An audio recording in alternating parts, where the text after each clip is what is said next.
Okay, are we recording also? Okay. All right, now we are recording and streaming, and as I said, I am convening the evidentiary hearing in docket number 25, EKCE 207 PRE. I will start with the injuries of appearance. Luckily, we only have a couple. Let's begin with Evergy. Thank you, Chair French. Will Wolford, Trevor Wolford, and Kathy Dingus, on behalf of Evergy Kansas Central, Darren Ives is with us at the table as well. All right, thank you. Kansas Power Pool.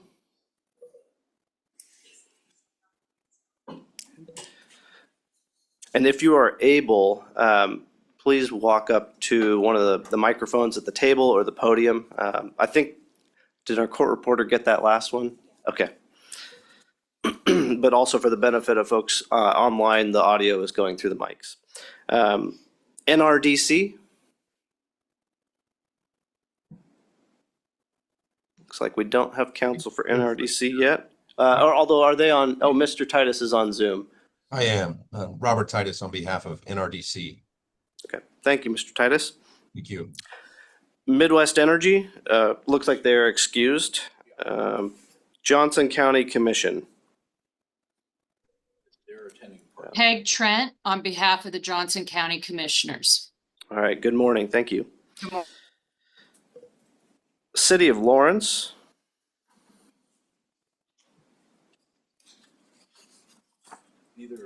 Oh, they're excused, okay. Atmos. Good morning, James G. Flaherty, Ottawa, Kansas, appearing on behalf of the intervener, Atmos Energy Corporation. All right, and HF Sinclair. James G. Flaherty, Ottawa, Kansas, appearing on behalf of HF Sinclair. KMEA, Terry Kansas Pemberton. Municipal Energy Agency. Sorry. Yes, sir.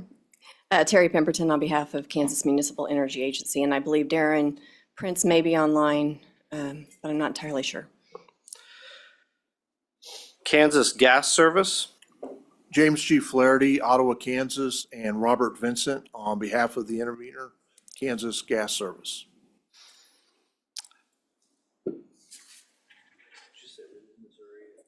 Yeah, there should be by Zoom. Renew Missouri. Nicole Mers on behalf of Renew Missouri. Okay, thank you.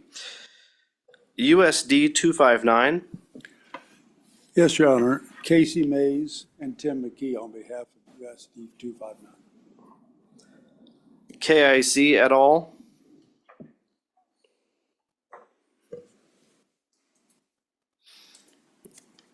We've got our first podium user of the day. I would first note that we are so far back in the hearing room, we can't see the commissioner's name tags. So I wanted to get closer so I could identify. And I will also note that all the older attorneys, I use that word with grace, are on the back row.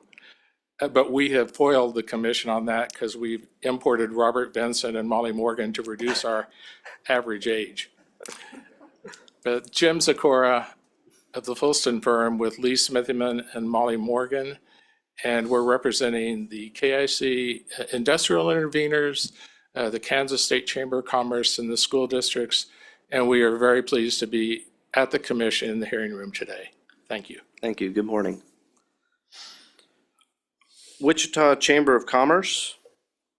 Good morning. This is C. Edward Watson from the Fulston firm. Good morning. This is C. Edward Watson from the Fulston firm in Wichita, Kansas, on behalf of the Wichita Regional Chamber. Good morning. NEE. Good morning. This is Elisa Greenwald on behalf of New Energy Economics. Good morning. U.S. Department of Defense. Good morning. This is John McNutt on behalf of the United States Department of Defense. Good morning. Climate and Energy Project. Yes, good morning. This is Tim Laughlin in Olathe, Kansas on behalf of Climate and Energy Project. Good to be here. Good morning. Thank you. The Citizens Utility Ratepayer Board. Good morning. May it please the Commission, Joseph Astrab and Todd Love on behalf of the Citizens Utility Ratepayer Board. And finally, for Kansas Corporation Commission staff. Thank you, Mr. Chairman. Patrick Hurley appears on behalf of staff with Carly Matheson, Madison Hain, and Justin Grady is also present today. Good morning. Does staff have a recommendation regarding notice of this hearing? Good morning. Staff recommends a finding that notice was proper. K.S.A. 77518 requires that the presiding officer give reasonable written notice of an evidentiary hearing at least 10 days prior to the hearing. In this matter, the Commission sent forth a procedural schedule on November 14th, 2024, in which it set the evidentiary hearing for today's date and time, which was served to all parties in the docket and which has been publicly available on the Commission's website since its issuance. For these reasons, staff recommends a finding that notice was proper. Thank you, Ms. Hain. Are there any objections to such a finding? Hearing none, I will find that notice is proper and the Commission has jurisdiction over this proceeding at this time and place. Let's now turn to some preliminary matters. First, a few notes on conducting a hearing with some parties and witnesses appearing via Zoom.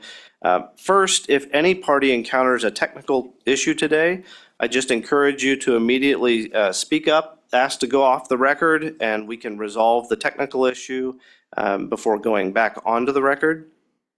Second, witnesses participating Zoom are asked to keep their microphones off when they're not scheduled to talk. And then third, as I mentioned before, please try to use the microphones that are on the tables or at the podium. Those are looped into the sound system. That's how folks will hear you if they are on Zoom or watching on YouTube. And also the cameras will pick you up better and find you in the room if you are talking into one of the microphones. So with that, let's turn to some more substantive matters. I understand the parties wanted to stipulate to admit certain pre-filed testimonies into the record if there was no need to make corrections to those testimonies at the hearing. Are there any exhibits or testimonies that the parties wish to be stipulated? And is there one or more attorneys that want to handle that? Yes, this is Carly Massentine with KCC staff. To the extent that this works, I would make a motion to admit all pre-filed direct testimony, cross-answering testimony, and settlement testimony into the evidentiary record. From all parties? Yes. Okay. Are there any objections? No objection. I thought we would probably ask that rebuttal testimony also be admitted as well. I apologize. That was an oversight. Okay. I would motion for rebuttal to be included as well. All right, so all pre-filed testimony and exhibits stipulated to be waived into the record. All right, it is so ordered. All right, next, Mr. Flaherty, I understand that H.F. Sinclair wishes to, well, I have here that that's moot now, since we moved all the testimony into the record. Strike that. Okay, next item. I understand at the pre-hearing conference, there was some dispute on whether K.I.C., the K.I.C. group, could cross-examine NEE and CURB witnesses, or whether that would be improper friendly cross-examination. Is that something the parties wish to take up at this time, or do you wish to take it up during cross-examination? Mr. Zakura?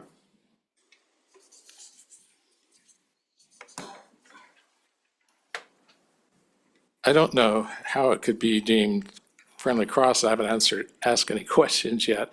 I think necessarily it has to come later. I don't anticipate there'll be material, if any amount of question, but I think it's preliminary to address it at this point. Okay. Does any other party wish to be heard on that?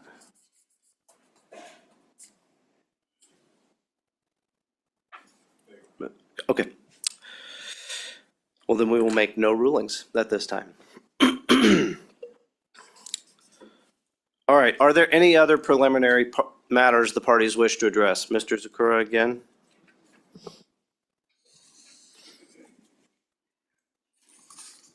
I would please just request advice from the commission. There'll be some examination by us on confidential material. do you wish that to be reserved till the end of the witness testimony? I don't care how it's to be done. I just need direction from the commission as to how they wish to handle examination of confidential materials. If there is a natural way to hold those questions until the end of each witness, that would be good. I understand that can't always happen. So if you're able to partition it off and hold those questions at the end, that's fine. If you need to ask leave, what we don't want to do, because we're streaming online, is to be going off and on and off and on, because that does take some technical effort. So if you're able to hold them to the end. Well, and then remember, we had like 4 layers of confidentiality. I guess the question is, how confidential are we talking? Yeah, Mr. Fedotin reminds me that there are sort of layers of confidentiality, and so that presents the extra difficulty of perhaps having to segregate certain people out of the room. And so there is just difficulty in identifying how we address certain testimony. So I think that emphasizes, if it is possible, to hold all the confidential testimony to sort of the end. That's great. I will admit that I think I myself am going to have difficulty segregating out confidential versus non-confidential. I imagine all parties will, so we will give you some grace on that. Right, and if it's just the difference between confidential, it's much easier than if it's, I hope and I expect that's the case, but if we're getting into gradations of highly confidential, then that creates some more logistical problems. But if it's just purely confidential versus non, it's relatively smooth. Right, thanks. From my standpoint, I don't have any problem waiting to the end, segregating to the end, and I'm not making the fine cut of confidential, highly confidential. It's just either confidential or not confidential for me. And as far as I'm concerned, it can be segmented to the end of the witness.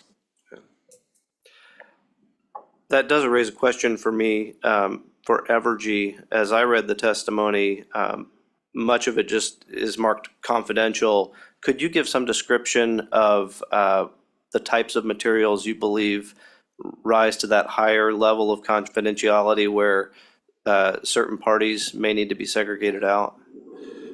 Yes, the 2 categories of highly confidential information are sort of, well, there are 2 buckets. One is information related to prospective customers and that identifies specifically those customers and their projects. We have submitted some information that does not individually identify them, and that is different from the highly confidential category that specifically identifies who those prospective customers are and some information about those prospective projects. That part is highly confidential. The second part is information regarding gas procurement strategy and gas procurement for these plants. That's the second bucket that is highly confidential under the protective order. So we'll need to watch out for that information coming up and make sure. And is that any discussion, even general, of gas procurement strategy, or is it more specific? I would say it's more specific as to the strategy itself. All right, well, maybe we will cross that bridge when we come to it. I suspect we'll hit a point where you may need to cut us off. It's sometimes hard to know when you're going to confront it ahead of time. We know when we'll get there, when we get there. Well, hopefully there's somebody in the room that knows what's in which bucket. Somebody at this table will likely jump up. Very good. Thank you, Chair. I see Mr. Zakura waving his hand.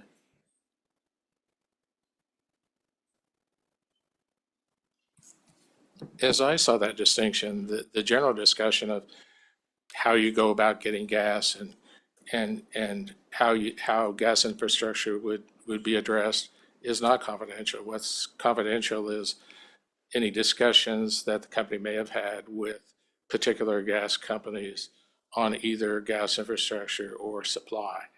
That was the way I understood it and the way I prepared. Okay. Thank you. Thank you. Mr. Chairman? Yes, Mr. McNutt. Yeah, I apologize for interrupting. I neglected to introduce my co-counsel and colleague, Kevin LaChance, who is there in person today, who is an Army attorney from Fort Riley and is also my co-counsel on this case. Thank you so much. I saw him sitting at the table and with the Department of Defense name placard in front of him, so I appreciate that. That was my error, and I apologize. All right, thank you very much. All right, well, if there are no other preliminary matters, there is another preliminary matter. KCC staff. Yes, thank you, Chair. Staff would make a motion to supplement Justin Grady's direct testimony. Staff inadvertently left out some DR responses that were attached to the testimony, specifically a response to KCC DR 40 and a response to KCC DR 3. Staff has emailed out the supplemented documentation to all of the parties and the presiding officer, and at this time would just motion for that supplementary information to be included in the evidentiary record. Before I ask whether there are any objections, will you be filing that in the docket as an exhibit? Yes. Okay. Are there any objections to that motion? All right, hearing none, I will grant the motion. The additional information will be admitted into the record. Any additional preliminary matters? All right, hearing none, we will move into the procedure for the hearing. I understand some parties wish to make opening statements. We will have Evergy go first, followed in order by, I'm actually going to have, I think, staff go next, since they are supporting the settlements. Then we will have NEE, U.S. Department of Defense, Climate and Energy Project, and CURB bringing up the rear. Oh, I must have missed K.S.A. They will go in between staff and NEE. All right, and then after opening statements, we will follow with the order of witnesses agreed to in the pre-hearing conference. I understand at the pre-hearing conference, the parties indicated they did not plan to make opening statements, and that we also have a procedural schedule that allows for post-hearing briefs in lieu of those statements. So let's begin with opening statements. We will start first, as I mentioned, with Evergy and Mr. Will Wolford.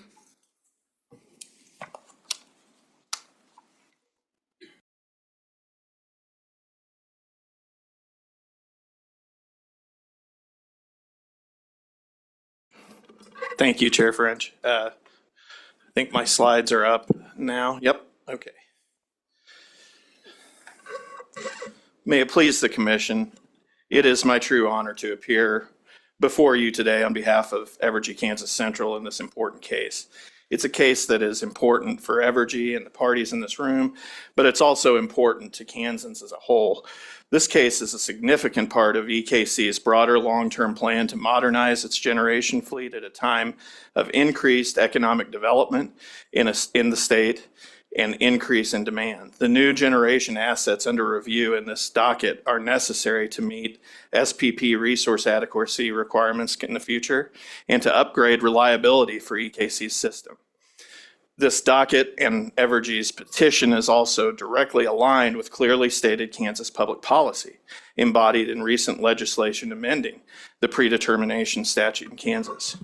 EKCE has been eager and excited to bring this opportunity before the Commission. Thank you for your opportunity today.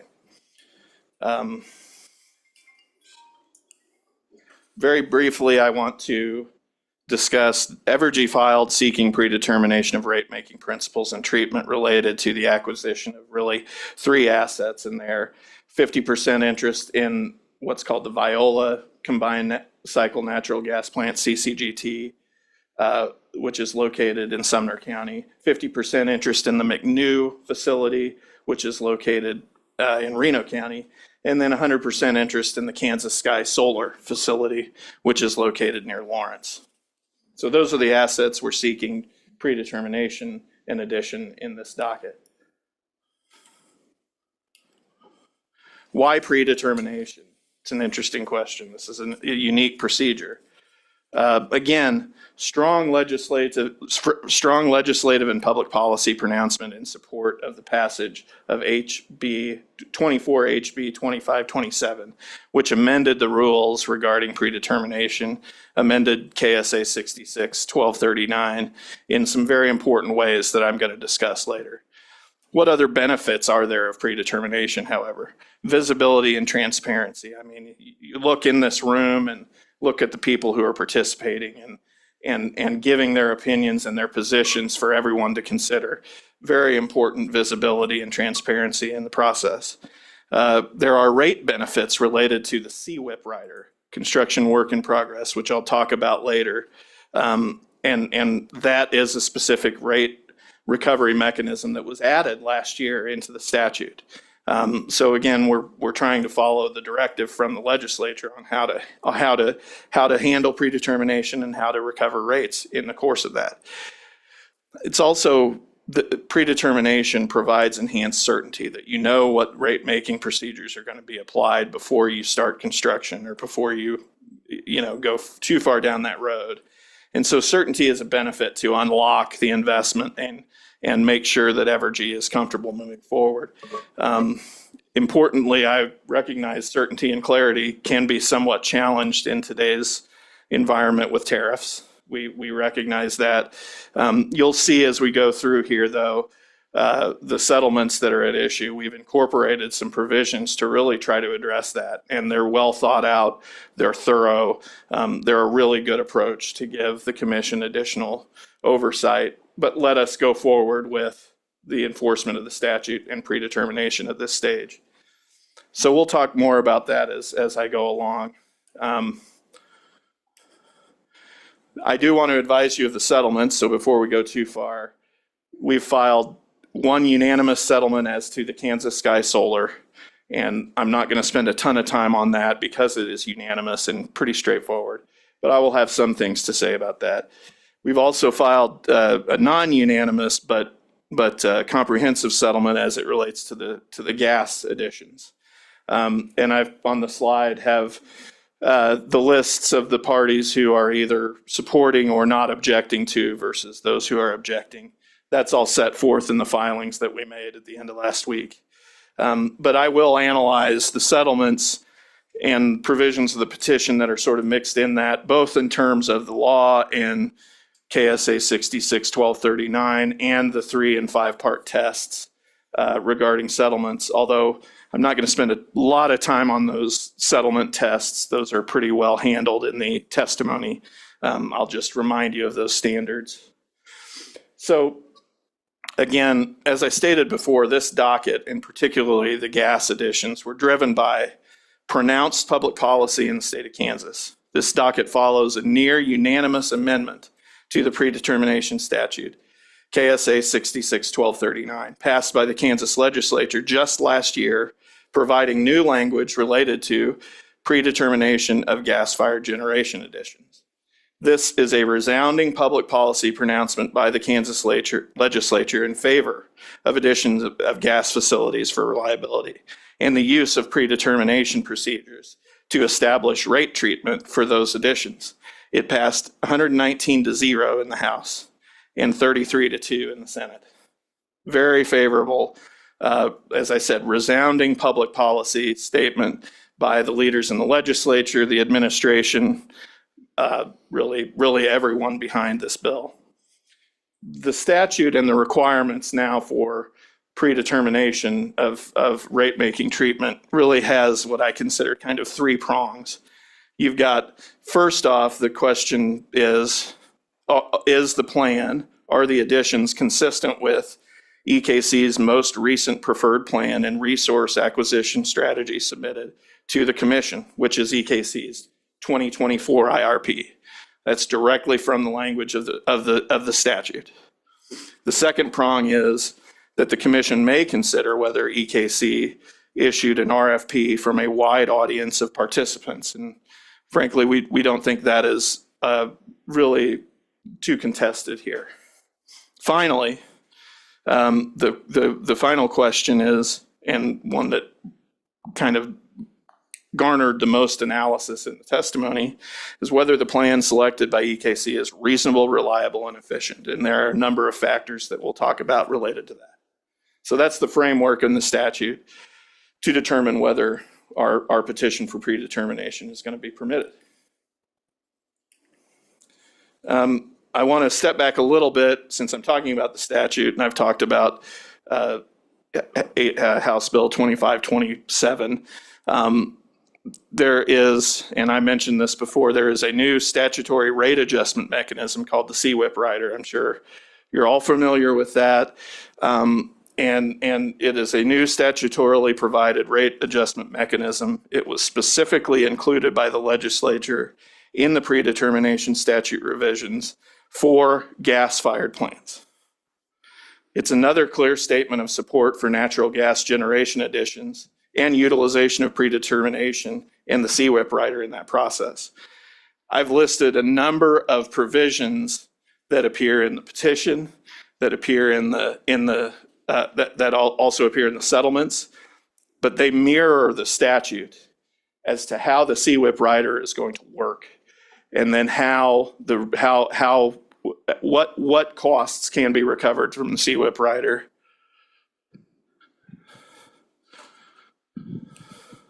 I'm sorry.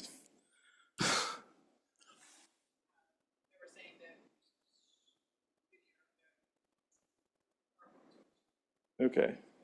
So that slide has a number of provisions specifically related to the CWIP rider that are incorporated from the petition and from the settlements. My clicker doesn't appear to be working, so if you could go back one.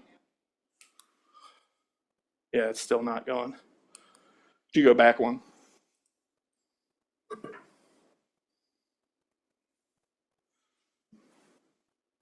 In any case, I can continue.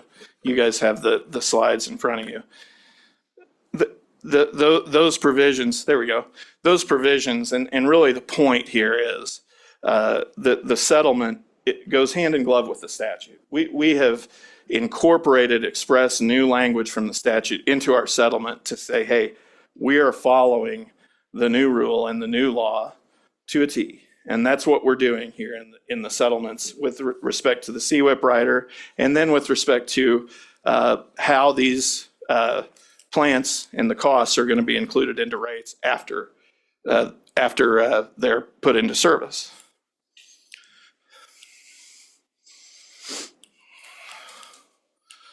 Okay, the benefits of the CWIP rider, I'll talk about this very quickly again.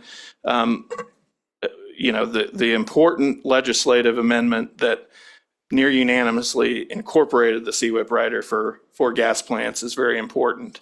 What the CWIP rider does is it allows interest and carrying costs to be recovered through the rider during construction.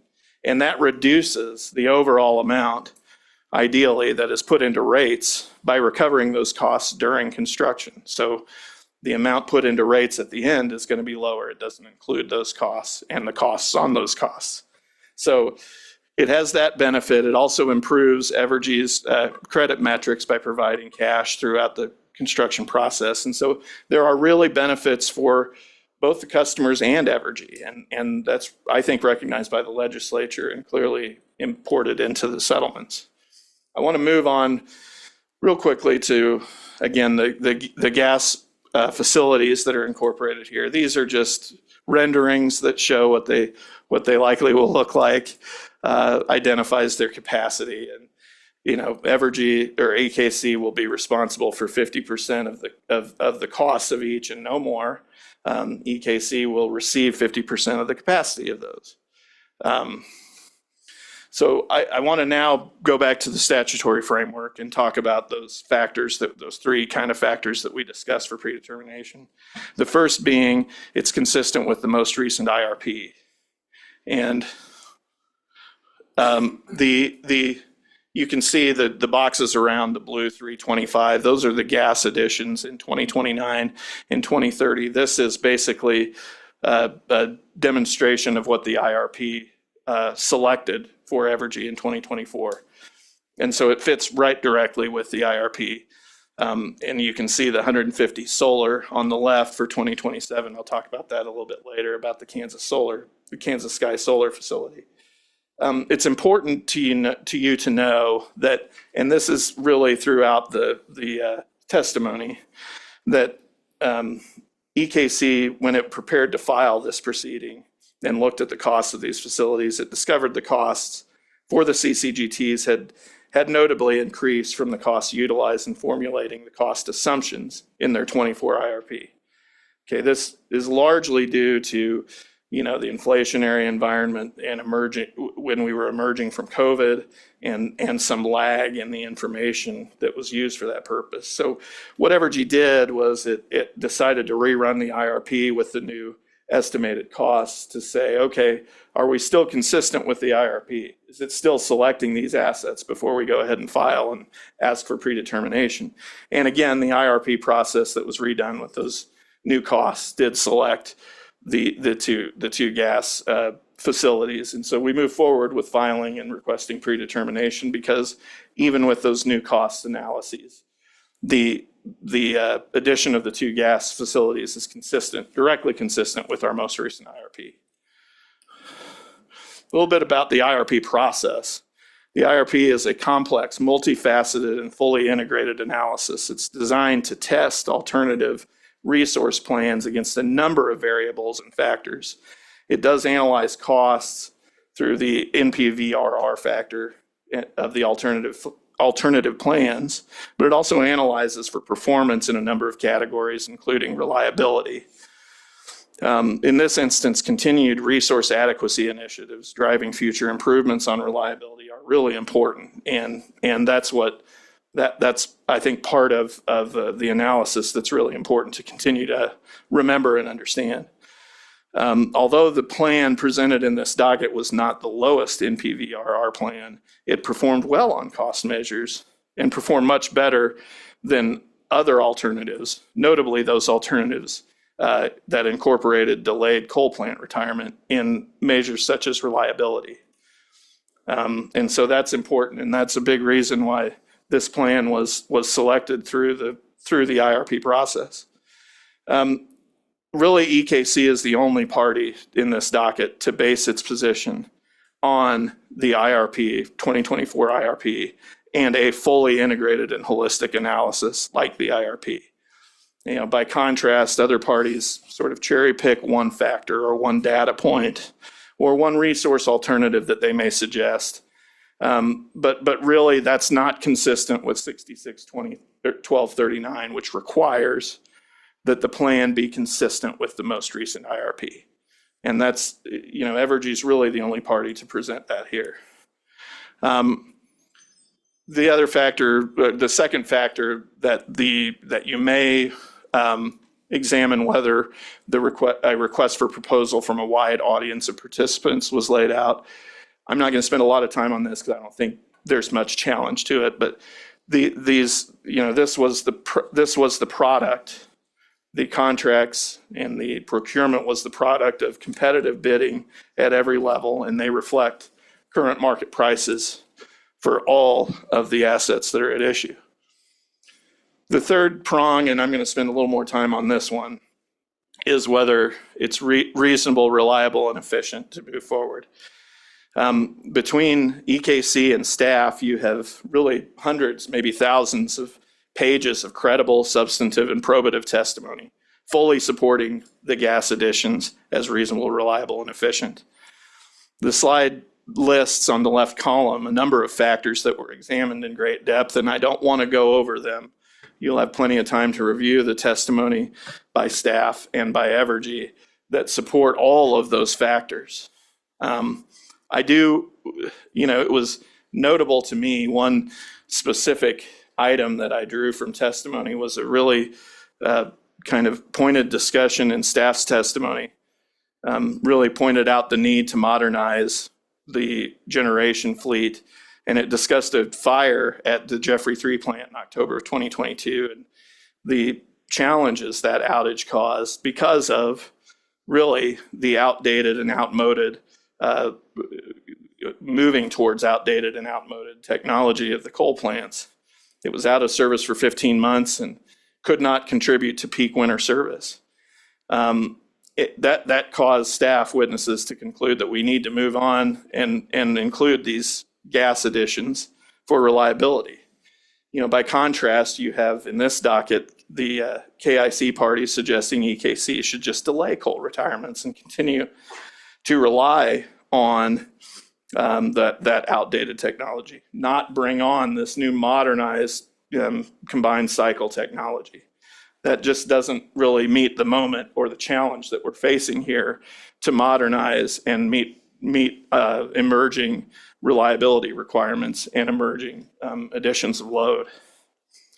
EKC's analysis and the IRP integrates factors like SPP resource adequacy initiatives being implemented later this decade.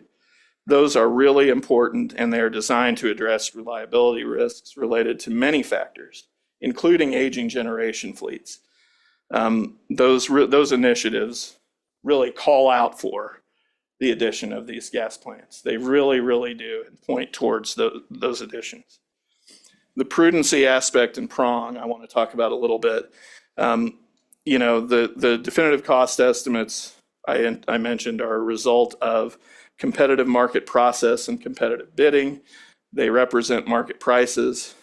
EKC is continuing to manage daily the risks of inflation, price and cost risks, tariffs, and there's I mentioned an additional provision in the gas settlement that is really geared towards dealing with additional risk related to tariffs on that issue. I do want to talk about rate impacts because there's been some testimony submitted that I think is really misses the point. I mean, EKC is very mindful of the rate impacts and affordability, but reliability improvements are really needed. There are two rate impacts that are at issue in this docket, and that's the impact from the CWIP rider, and that we've indicated the range of impact on that and when it could take place, which could be 2026 at the earliest. And then there's the impact when these plants are brought into general rates once they're placed into service. And we've talked about the impacts of those as well. We also want to remind the commission that there are other ameliorating factors. The CWIP rider, again, is intended to reduce overall costs and impacts over time. We expect increased load, which should spread impacts over a different set of customer profiles and should ameliorate those impacts as well. And we think that peer utilities are making or will be making the same kind of investments because of increased load and increased need for reliable resources. Some of the interveners in this docket have discussed other proceedings where EKC is seeking additional rate modifications, and I think has done an oversimplification of how we ought to look at those rate impacts and sort of stack them on top of each other. We trust the commission to do and handle all those proceedings the right way to make sure that rates are just and reasonable. That's why we come to you. That's what our obligation is. And we trust that you will handle those in the future. We think some of the speculative and oversimplified analysis of the rate impacts really aren't accurate. And these are conservative, reasonable rate impacts from necessary additions to add to and lend to additional reliability. And that's throughout our testimony, and you'll hear more about that. So moving on to the gas settlement terms generally, I don't want to spend a whole lot of time here, but a lot of them are drawn from the petition. A lot of them really mirror the language of the predetermination statute very directly. They identify the assets, identify the definitive cost estimates, find them reasonable, approve them, all of those things. Identify the CWIP rider as the rate recovery mechanism to be used and how that's going to work. A number of paragraphs that relate to that.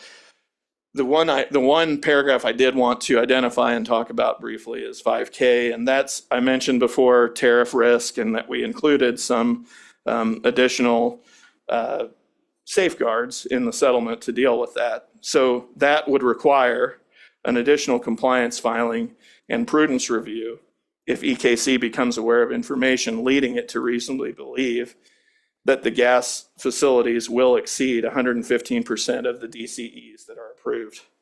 And you know, we discussed all the parties, tariff risks, and this is designed to give the commission a tool to enforce and implement the predetermination statute, allow predetermination to go forward. But if this risk materializes, you have an additional procedure where Evergy has to file. You take a quick look to determine whether you need more procedures and more information. And if you do, then we have to work through that with you and continue to work through and demonstrate prudence of moving forward in light of you know, the additional costs.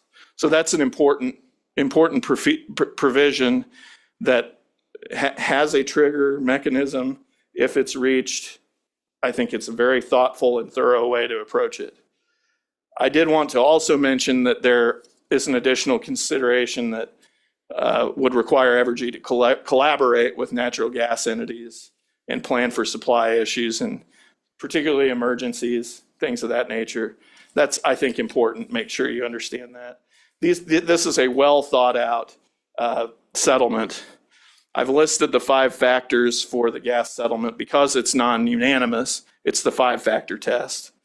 I'm not going to go through all of them, but that's really clearly set forth in the testimony. But you know, we've got a broad, diverse, albeit non-unanimous set of parties supporting and interests supporting the gas settlement. And I think it's important to point out too that every load responsible entity in this docket has signed on to the gas settlement. They understand the importance of reliability and what's coming down the road, and that I think speaks loudly for the gas settlement. Kansas Sky Solar settlement, again, it's unanimous. I'm not going to spend a whole lot of time talking about it. You're aware of the characteristics of the Sky Solar facility, 159 megawatts located outside Lawrence. The settlement identifies the asset, approves the definitive cost estimate. This would include, instead of the CWIP rider, would include a levelized revenue requirement with an amount included in the total revenue requirement and spread over 30 years. And one point I wanted to make, and one provision that's included in the settlement, is that if the Inflation Reduction Act was substantially revised or repealed, that it changes the economics of moving forward with the Kansas Sky Solar facility before construction starts. We'd have to come to you and advise you of the, you know, whether it's prudent to move forward, why, how we're planning to do that, and those kinds of things.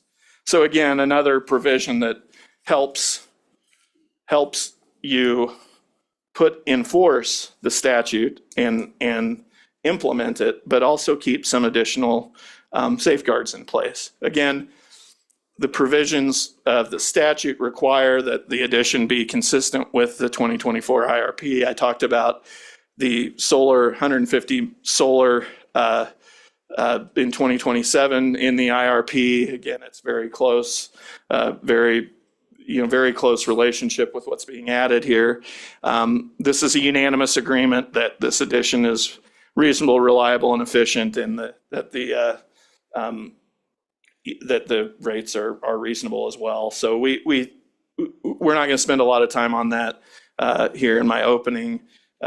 It's been well supported by all the parties unanimously. And again, the 3-factor test, because it's a unanimous settlement, it's not the 5-factor test, it's the 3-factor test. And we believe all those 3 factors have been met and clearly demonstrated in testimony submitted in support of the unanimous settlement. So to summarize, EKC is requesting the commission approve both settlements or otherwise approve its request for predetermination as set forth in its petition. This is an important case, but truly an important opportunity for the stakeholders in this docket and for Kansas as a whole. These improvements are necessary to meet new SPP resource adequacy requirements and to bolster much needed reliability on EKC's system and the grid as a whole. It's the petition and really the settlements are directly aligned with clearly stated, resounding Kansas public policy expressed by near unanimous and diverse leaders throughout the state.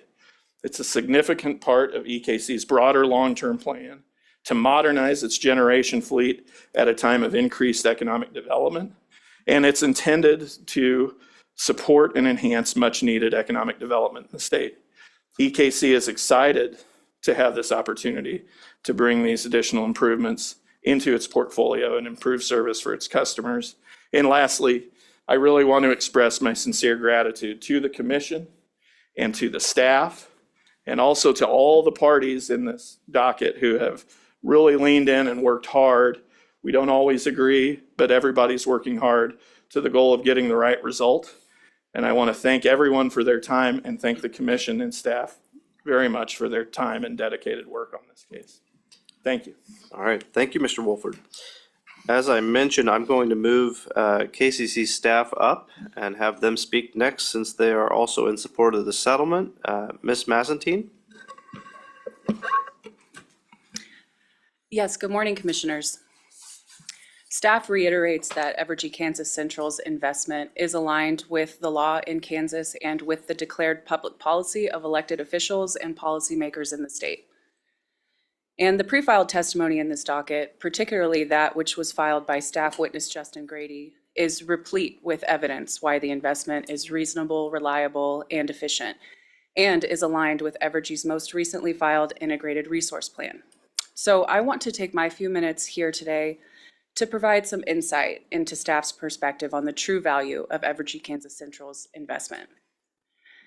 I have to say it's been a bit of a unique proceeding in that while there are often disagreements between parties in our cases based on differing perspectives, it has felt acutely in this one as though the parties in opposition to the investment in natural gas and those in favor are operating in different realities regarding the urgency with which we must address resource adequacy concerns. We have seen across opposition testimony several allegations that approving the gas plants is going to sign Evergy Kansas Central ratepayers up for unnecessary cost and risk. And when I read that, I deduce that our viewpoints of the future energy landscape are vastly different. And I think the ultimate decision in this case comes down to what reality you subscribe to. Because to staff, the question is, what risk are we exposing Kansans to if these resources are not approved? The technology does not exist to reliably and affordably run Evergy's system on more renewables, demand response, and storage resources. Certain opposition parties are advocating for more battery storage, yet staff has not seen one compelling argument why adding batteries to Evergy's system must come at the cost of losing reliable and dispatchable megawatts. Evergy has agreed to continue to evaluate battery resources, but batteries are not generation. Evergy's IRP modeling calls for adding batteries, but only after these plants come online. The modeling doesn't substitute the natural gas plants for batteries. The point being, these are not mutually exclusive decisions, and there is no support in the record to suggest otherwise.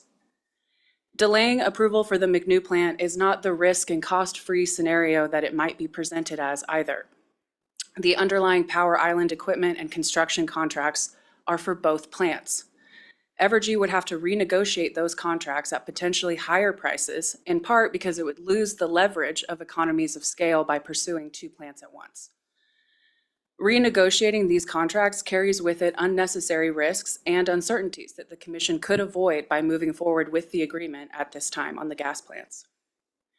Further, Evergy's plants are already in the Southwest Power Pool's generation interconnection queue, which means they're in line to come online in SPP's territory. And they are within the first 11,000 megawatts of requests in the queue. For context, there are 14,000 more megawatts behind them. All of the GIQ projects are competing to an extent for the same supply chain and construction resources as Evergy. Evergy could potentially lose its slot in the queue and lose access to materials and suppliers if it delays McNew. Evergy would also miss out on the opportunity afforded by SPP's Expedited Resource Adequacy Study, which is a mechanism currently being crafted by SPP to bring utility-owned generation like McNew online in an expedited manner between now and 2030. I'd like to close out with just again, a bit more insight into staff's perspective on these issues. Since 2021, staff has witnessed weather events impacting Kansans with increasing frequency and severity. These days, it's not a question of if there will be a winter storm each year, but how long and how cold it will be. In summers too, heat waves are stretching the existing system to its limits. And within the last year, we're even starting to see resource adequacy alerts in more normal weather. This problem affects not just Evergy, but our nation, really, as the nation as a whole is grappling with extreme weather trends and increasing electricity demands from all classes of customers. In short, staff doesn't sleep well at night during periods of high summer or high winter demand. We hold our breath, hoping that we are not staring down the barrel of a weather event that's going to lead to load shed in Evergy's territory. Some of the opposition has claimed that investing in these plants is locking ratepayers into cost and risk, but staff just views it completely differently.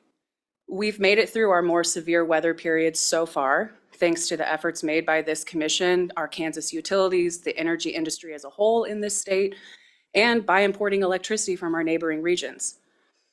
But I think the downside of that success is that it enables taking for granted the fact that the air conditioner and the heat stays on.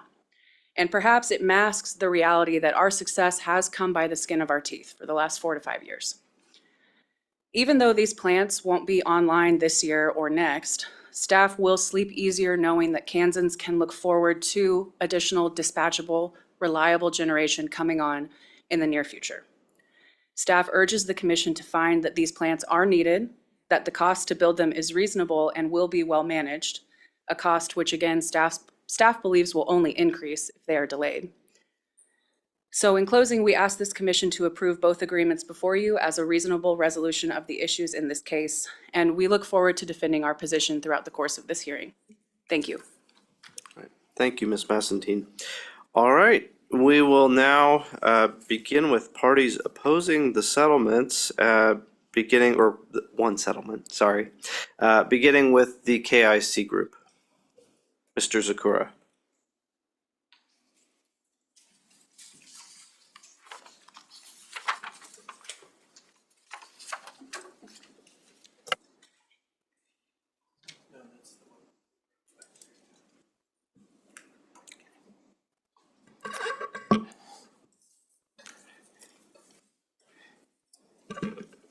Thank you. You know, in getting ready for this hearing, I took a look at the KCC YouTube channel. And there's 25 workshops on the KCC YouTube channel, and not one of those workshops is focused on issues of concerns of retail ratepayers. 13 of the 25 workshops were presentations by Evergy, mostly focused on why Evergy should be permitted to charge higher rates and make higher profits, such as the Evergy workshops on capital structure and return on equity. There's almost no testimony by Evergy in this docket regarding the retail impact on constructing 2 natural gas facilities at a cost of about $2 billion on 735,000 retail ratepayers in the state of Kansas. 23 interveners in this case do not support the settlement. To state, as Evergy and staff has done, that the gas plant agreement is non-unanimous is a massive understatement. Essentially, 99.9% of the retail ratepayers do not support the agreement. I intend to talk about retail rate impact in this hearing. As a central item, I would state to the commission that it should deny predetermination for the Viola and the McNew plants. The commission has a threshold decision to make in this case, and that is whether the settlement agreement as proposed is in compliance with 66-1239. We believe that it is not. Evergy is clear in its case. We don't know what the costs are. And further, we won't even give you the costs with a contingency in. And we're not going to give you a cost. We have this separate proceeding that we're going to look at any cost overruns. The Evergy position is central to the non-unanimous settlement agreement and acts to take the settlement agreement outside the non-determination statute. The commission must know the cost of the gas plants before it can make a determination if the projects are reasonable, reliable, forgot the last one, and efficient under K.S.A. 66-1239. The statute is logical and symmetrical. The commission considers the cost of the gas plants, and if the commission determines the gas plants are reasonable, reliable, and efficient, the costs of the plants are entitled to CWIP treatment. The statute offers a reasoned, evidence-based examination of costs, which offers retail ratepayers protection. The non-unanimous settlement agreement requests the commission to abandon an evidence-based consideration of the actual costs of the two gas plants and instead offers the commission a pig in a poke. The commission is being asked to gamble $2 billion of retail ratepayer money without knowing the cost of the gas plants or whether they have value to retail ratepayers at their final cost of the plants. Retail ratepayers don't want the commission to gamble with their hard-earned money. We see no basis in statute for the commission to approve the agreement. I want to talk a little bit about the statute. Evergy presents the statute as if we follow the statute, it's a check the box for the commission and that everything's okay. You in fact do have a lot to do in this case. And in fact, Evergy only gives you part of the statute and part of what the commission has to do. I want to give you, first of all, what lawyers refer to as Evergy's gold card on the coal plants. If you look at 1239, the coal plants that are in rate base cannot come out. Retail ratepayers pay for those coal plants. They pay for those coal plants whether they're used at 1% or 100% or anywhere in between. And the statute even goes so far as to say that if Evergy doesn't use the coal plants at all, that they can be charged to retail ratepayers. That's the most significant part of the entire statute. The statute is centered around the continued utilization or availability of the coal plants. Okay. And I had to kind of sit up in my chair when staff talked about, and Evergy talked about, how the coal plants aren't reliable. Well, we all lived through Winter Storm Uri, thank you. And natural gas was not available for the most part for electric generation. The coal, for the most part, was. Staff is correct. We did have some imports, but the bulwark of the system was not natural gas. The bulwark of the system was the continued operation of the coal plants. And probably the best evidence of that is that Evergy Kansas Metro had no Uri costs because their coal plants operated and they didn't have the excess costs. Now, I want today to join with CURB and others retail ratepayers to give voice to retail ratepayer concerns. And I want to make a specific request to the commission to listen to us.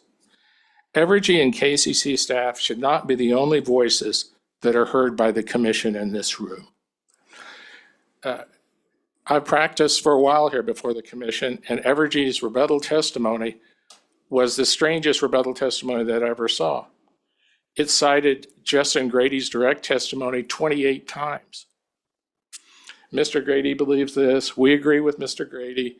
Mr. Grady's right. Well, Mr. Grady is a fine professional and a fine individual, but there are other points of view that can be brought to the commission for hearing. On 2 occasions before the Kansas legislature in the last year, Evergy stated to the committees that continuing to operate its coal-fired generation fleet was critical to reliability of electric supply in Kansas. And competitive retail rates were critically and tied at the hip to operation of the coal plants. Evergy testified natural gas was not always available when natural gas is prioritized in winter for home heating. I see no set of circumstances, maybe I will be proven wrong, where the commission will give preference to electric generation over home heating if natural gas becomes scarce. If that's the case, we all ought to get on our boots because there'll be a million pilot lights to relight throughout Kansas. I want to give you a 6-point view of our case and how they deal with the coal. In spite of extolling the virtues and the critical importance of the continued operation of Evergy's coal-fired generation plant, Evergy presented to this commission a preferred portfolio that retires coal generation in material amounts in 2028, 2030, and 2032. Probably one of the oldest concepts of regulatory law is the regulatory compact. And that is retail ratepayers in Kansas have financed these coal plants for decades, since the 70s. And under our law, they have the entitlement to use those plants if they are used and useful for the benefits of the retail ratepayers for the entire existence of their useful manufacturing lives. That's the deal. Evergy puts in the money, we pay the cost, but because we pay the cost, we get to use it. Number two, by its own admission, Evergy has jeopardized supply security and competitive pricing by its version of the preferred portfolio. Number three, yet in testimony, Evergy admits it doesn't know when it plans to retire these coal plants. You really can't have it both ways. You have a preferred portfolio that includes that as driving the portfolio, or you don't. I vote for continuing using the coal plants. And while Evergy talks about the legislative intent, I will tell you there is no stronger legislative intent in 66-1239 than the continued use of the coal plants for their entire useful manufacturing lives. The impact on the preferred portfolio is significant. The false assumption that it will retire coal resource early falsely suggests that Evergy needs new gas capacity in 2029 and 2030. It doesn't. Operating the coal plants until the current commission-approved coal resource plan retirements, which were set last year in the rate case, will defer the need for the gas plants. This correction to the preferred portfolio and more economic timing and plant additions will have a material reduction to Evergy's cost of service. I want to just give a few details and I will conclude after that. I want to call attention to Mr. Grady's statement in the capital plan of Evergy on October 14, 2024. Staff stated, irreversibly committing to a combined cycle addition by a given date necessarily eliminates other resource options such as conversion or delayed retirement. But yet this is how Darren Ives spoke about the coal plants to the legislature in February of 24. They provide flexibility, they provide reliability. As we learned from Winter Storm Uri in February 21, there are times when baseload generation provided by nuclear and coal are essential. Mr. Ives continued, coal plants essentially operate like a battery backup for renewables. Natural gas is not always available, especially in the winter when it is prioritized for home heating. And probably the most important statement Mr. Ives made was, there is nothing like a near 60-day supply of fuel on the ground for reliability. He wasn't talking about natural gas, he was talking about coal. His colleague, Mr. Clint, on March 14 of 2024 stated, this bill allows for a fossil fuel plant to run less but still be available during winter and summer peak when needed for reliability. The coal plants have lower fuel costs, fewer operations and maintenance costs, and fewer labor costs. while at the same time ensuring the unit is available for reliability purposes and to help meet Evergy's required reserve margin in the Southwest Power Pool. I'm going to get into this in the case, but the coal part of the Evergy generation fleet is not insignificant. It's about 3,000 of the 6,000 megawatts. So we're not talking about a trivial amount. We're talking about the cornerstone of the provision of electric power by this company for 750,000 ratepayers. Then we get to the point which is, I'm going to take up in this case, but it's confusing how Evergy assigns who buys what and who pays what. In just a few months ago, Evergy Missouri West bought a 22% interest in the Dogwood Energy plant at about $425 per kV. This plant is about $2,200 per kV, which is about 5 times higher than what they paid. And as Evergy said, it's twice as high as it was a year ago.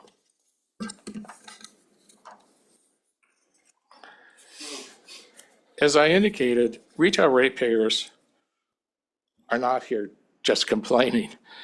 I mean, we believe in adequate resources to meet the needs of retail ratepayers. But as I said, 23 interveners, 99% of the retail ratepayers don't support this. And we ask that the commission deny the application. We support the approval of the Kansas Sky Solar Project. We think that that makes sense. It offers diversity of energy resource. But where we really part ways with Evergy and apparently with the staff is that what Evergy cannot do is to fail to provide the commission with the cost of the gas plants and ask the commission to find unknown costs to be reasonable. Evergy is saying that the commission that does not need to know how much the gas plants will cost, but the commission should go ahead and find the projects are reasonable, reliable, and efficient. Evergy is trying to stretch the statute beyond any reasonable interpretation, that being that the commission somehow is clairvoyant and doesn't need credible evidence to determine that the final unknown costs of the projects are reasonable. If the commission doesn't make decisions based on evidence, you don't need any of us in this room. You just need a Ouija board and a divining stick. But I think the commission needs and is required to make evidence. With that, I will conclude my opening statement. Thank you. All right, thank you, Mr. Zakura. We now move to NEE and Ms. Greenwald.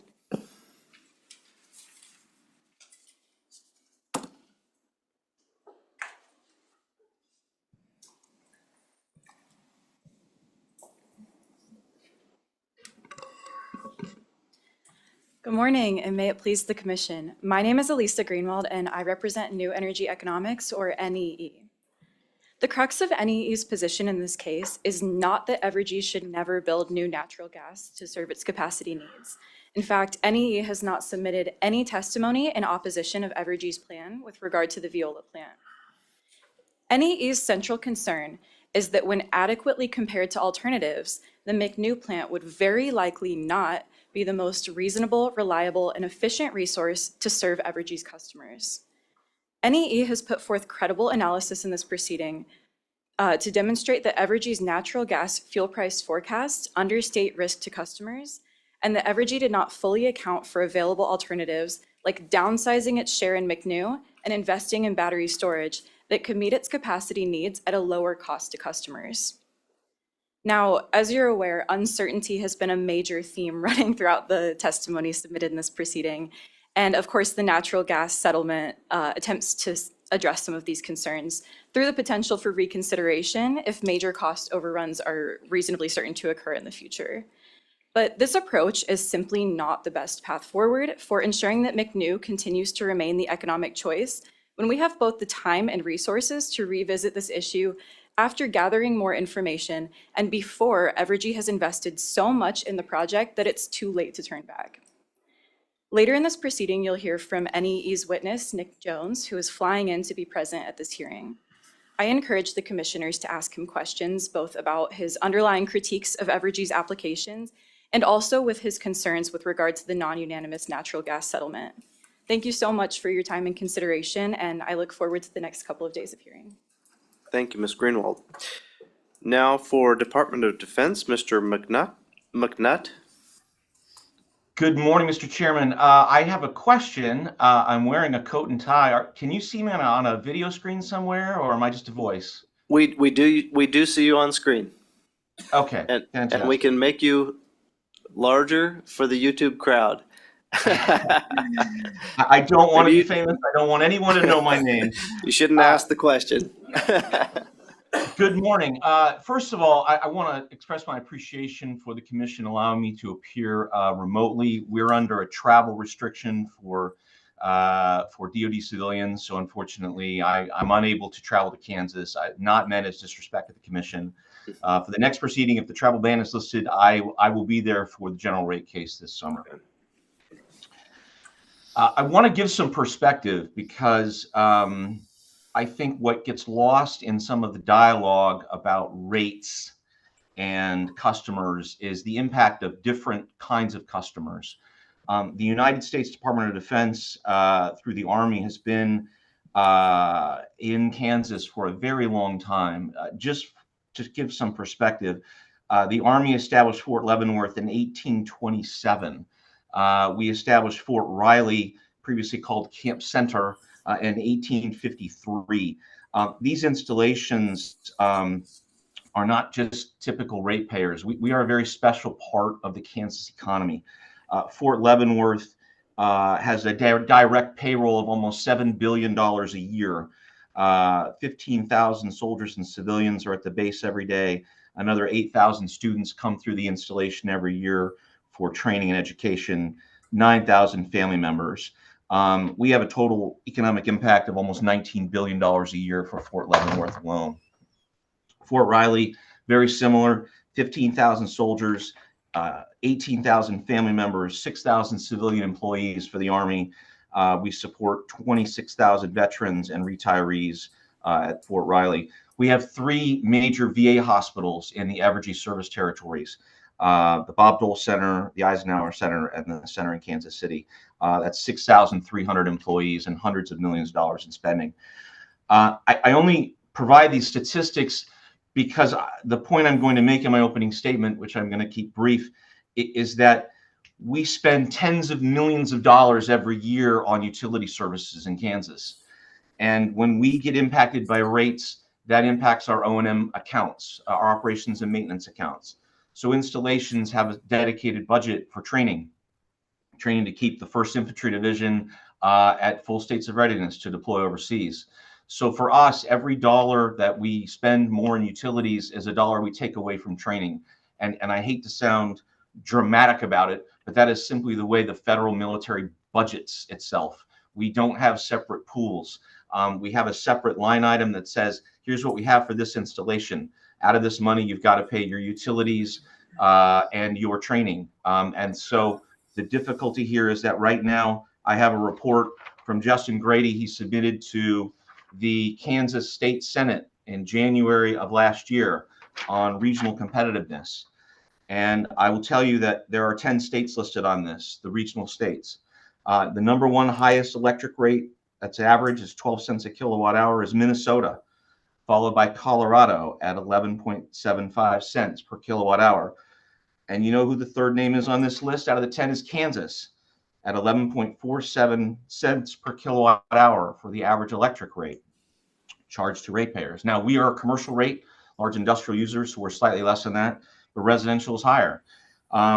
There are 7 other states that are more competitive than Kansas. Oklahoma, where we have Fort Sill and McAllister. Texas, certainly, where we have many installations.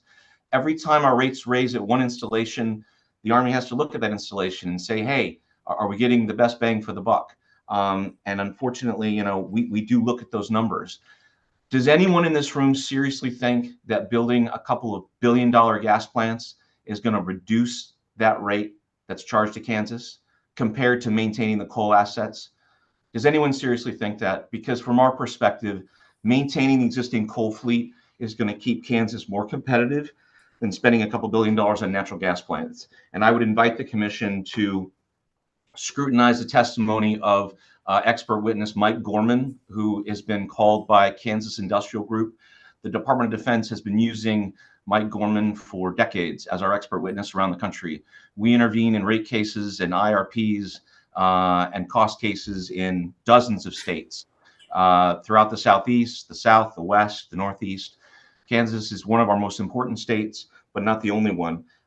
We look at this from a larger perspective, that these gas plants and the volatility in these construction costs are an interim problem. Justin Grady says it's only going to get worse as the years go by. Our position is, why don't we sit on this for a year and see where the markets go? There's a lot of volatility right now. We know there's years-long lag and backlog with orders. You got to put $100 million down as a down payment to get a gas facility with Mitsubishi or General Electric. Our position is that there is no crisis here. We need to maintain stability in rates, and our position is that the coal plants should be extended. And I thank the Commission for the time and the accommodation. Thank you, Mr. McNutt, and thank you for keeping it topical with federal budgets. Now we move to Mr. Laughlin with Climate and Energy Project. Yes, good morning, commissioners and everybody attending in person and online. Can you hear me? Yes. We do hear you. Excellent. Well, I represent Climate and Energy Project, who is a steadfast advocate for the cost-effective and sustainable deployment of energy-efficient renewable energy technologies, driven by its mission to significantly reduce greenhouse gas emissions. Climate and Energy Project has been an intervener in many dockets before the Commission and has actively contributed to the implementation of many of the state's energy efficiency measures. Today, Climate and Energy Project stands before you and appreciates the opportunity to have an opening statement to address a critical issue in this predetermination docket. And that is Evergy's proposal to construct and to have two 50% stakes in two gas facilities, a decision that, as evidenced by the record, is neither prudent nor aligned with the scope and purpose of this proceeding, which is to simply accommodate EKCE's gas needs for 2029 and 2030. Indeed, as you heard this morning from Evergy's counsel, the limited scope of this docket is to meet EKCE's plan to broaden its capacity, accommodate those future gas needs, and to bring in new customers. Yet, Evergy's decision to bifurcate its ownership stake in two facilities, as opposed to having 100% ownership in one, had more than the EKCE territory in mind. Indeed, Evergy's decision to bifurcate its stake between the two gas facilities is a move to recover construction costs for both gas facilities that will be used in other territories where Evergy is otherwise unable to recover these costs. As detailed in CEP's testimony and based on Evergy's own admission, only one 710 megawatt gas facility is necessary to meet the 650 megawatts of forecasted gas needs in EKCE. The docket filings also show that any resource adequacy concerns associated with EKCE are merely a guise, as the gas settlement intends to meet the IRP's identified 650 megawatt needs in EKCE by building 1,420 megawatts in gas capacity.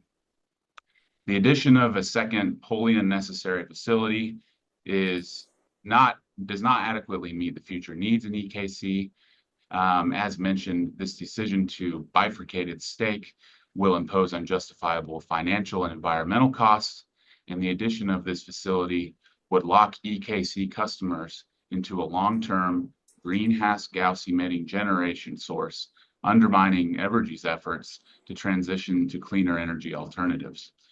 Furthermore, the volatile pricing of gas as a commodity compared to other generation sources exacerbates the economic imprudence of this proposal, compounding the burden on ratepayers through increased revenue requirements and volatile rates. While Climate and Energy Project opposes both facilities due to their environmental impact, its objection to the second facility is steadfast. It is an unneeded gas plant for purposes of meeting EKCE's needs. In the gas settlement's conclusion that Evergy will and must meet this need by constructing two gas facilities with 1,420 megawatts of gas generation construction is overkill and will ensure that an additional 710 megawatts of gas generation will be implemented into Evergy's long-term portfolio when such a result is otherwise unnecessary to meet EKC's future needs. That is the scope of this docket, EKC. As a result, CEP would respectfully request that the Commission reject Evergy's request to recover its costs for the two gas facilities and ensure that any approved plan prioritize cost effectiveness, environmental responsibility, and the long-term interests of EKC territory and its ratepayers. Thank you. All right, thank you, Mr. Laughlin. Now we will move to our final opening statement. Joe Astrab with Curb, and just for everybody's planning purposes, I do anticipate giving everyone a brief break after this opening statement before we begin the examination of witnesses. Good, something to look forward to. Thank you. I'm gonna set my timer so I won't go over time here. May I proceed? Good morning, Commissioners. My name is Joseph Astrab. I am the Consumer Counsel with the Citizens Utility Ratepayer Board. And today, along with Attorney Todd Love, are here in support of the solar agreement regarding the K.S.A. solar facility. In Curb's view, this case is about options. It's about options for the Commission to consider. It's about options for ratepayers who are going to be experiencing these cost increases and continuing to use service in Kansas to consider. And so we think the record today provides a lot of evidence, a lot of perspectives, and as staff puts it, a lot of realities about what the future will look like. Curb witness Lucy Metz with Synapse Energy Economics, Inc. presents direct and supportive testimony on the prudency of the solar project and meeting upcoming capacity needs. This demonstrates that Curb does have an awareness of the growing need for capacity, the unknown future, and the forecasted potential for large load customers coming to Kansas, and essentially changing the dynamics of rate making today. The provisions in that settlement agreement also address potential to come back and review in case there's any changes to tax credits, increasing for finances and equipment, and it provides that kind of protection. And we see those kind of protections later on and also in the gas settlement testimony. But I submit to the Commission that should really take in consideration the scale of the expenditures between the solar and the gas facilities when considering the potency of these protective provisions. To that end, we are opposed to the non-unanimous settlement agreement regarding the gas utilities. As I mentioned earlier, Curb acknowledges growing capacity needs and what's going to be on the horizon. That's part of our support for the solar facility. Curb's and other parties' testimonies identify aspects of Evergy's analyses that drove the company to the decisions it made today. You will hear evidence regarding their requests for proposals, different types of resources, and the comparing of both prices and availability of resources to meet Evergy's needs. And you will see instances and aspects of that analysis that tend to favor certain types of resources versus the services those resources are trying to provide, such as firm capacity.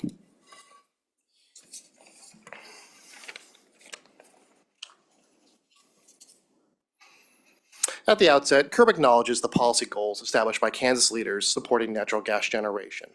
We acknowledge the recency of the changes to 66-1239 regarding the CWIP rider, regarding coal retirements, regarding the construction of natural gas facilities. However, I think it's important for the context that the Commission understands that leadership policy. What has become now my favorite summer reading materials, the IRP itself and the updates are typically filed in May, April of each year, after the legislative session ends. It's one thing to promote one resource over others, but a whole other thing to condone and consent to an additional 9% rate increase 6 years into the future. You'll hear evidence that there have been significant cost increases for when Evergy had conducted its 2024 IRP to when it filed the predetermination docket to even the updates in February. And so I asked the Commission to consider what is behind that policy decision? What were the understanding, the price understandings, the needs understandings at that time when considering this policy advancement? To the degree that policymakers understood that should be considered by the Commission when looking at things such as rate impacts, such as capacity needs, such as predictions for the future.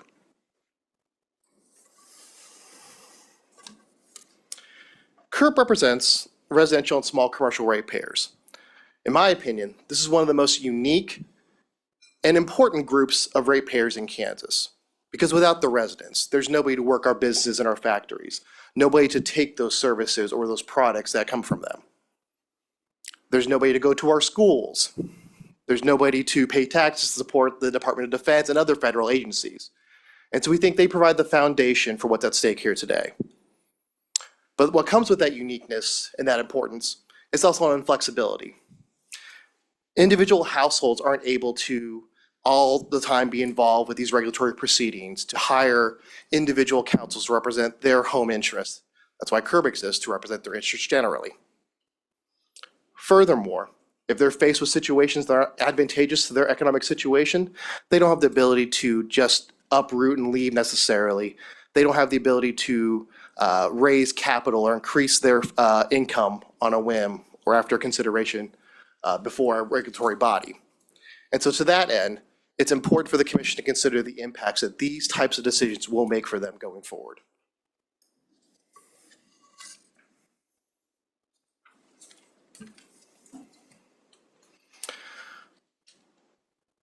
The signatories' view to economic development and large load growth and the projections in the future are kind of segmented. On one hand, in reference to the 2024 IRP, you see references to only one particular large load customer who's ready and close to going into service being considered. Testimony from Evergy will say they didn't model out any specific other large load customers when determining to build these plants. However, in the same breath, we also hear discussions of this pipeline of huge amounts of large load growth from customers the size that Kansas and Missouri have not seen, that dwarfs our current populations currently. And that is what these extra plants are supposedly be going towards to set the foundation to support that large load growth and economic development. However, there's no details surrounding when or even what location these plants will be. Will they be in Evergy service territory? Are there other places that these new businesses will be considering setting up shop and impacting that local economy? That information is not present today. And to that end, CURB believes that such uncertainty allows, if not mandates, more creative consideration of alternative resources and combinations of resources, both to address capacity and short-term energy needs, but also to be cognizant of the rate impacts going forward.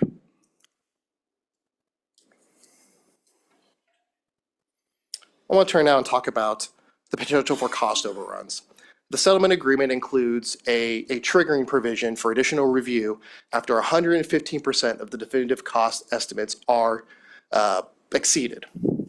Again, keep that in mind when reviewing the actual definitive cost estimates being requested today. How many millions of dollars does that necessarily have to be incurred and put onto ratepayers before this review is triggered? At what point does that become too excessive for ratepayers to have to consider before any sort of review happens, let alone relief from that increase?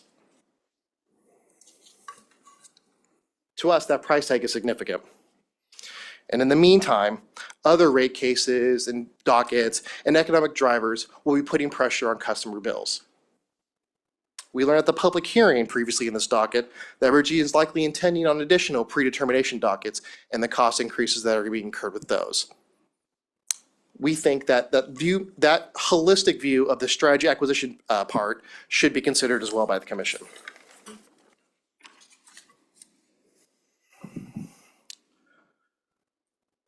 As Kurt mentioned before, we support favorable determination of rate-making treatment for the Kansas Sky facility because it will provide a low-cost source of generation and help to diversify an Evergy system. Comparable pricing to other resources and modest rate impacts to serve foreseeable needs weigh favorably in developing that particular resource. However, in consideration of the gas facilities, this is the result of an eagerness to utilize new rate recovery mechanisms in the face of uncertain risk of capacity requirements and possible load growth. The plan will lock ratepayers into decades of additional costs to serve load largely unaccounted for in the company's most recent preferred plan. Ratepayers will start paying for these costs before service is even taken from these plants, and we may not serve them for years at a time. So as I mentioned at the beginning, this case is about options for the commission to consider. To consider rate impacts, to consider capacity needs, and to consider the future of Kansas systems. Thank you. Thank you, Mr. Astrab. As I mentioned, we're going to take a quick break. We're at 10:40. We're going to recess until 10:50. Give everybody a quick break, and then we will take up witnesses beginning at 10:50. So we are off the record at this time, reconvening at 10:50.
It's amazing.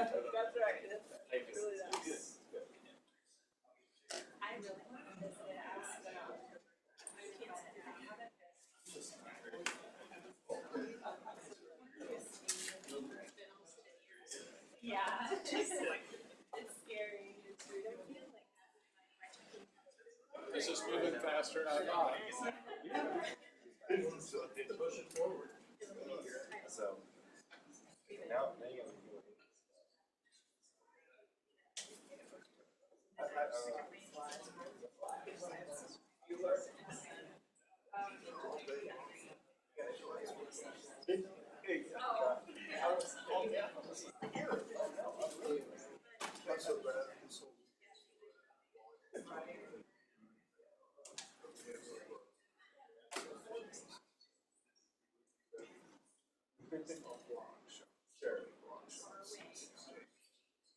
Sure.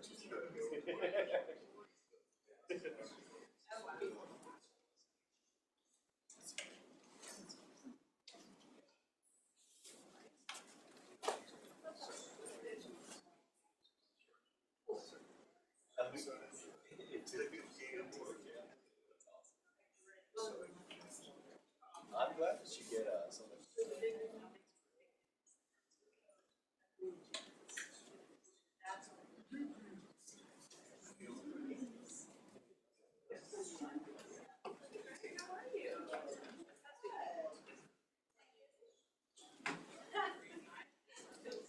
How are you, sir? I'm doing good. Good to see you. We got some, I think we got some stuff to do. I think it's just, no, I found this all very. pass down her.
All right, everybody could go ahead and have a seat.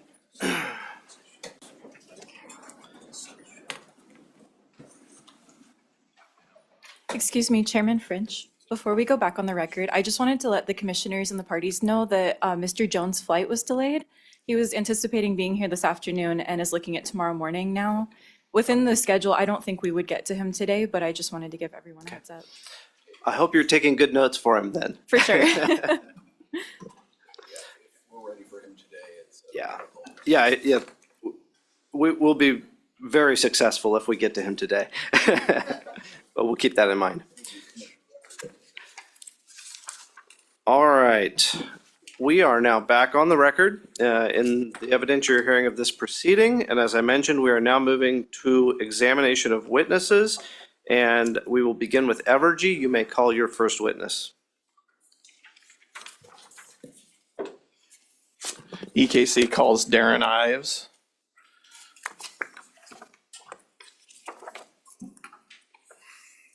All right. Yes. Do you swear the testimony you're about to give will be the truth, the whole truth, and nothing but the truth? I do. Thank you.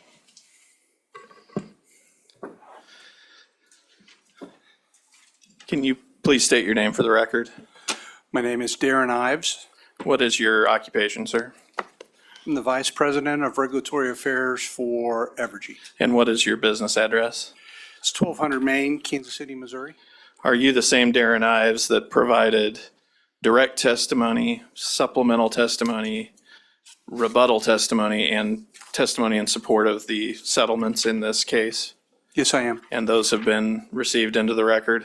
Yes, I have. And would your testimony today be substantially similar to the testimony submitted in those documents? It would. Tender for cross-examination. All right. First on my list for Mr. Ives is K.I.C. Mr. Zakura.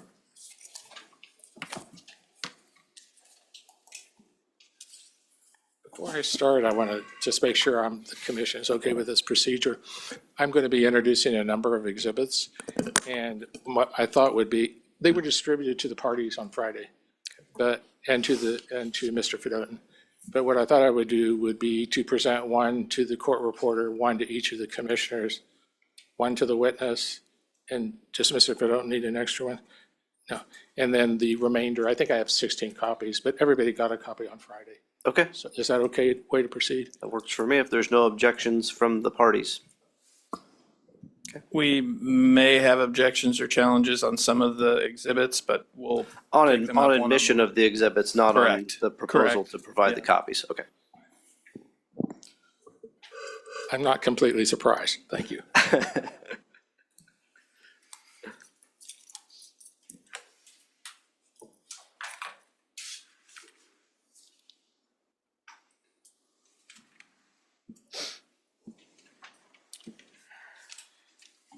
May I approach the witness?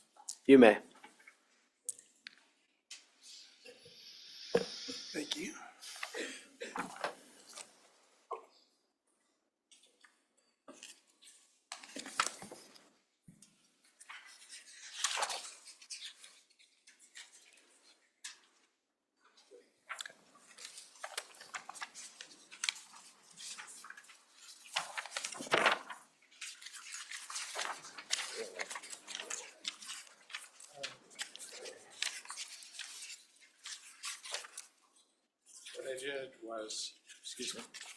What I did was to, as I indicated, copy the reporter, copy to the witness, copy to the three commissioners, copy to staff, copy to the company, copy to Curb, and then there's extras.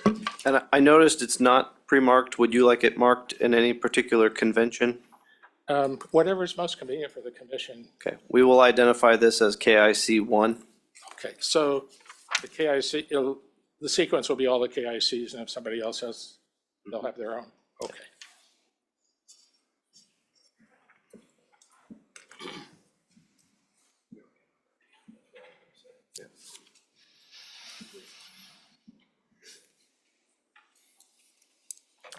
Good morning, Mr. Ives. Good morning. It's always a pleasure to see you. We've been on the witness examination trail for a lot of years, right? We have. You always get to be on that side, though. Okay. And you are always professional and complete in your answers. For that, I appreciate you. Okay. And as we start out, what I have given you, which is marked K.S.A. Exhibit Number 1, do you have that before you? I do. And that is a listing of the interveners, in this case, that are not supporting the non-unanimous settlement agreement that is filed in this case. Would you agree that that listing is accurate, sir? I would have summarized it differently, but I think it's generally accurate as not supporting. Okay, thank you. And I would say the bottom two are unopposed, so they're not opposing it, but I noticed you choose your words. I try to use my words as carefully as does Evergy. Okay, so with that explanation, you're okay with the list then? I am. The only other caveat I would have listed is these are all accurate, listings of interveners. I would say you could group the ones that are represented by you and your firm, and it would take a number of those down into a list. So I guess my point would be a lot of your clients have a consistent position, and they're listed separately here, but they carry a similar position in the docket. That's fair, and that's accurate. Okay.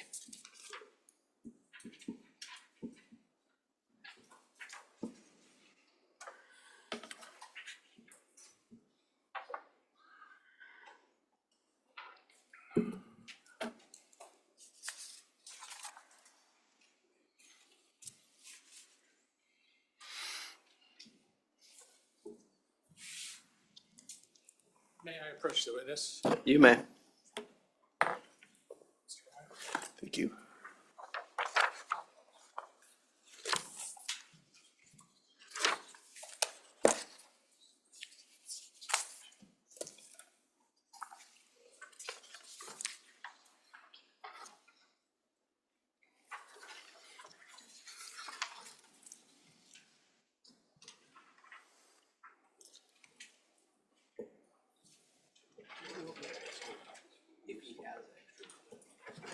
Mr. Zakura, if you have an extra, could our pre-hearing officer have a copy? Jim, if you have extras, I'll take them. If you don't. Oh, I absolutely do. Okay, then.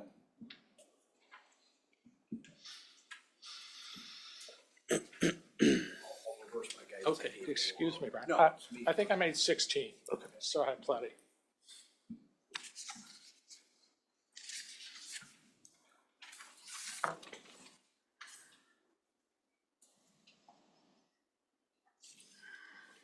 May I please ask the court reporter to label as K.S.A. number 2 an exhibit dated, a letter with the Evergy stationery carrying the date of February 14, 2024.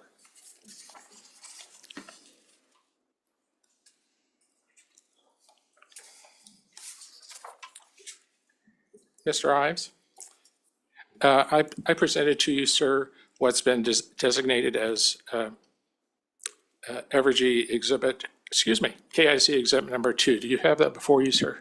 Yes, I do. Okay. And is that a proponent testimony that is under your name dated February 14, 2024? Yeah, proponent testimony to the Senate Utilities Committee on that date. Okay. And is this, to the best of your knowledge, an accurate letter of your testimony as presented to the Senate Utilities Committee? And I will represent to you, I got that off of their website. So. Yes, looks like an accurate version of my written testimony. I would have also given oral testimony in front of the committee. Okay. With that, may I please move the admission of exhibit number 2? It's admitted. Did you move admission of 1? I forgot, but I'm about to do that. Okay. No objection. Okay. So I move for exhibit of 1 and 2, and the commission accepts? Yes, they're both admitted. Okay. Mr. Ives, may I please ask you a further question? you're an officer of the company and you're presenting to the Senate Utilities Committee.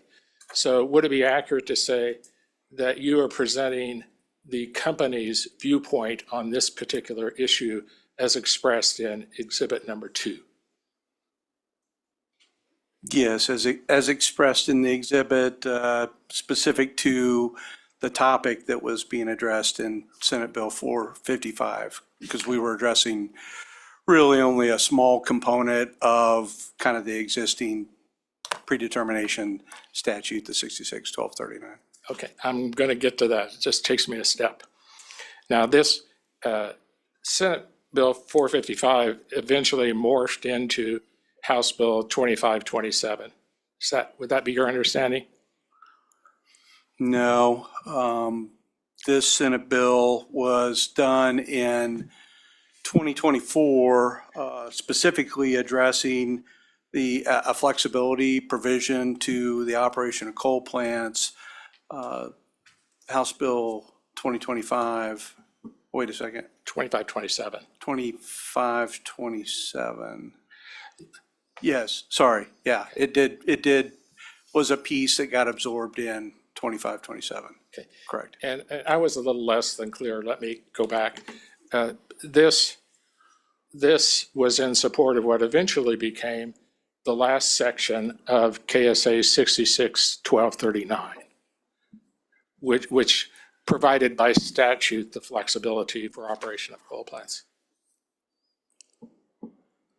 I'm pausing because without the full, without the full piece of the statute up here, it may be the last section. Okay. It is the section, this testimony addresses the section that discusses flexibility of the operation of coal plants. That was a piece of what ended up being House Bill 2527. Okay. So let me be a little more clear. I was not as clear as I should be.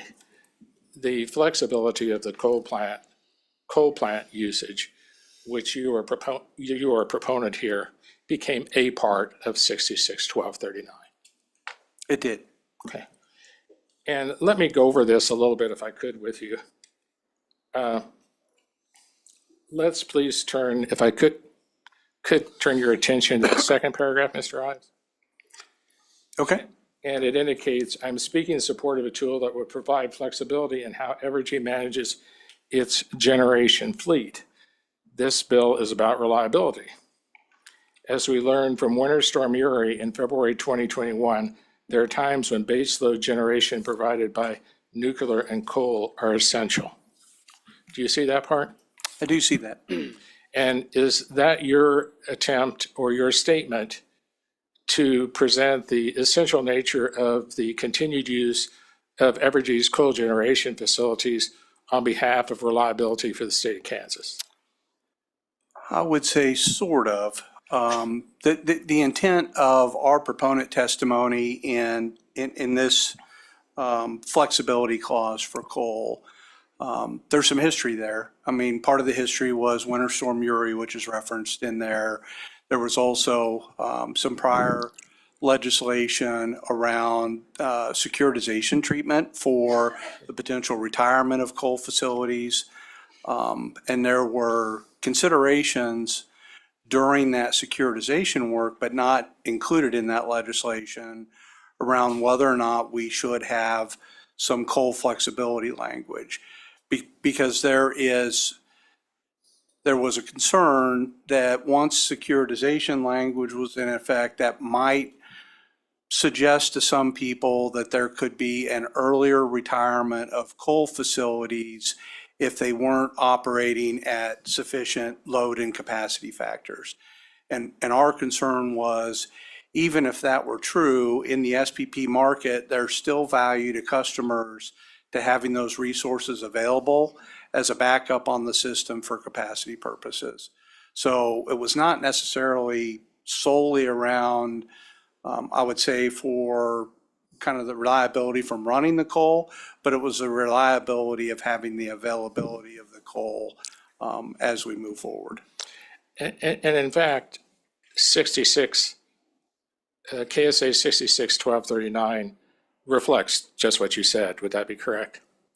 In terms of the flexibility to maintain the assets and service and rate base without high levels of operation. Essentially, that's what it says. So as I understand 66-1239, which was in response not only to Evergy, but others who were proponents of this as well, that the effect of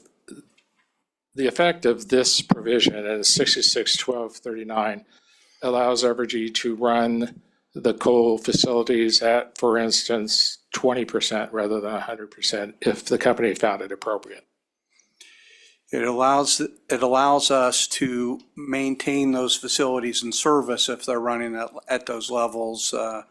SPP actually dispatches the units based upon their economics and need at any given time. So they'll decide how much they run. This says if they are running at lower levels, we can maintain them in service and in rates for capacity and reliability purposes.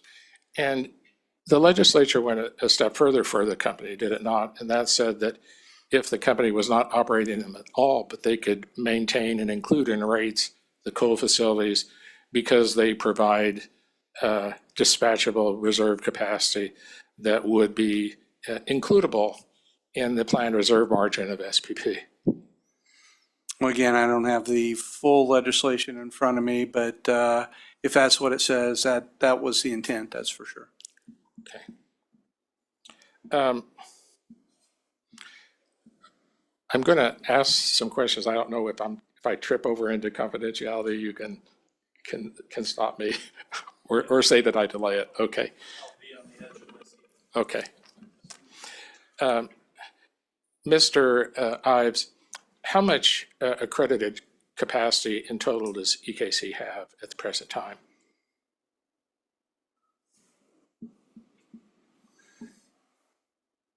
I don't have that exact number in front of me. It's probably a better question for Mr. Vandeveld, but somewhere in the range of 5,800, 6,000 megawatts, somewhere in that range. Okay. And of that amount that you indicated in your estimate, what amount is coal generation as a part of the accredited capacity of the company? I'm going to say, again, I don't have those numbers in front of me. I'm going to say in the range of half or so of that, maybe a little more. Okay.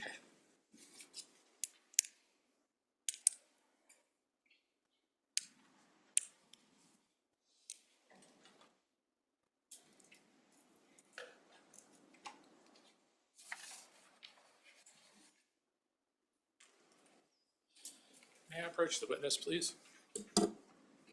Yes. Okay.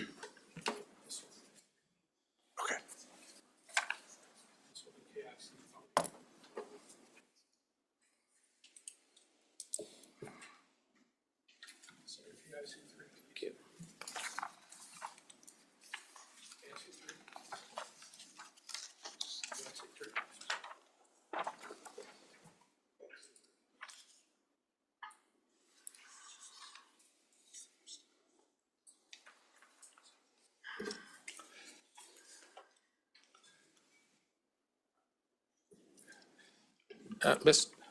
Let me give you a moment to review that, Mr. Ives.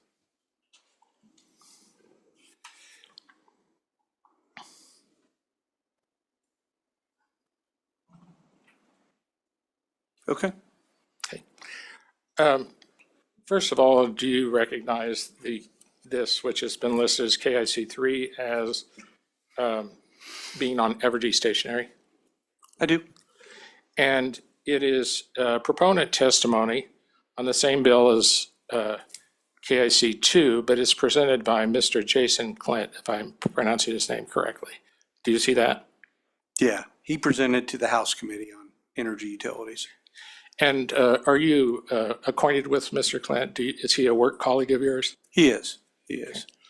And you would have been knowledgeable of this testimony being submitted in the House based on your professional responsibilities as in charge of regulation for Evergy? Yes, I would have been. Okay. Now, well, let me ask one further question. Mr. Clint, to the best of your knowledge, Mr. Clint was authorized to present this testimony to the Kansas House. Yes, he was. Okay. Now, may I please direct your attention to paragraph number 2. And paragraph number 2 states that the second sentence, these power plant workhorses provide a reliable form of flexible and dispatchable energy that other sources of generation cannot replace. Do you understand him talking about coal-fired generation? Understand him based on the sentence above to be talking about coal, natural gas, and nuclear. So dispatchable resources is what he's referring to there. Okay. Do you understand his intent to say that the coal-fired generation is important form of dispatchable energy? All of those, yes. But coal would be one of them, correct? One of that list that I said is what he was referring to, yes. Okay. I mean, the next sentence after that obviously says that Evergy is currently looking to add new hydrogen-ready combined cycle natural gas generation to its fleet. So he was talking a little bit broader than just coal in that discussion. Okay. Now, let me ask you to turn to it'd be the 5th paragraph, okay? Starts with we acknowledge? Nope, starts with, well, maybe, it starts with coal plants. I should have done that. Okay, perfect. Okay. And it indicates coal plants are currently operating like a battery backup for renewables, and we can't fully retire these coal plants until some other form of cleaner 24/7 reliable source of electric generation, such as cost-effective battery storage, becomes available. Do you see that? I see that sentence. And would you understand that sentence to say that Mr. Clint, on behalf of the company, was indicating that coal generation needed to be maintained as part of the fleet until, in this example, he uses cost-effective battery storage? Yeah, in this example, you're right. He certainly used that battery storage as an example. He finished that paragraph with Evergy continues to support an all of the above resource mix, and that he believes Senate Bill 455 aligns with that strategy. So as you know, that's been a topic of discussion in our proceeding and our review of the IRP results in this case. We continue to support a review of an all of the above strategy. So natural gas, coal, we evaluate a number of technologies, so it's certainly consistent. May I please, Mr. Ives, direct you to the next sentence? There is no better battery than a 45-day supply of fuel on the ground. Is he talking about a coal pile next to the coal plant? In that sentence, he certainly is.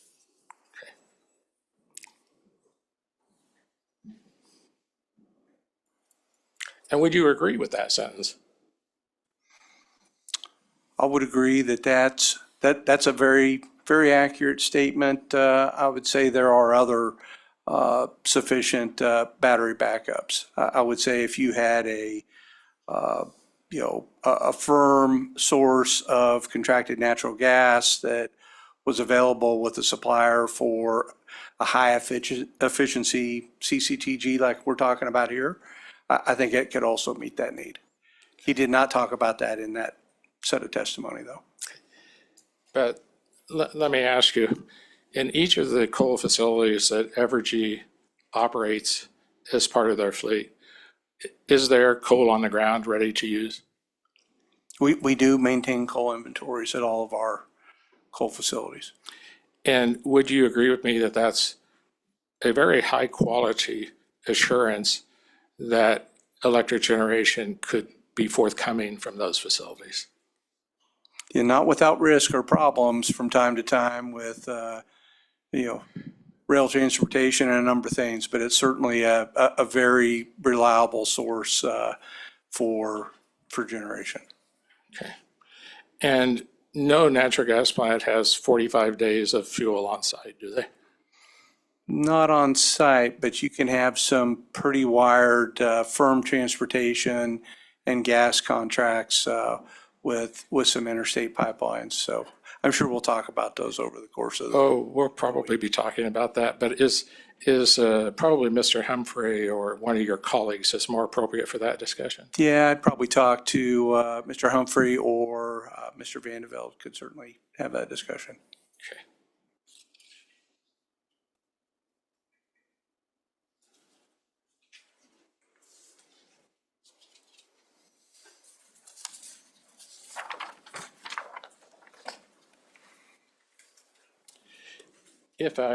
If I may, the commission, I want to present to the witness 2 or 3 pages from the company's SEC annual report. It's a public record. I don't want to make it an exhibit, but I would like it to be before the witness so he can refer to it. Sure. Are we still on KIC 3? Did we have that admitted yet? Thank you. I appreciate your help. May I please move for the admittance of KIC 3? No objection. It is admitted. And yes, you may approach the witness with your next document. Okay.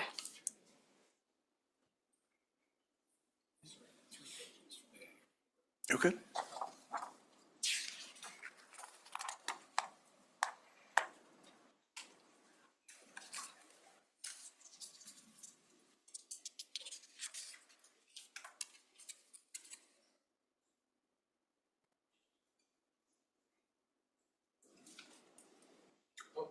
They're at the podium.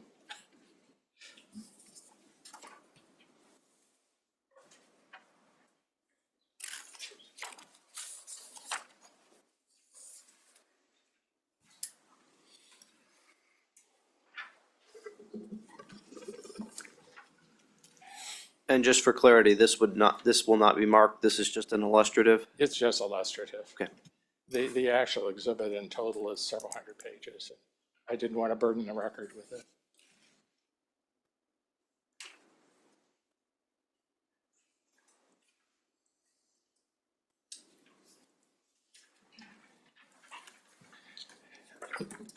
Mr. Ives, are you ready to proceed?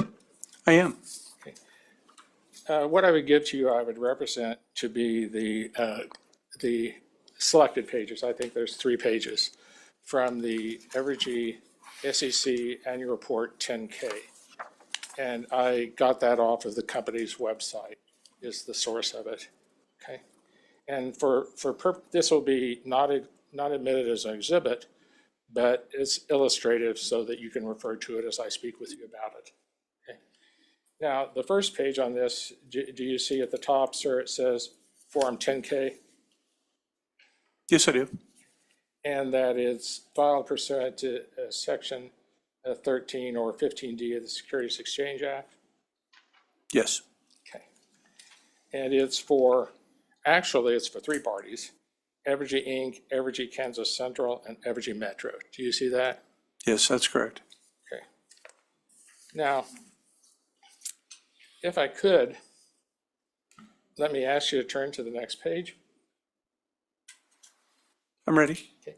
Which is identified as 27 on the exhibit or on the illustrative exhibit. And I want to direct your attention, first of all, to the middle paragraph. The cost and schedule of capital projects may materially change and expected performance may not be achieved. Do you see that? I do. Okay. And the company indicates that the business is capital intensive and includes significant construction projects. Do you see that? I do. And if you go on, it talks about some of the risks. It talks about there may be delay, limited recovery, increased inflation. There's the imposition of tariffs on imported goods, may render previously estimated costs to be inaccurate. Do you see that part? I do. And would you indicate that that is a true and verified statement of the company? that the capital projects are not without risk that Evergy is undertaking? Yeah, I would say any capital project that we undertake for the provision of service has underlying inherent risk across a number of factors. May I please direct your attention to the next paragraph, sir? It says the completion of capital projects, and then it says, including the construction of natural gas plants, okay, involves substantial risks. Do you see that? I do. And would you agree with that?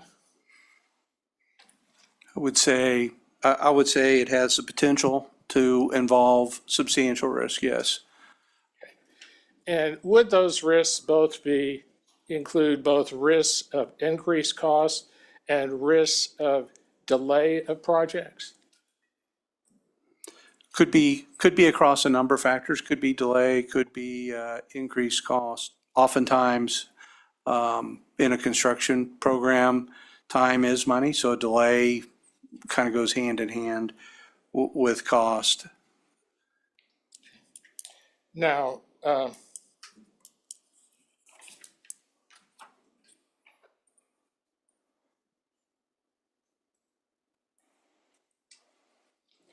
let me direct your attention to an addition in this. It's on page 27 and it's in the third paragraph. And it says the Evergy companies have selected a single vendor to supply the power island equipment of the new natural gas plants. Do you see that? I'm looking for it. And it's in It's in the last paragraph, sir. the completion of capital projects? That's where it starts? It starts, let me go back here.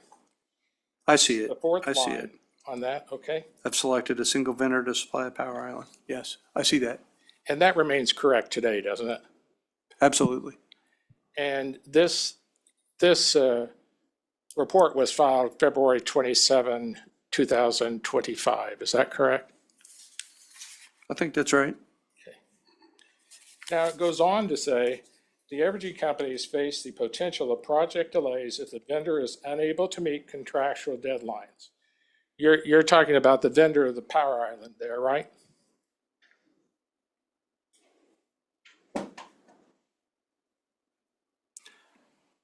It's unclear. My assumption would be, since these risk factors, and there are numerous others besides these 3 pages that companies like ours list in, SEC filings, cover a number of topics. This is one of them. They're generally written fairly broadly to cover broad scale risks that we believe investors should be made aware of that are inherent to our business and our operations. So while it's tagged on to the next sentence, I would suggest that sentence was probably intended to be broader across vendor relationships that we're in for construction projects like this. And Mr. Ives, would you agree with me that if the company, Evergy, felt it sufficient to advise shareholders or potential shareholders of the risks associated with the gas plants, that those same risks would be risks that retail ratepayers would have as the projects went forward? I would agree with you that there would be similar risk discussions, which there have been in this case, in this docket, around these projects specifically. I wouldn't say it's necessarily the same responsibility, because if you're responsible for SEC filings for a publicly traded company, as I mentioned, you have a laundry list of these types of risks that are expected to be covered that may not bubble up to a discussion point across all stakeholders, because you're doing it essentially once a year with investors in your 10K. So it's pretty extensive and pretty broad reaching. Let me juxtapose 2 situations for you, if I could, Mr. Ives. If the company was not seeking predetermination, the company would not seek to include in retail rate base the costs of the plants until they were either in commercial operation or within 1 year of commercial operation. Is that correct? I would say generally by seeking predetermination, other than kind of the CWIP rider that we're talking about here, we also won't be putting cost into rates for customers until the units are in commercial operation and come through a full general rate proceeding. So I would say that piece is consistent. Okay.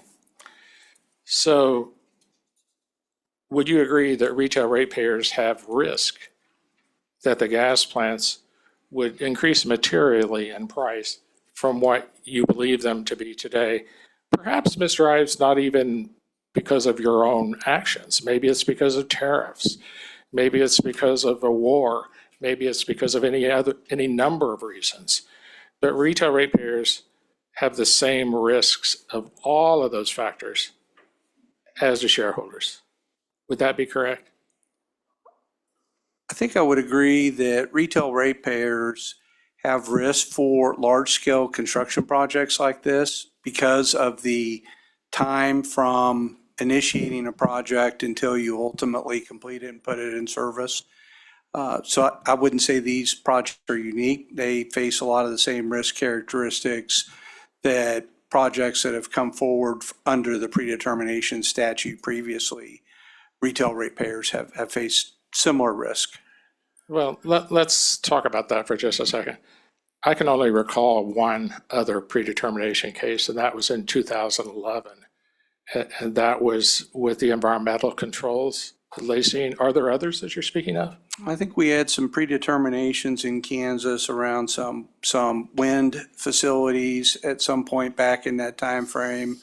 I believe there was, I wouldn't call it a predetermination, but a very similar comprehensive energy plan that addressed kind of a pre-addressed a construction project for IATN2 and a number of other things. So I would say there have been similar kind of early discussions addressing large-scale generation in the state of Kansas before it gets constructed and put into rates.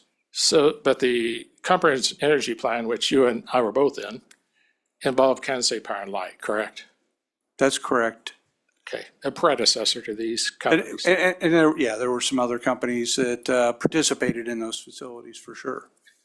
Let me direct your attention to the next sentence. Evergy companies entered into the equipment purchase ahead of regulatory approval in an attempt to adhere to project timelines and expected completion dates. Do you see that? I do. Okay.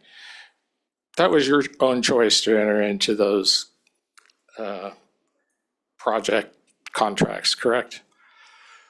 Well, I mean, I would say by own choice. I mean, we certainly had presented an integrated resource plan that called for load to be online in the case of the gas plants in 2029 and 2030. And it was our determination that in order to be able to meet those projections and those load requirements, starting by getting in the queue and starting some of that contracting process made good business sense. So yeah, we did make that decision. And the discussion here, Mr. Ives, that you're presenting to shareholders or potential shareholders is to put them on notice of risks, correct? You're presenting to anybody that reads our publicly available SEC documents for sure. But yes, but a laundry list of risk, as you know, and mentioned, that document also happens to be, 100 and some pages. So it covers financial results, business operations. There's a number of things in there besides these three risk factors, but yes. But this is particular as to gas plants and regulatory approvals, correct? I think this is particular to large capital projects. It touches on regulatory approvals and touches on these gas plants, but it's more broad than just those. And by putting that in there, you're, as I would understand it, you're putting shareholders on notice that the Kansas Corporation Commission might not approve your petition, or it might approve it with conditions, or the Missouri Public Service Commission might not approve it, any number of regulatory items. Would that be correct? We do face the need to have approval from the commissions in both states to proceed, yes. And you don't only need the permission of the K.S.A, you need environmental permits, you need siting permits, you need water permits, you need regulatory approvals of various types, correct? We do. We have a number of contracts we need to enter. We have a number of permits we need to receive. Every large scale generation project carries a number of approvals.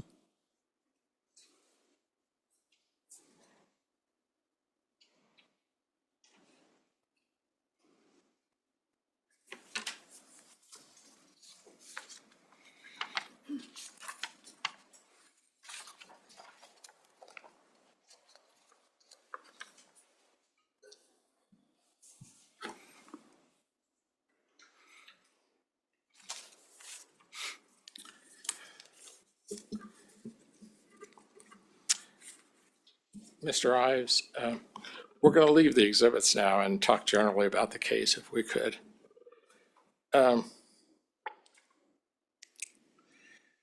Let's talk generally about K.S.A 66-1239 first, okay? Now, that statute relates to a stake. It's called a stake in a generating facility. What's your definition, or what do you understand a stake to be? My understanding would be that that's written to address the potential for complete or partial ownership, either through kind of direct asset ownership or contractual ownership in the facility.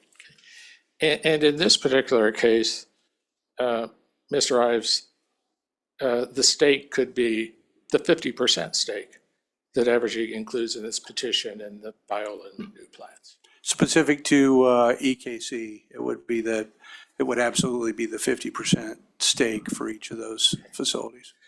Now, the second item in 66-1239 that's described, or is defined by statute, actually, is generating facility. And what is your understanding of what a generating facility is? Well, in general, it is the facility that is generating and making the electricity for service to our customers and provision of electricity to the market. And when you say a generating facility, like, let me just give you an example. A generating facility without a gas supply is not a generating facility, is it?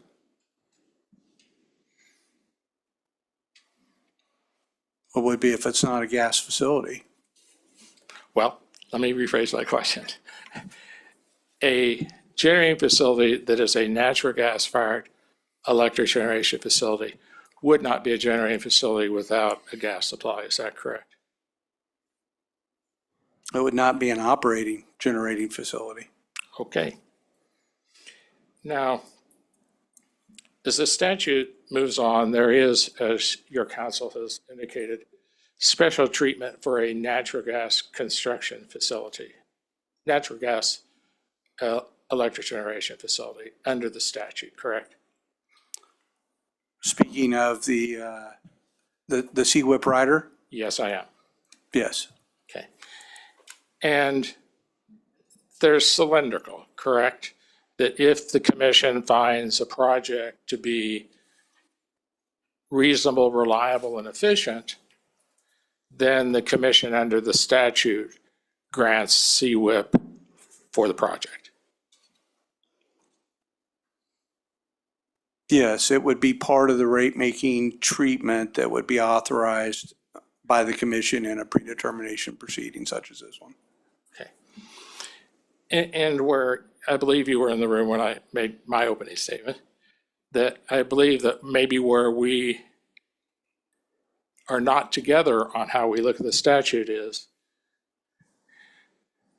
well, let me ask, is a CWIP for the part of the project that you know the costs of today? Or does CWIP apply to also the costs that you don't know? Well, so the CWIP is specifically determined based upon actual costs that are incurred underneath the definitive cost estimate. So the definitive cost estimate is one of the things that we have in the agreement in front of the commission to approve. So as we incur actual cost under that definitive cost estimate, the buildup of cost of construction, they would be eligible for collecting the associated financing costs through a CWIP rider up to the definitive cost estimate, or if we proposed in a future proceeding a change to that definitive cost estimate that the commission approved, could be up to that newly approved number. So we would have to go through a proceeding to go beyond that definitive cost estimate that is part of this settlement agreement. Well, let me back up if I could a minute.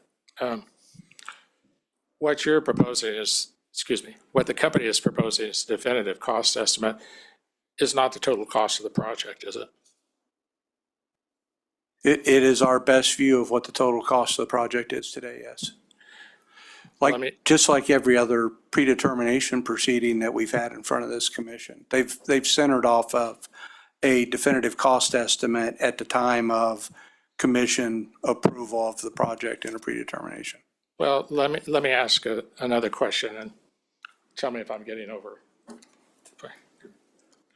In your definitive cost estimate, have you included a cost for natural gas infrastructure? No, because that will not be our capital cost. That will be the capital cost that is paid for by the gas pipeline and billed through the transportation service under a natural gas contract. So, but isn't that a cost of the project? You can't have a dispatchable gas generation resource without infrastructure to serve it. So how can that not be part of the cost of the project? Well, again, it's because it's part of the cost of the natural gas to supply the facility later on. It'd be no different than if we were here for approval of a coal-fired station, which maybe some people would be happy about today.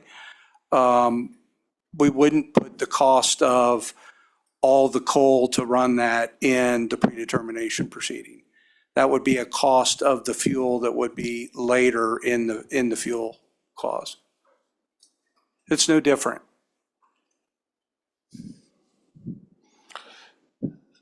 So let me follow up a little bit on this. So what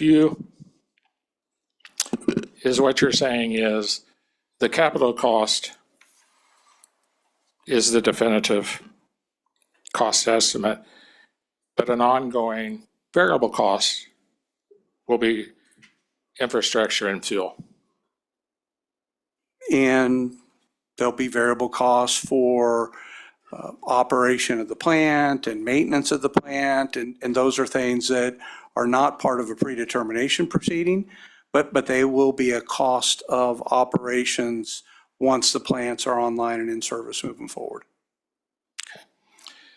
Let me then ask you a follow-up question. When the commission determines whether this is a project that is reasonable, reliable, and efficient for retail ratepayers to pay the costs, wouldn't the commission want to know or shouldn't the commission want to know what the capital costs and the fuel costs are for this project? The commission wouldn't want to, it seems to me, the commission would not want to approve a project without knowing what all of the costs of the project are? It's a great question. I mean, that's why, that's why we include those costs, the cost of natural gas to operate the facility and the cost of the transportation in our estimates when we evaluate the projects in the IRP, which is part of the responsibility for demonstrating that we've selected, the reasonable and right resources. So the commission has that information. It's part of the work that we did in the development of the IRP that selected the natural gas facilities with those costs included as the right resources to meet customers' needs moving forward. It's just not part of the definitive cost estimate of construction of the facility, which is what we're focused on when we set a definitive cost estimate to measure for a predetermination proceeding. Let me follow up on your answer, please, Mr. Ives. Are you indicating that the commission or anybody, all of us, all our parties, know what the gas infrastructure costs are? I'm indicating that it's within the buildup of the numbers for the IRP that were presented by Mr. Vandeveld in his testimony. And I think I'm getting towards where I need to ask him these questions, but you don't have any particular knowledge, do you, about whether or not there's been any gas infrastructure agreements agreed to? I know we have not signed agreements yet. We have had dialogue with certain of the interstate gas providers. So we are in discussions.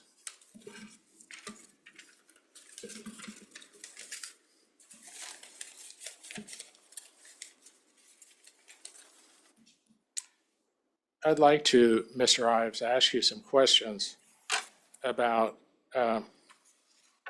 what options the commission might select based on the evidence in the record. And I think your counsel alluded to some of that in the opening statement. But let me give kind of an array of those and see where you're in agreement or disagreement, if I could. The first is the commission could not approve your petition. And the reason they can't approve your petition is that those terms have been superseded by a settlement agreement. Is that correct? Well, I hate to take decision-making authority out of the commission's hand because they have a lot of latitude in how they'll weigh the evidence and make a decision. But I would suggest that the likely scenario would be they would approve the settlement agreement that we have entered into with parties as opposed to our initial petition. Let me please ask the question a different way. Has Evergy pulled the original petition off the table? Is it even before the commission for consideration? I don't know that we've effectively pulled anything off the table, but we have indicated that we are in support of the non-unanimous settlement agreement for the natural gas facilities. So that's our position at this time. And the second option the commission could do, again, alluded to by your counsel, was that the commission could find that the proposed plans should not be approved. And that would be on the basis of the testimony of Mr. Gorman, Mr. Fitzhenry, and others. That's one option for the commission. Is that correct? The commission does have that option, yes. Okay. Now, let me go to a third option, which was also discussed, I believe, by Climate and Energy. The commission could find that only one gas plant should be constructed because one gas plant would provide the additional generation capacity that Evergy is requesting. That's 710 megawatts. Is that something that the commission could do based on the testimony? No, I don't believe they can do that. Would you tell me why? Because the Viola plant is not available in 100% capacity to EKC and the customers at this time. It is 50% provided to Evergy Missouri West and in a proceeding in front of the Missouri Commission right now for that 50%. I'm going to get back to that, but let me take a slight turn. Could the commission issue an order contingent upon an order by the Missouri Public Service Commission?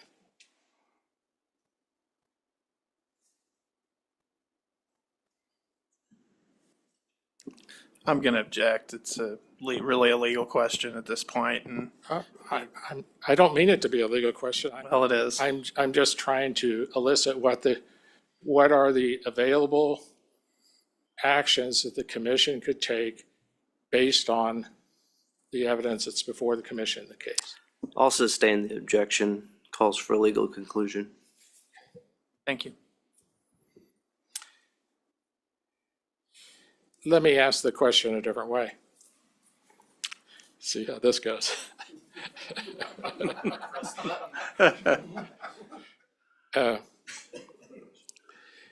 Does the Viola plant, Mr. Ives, is the Viola plant going to be constructed if the Missouri Public Service Commission denies the request of Evergy Missouri West to participate in the plant?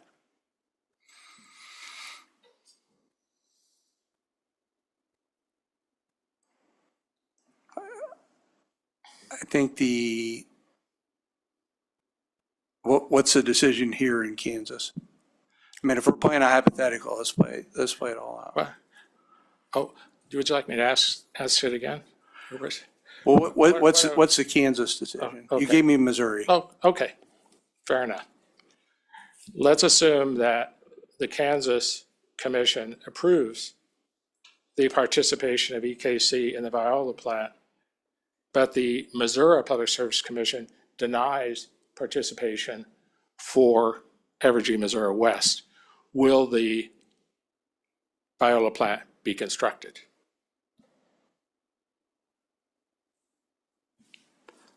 I think the answer is likely TBD, because it may take some decision makers that are above my pay grade to be involved with that. But I think the likelihood would be at a 50% ownership level approved in Kansas with EKC as the owner operator of the facility as proposed today, that we would probably petition to move forward with the Viola plant. We would have other options to utilize the 50% that Evergy Missouri West did not approve. Let me, please, Mr. Ives, ask you the flip side of that question. Let us say that the Missouri Public Service Commission approved participation in the Viola plant. Am I saying that right? Is it Viola? Okay, Viola. I didn't know Viola plant. Let's assume that the Missouri Public Service Commission approved, but the Kansas Corporation Commission disapproved. Would the Viola plant still be constructed? Might be a little bit more complicated TBD, but I think the answer is probably pretty similar. That subject to maybe some folks beyond my pay grade, we would probably have a need to move forward with that Viola facility and determine what the next steps are with the 50% that's not approved. Let me give you another scenario for commission action. Let's assume that the commission finds that all of the capacity is not needed by EKC. Bear with me, assume that. Could the commission approve construction of the Viola plant, but only permit a part of the capacity to be included in retail rate base of EKC? I'm going to object again. That's a legal conclusion, in my opinion. Any response? Yes. A central part of this consideration is whether or not there is demand for additional capacity, and if so, how much additional capacity, and if there is demand and if there's additional capacity, and it is not equal to the amount of capacity at the facility. I'm simply asking who bears the risk for excess capacity if the commission determines there to be excess capacity.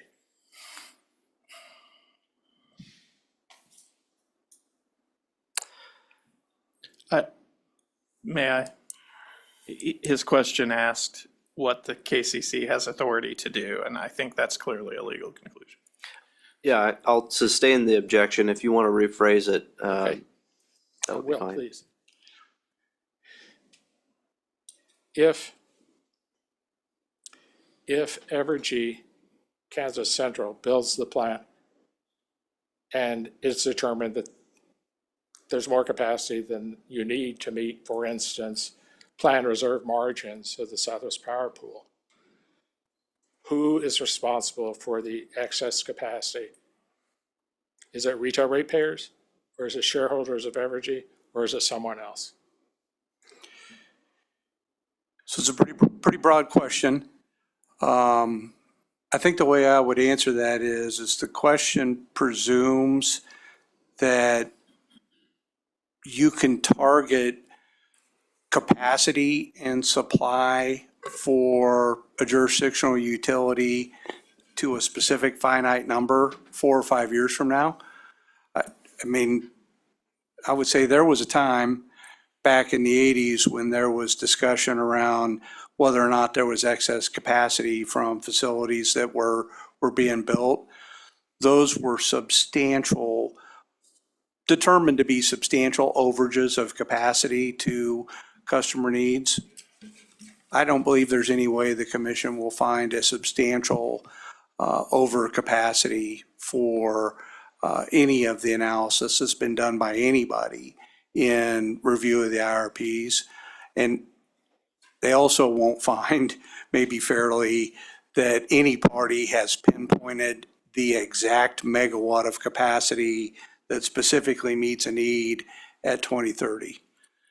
So that's maybe the best answer I can give is I think the likelihood is remote to nothing that there will be a determination of there's excess capacity from these builds. Let me ask the question a little different way. What if Evergy determines that they don't need a certain amount of capacity?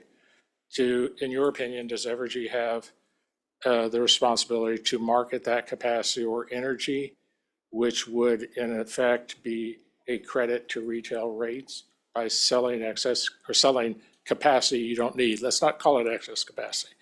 Capacity you don't need to any other municipal or co-op or in the state. Because as I understand it, revenue that Evergy would receive would be a credit to retail ratepayers of EKC. Okay, so it's a good question. I mean, I think my first part of my answer would be same as the prior answer. I don't think there's any likelihood that there's going to be a determination by any party that commission or Evergy that we consider we have a bunch of extra capacity from these builds. That said,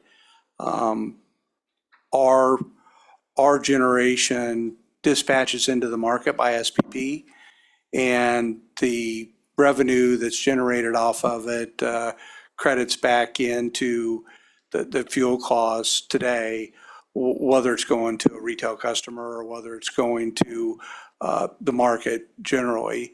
And we also have the ability, if we determine we had capacity available, to enter capacity arrangements that, to your point, would also go back to customers. So we don't set on unused available capacity without utilizing it for customers.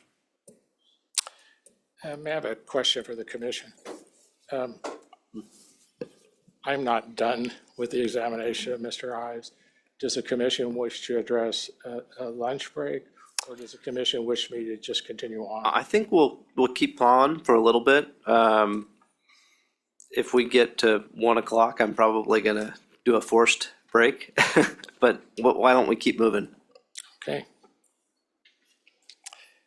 Mr. Ives, I want to get back to the issue of how you determine which Evergy division needs capacity and which Evergy division gets the capacity, okay? Now, when we started this case, Evergy said that there was a potential that Evergy Metro would get 50% of the McNew plant, and that Evergy would file testimony, I believe, by mid-February, which would say whether or not, I believe it was, whether or not at that time EKC would take that additional 50% capacity, or whether or not it would go to Evergy Metro. Okay. So when we got to February 14, Evergy said, well, Evergy Kansas Central doesn't need the second 50% of the capacity, but Evergy Missouri West does. Okay. And Evergy Metro is out of the picture. Okay. Who made that decision? What do we know about the decision? How is that decision made? Yeah, so there's quite a bit of testimony in the record on that process. I might clarify a couple things about what you indicated.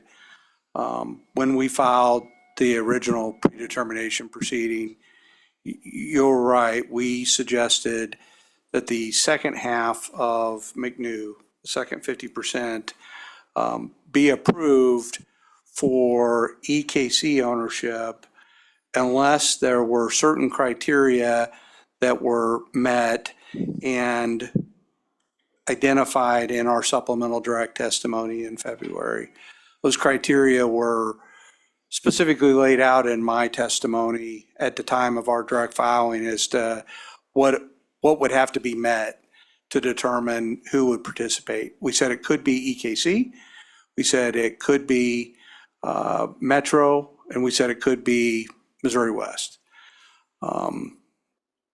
We went through the analysis, evaluating the criteria that we had laid out, kind of all predicated on what I would call traditional resource planning analysis that's done by Mr. Van de Velde and his team for changes in circumstances.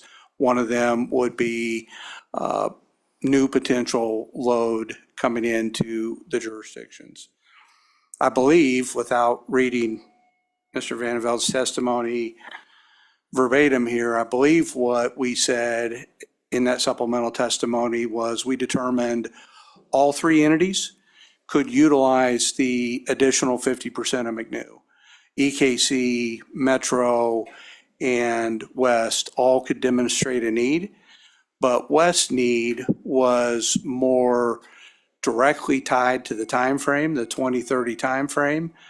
That EKC and Metro had a little bit more flexibility in time, and they also had flexibility in options because they had available coal that retirements could be looked at and modified, and there were other levers that, including those coal retirements, that Metro and EKC had. So it made sense to go to the most acute need and the most tied need to the time frame, and that was determined to be Missouri West. And of the parties that you mentioned, Evergy Kansas Central would have the most coal-fired generation capacity, right?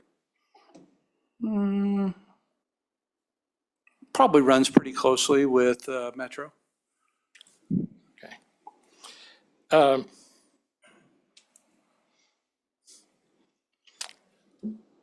When you said that it gives you some flexibility, let me bring up the point that on the integrated resource plan for Kansas for EKC that was presented by the commission, it shows a 650 megawatt coal facility for 2031 on EKC. Is that still an accurate resource plan? And do you intend to come to the commission for an additional 650 megawatt of coal for natural gas combustion turbine in 2031? Well, in Kansas, we have not yet filed our annual update for the IRP for 2025. It will be filed sometime here in the second quarter under our timelines in Kansas. I suspect, and I don't have that in front of me, but I suspect we will still show initial generation needs in 2031 and beyond when we file that IRP. Whether it will be the same natural gas facility or what the makeup will be determined when that IRP is finalized and submitted. And is that the case even though you have this substantial flexibility of retirement dates that you spoke of for the coal facilities? It is. Part of our IRP analysis, which I'm sure Mr. Vandervelde could talk to you about, looks at flexibility of retirement dates of the existing facilities. It looks at all the various technologies that might be available to meet the need identified in the IRP. And as we've talked about, our approach is going to be, has been, and is going to continue to be kind of an all-above strategy to meet the risk and the needs that are identified by the IRP. So ability to consider retirement dates is a factor, but I think you're going to see that we're still going to need additional generating resources based on the current IRP plan. I want to ask the question a little differently. I don't mean to say that you didn't answer my question, but it isn't the answer that I was looking for. So let me ask the question a little differently, okay? Would Evergy be willing to state today on the record that EKC will not seek to retire any of the EKC coal generation before the end of their useful lives? Well, you and I might differ on what useful lives mean. You and I might also differ on what the parameters are that you can make that decision on. So the short answer is no, we won't make a definitive statement about a specific retirement date for existing coal facilities today, because there are too many factors and unknowns. That's why we do long-term integrated resource plans and we continually evaluate. Today, I would say it looks very favorable from a federal policy position to continue to consider our coal fleet and operate them for a number of years. The next administration, which will be here in less than 3 years, may have a very different viewpoint and perspective and may put in parameters that would invalidate anything I told you today from a commitment standpoint. So we're going to have to agree, I think, to continue to evaluate kind of the resource mix to meet the needs that are identified in the IRP. I don't mean to poke at this, but when you refer to the next administration, what are you talking about? Are you talking about federal administration, state administration, EPA? Federal. Okay. So I see if I can recite this. I ask you the question, would you be willing to state today on the record that EKC will not seek to retire any of the EKC coal generation before the end of their useful lives? And your response with a lot of commentary, some commentary was no. I'm going to object to the question. This testimony should stand and shouldn't be misstated as to what his whole answer was. I didn't intend to do that at all. I said all of your colloquy before would be part of that answer. But the answer is no, right? I think the answer was all the things that I stated. Fair enough. Okay. I'll overrule the objection just because the testimony speaks for itself. Okay.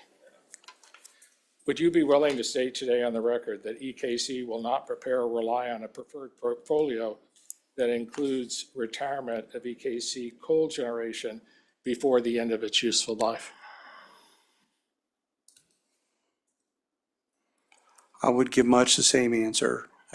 There are a number of factors that weigh into the considerations for coal retirements. One would be the definition that you and I might or might not agree on useful life, but there are many other factors that would make it unreasonable for me to make a definitive statement around that today. Would you be willing to state on the record that Evergy would not retire EKC coal facilities before the end of their useful lives in furtherance of Evergy sustainability goals? I'm going to jump in. The witness has indicated that he doesn't understand or there may be a disagreement as to useful life. I think that needs to be defined, or the question is vague at this point. Okay. Can I restate the question? You may restate the question. I will agree that the last several questions have seemed like they're eliciting duplicative responses. So just in the interest of time, if we could be very direct, that would be helpful. I'm generally pretty direct, thank you. Let me step away from that for a second, okay? You and I would agree that Evergy has done a really outstanding good job of reducing carbon emissions over the last 20 years. We can agree to that, can't we? I would hope we can. Okay. And the period between 2005 and 2025, as I looked at the sustainability reports and the annual reports, Evergy's reduction of carbon emissions is, I think, 52%. It's outstanding. Would you agree with that? Yeah, that's the range. Okay. So we're not talking about operating, you'll agree with me that when we talk about operating the coal plants or not operating the coal plants, we're not talking about doing that for the purpose of reducing carbon emissions, because Evergy is already doing that in a very, very fine way. Well, I would say there are a number of factors that go into operating the coal facilities. I would say maybe the primary one is many of the coal facilities today are 50 plus years old that we own, and there is some end of life component to movable equipment like generating stations and the pumps and all the things that go into that. They certainly have operated well, and they've certainly been maintained to all the appropriate utility standards. But it doesn't mean they're going to run forever. So we have to have a responsible transition plan that allows us to move forward, to have adequate supply of electricity for customers for years to come. In the event that we started having a lack of availability of existing facilities, it would be dramatic, the impact to customers and some of the concerns that we heard staff raise in their opening around resource adequacy if we hadn't started a responsible transition. Doesn't mean, to your point, that we need to shut down all of our coal facilities tomorrow, but it does mean we need to continue to evaluate the right transition plan and the right way to move Kansas forward. That's what our IRP attempts to do. Let me, Mr. Ives, discuss with you a little bit about something you mentioned earlier, and that being how the SPP operates. Mm-hmm. And everyone in this room can agree that I'm not an expert on SPP, but let me give it a go, okay? Would you agree that SPP is, generally speaking, involved in economic dispatch, that they attempt to dispatch energy that is least cost? That's the goal, yes. And because of the amount of wind that is in the SPP region, SPP has been successful in dispatching, let's say, of the overall amount of energy, maybe 40% of that energy is wind energy, correct?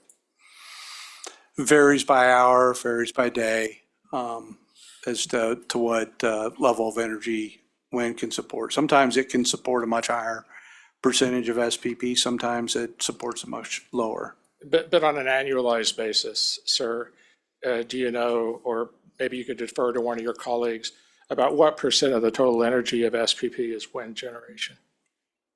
Yeah, from an energy standpoint, I'd probably have you ask Mr. Van de Velde that question. Okay, but you would agree with me that that's substantial, correct? There is a pretty reasonable portfolio of wind in SPP currently. And one of the attributes or benefits of that wind is that it's carbon-free energy source. Is that correct? That is one of the attributes, yes. And in looking at the very complex algorithm that SPP utilizes as to whether or not they're going to dispatch, they also are trying to keep voltage control or different parts of the system. So on a typical day, you'll still see, even when there's a lot of wind, you'll see coal and natural gas, correct? Yeah, I would say when you're covering a 14-state region, it takes a wide array of generation to supply the needs of the system. And I'm going to introduce an exhibit with, I believe, either one of your other colleagues. But would you agree with me that the general position of the Southwest Power Pool now is that it is not wise to retire dispatchable resources such as coal or natural gas? I don't know that I can agree with that. I think certainly the SPP has an interest, just like we do, in having dispatchable resources and making sure that resource adequacy is, adequately addressed, and we're not having, potential for outage events and extreme weather events. So dispatchability is important. I would say SPP would tell us to do our resource planning and do our IRPs and evaluate all of our factors in coming to a conclusion about retirement of a facility or addition of a facility. That they're not going to dictate necessarily specific to one resource or another. Let me ask the question a different way, a couple of different ways. If you were to call up SPP and say, a year from now, we've all huddled up at Evergy and commission agrees we're going to retire 2,500 megawatts of coal-fired generation a year from now, what would you think the response at SPP would be? We'll probably have to go through our analysis with them and spend some time determining what they believe the system impacts of that would be. To be fair, we would do that anyway. So we would know the answer to that question before we made that call. Let me just ask one more question before I move on to it. Are you aware that SPP generally has come to the case, not the KCC, to the legislature and said that because of a combination of a lot of renewables on our system and retirements, that we're concerned about our planned reserve margin? We're concerned about retirements? Do you understand that to be their position? I would say that they are having discussions with a lot of folks, including their load-serving entities, around how we ensure that we have the right resource adequacy in the region and what the right planning reserve margins are and how we think about them in summer versus winter. So I don't know that there's any unique discussion to any particular legislative body. I think the SPP has been pretty open about their continued work on ensuring resource adequacy in the region. Could I have just 1 or 2 minutes to organize my exhibits and I'll continue as long as you want? Yeah, sure.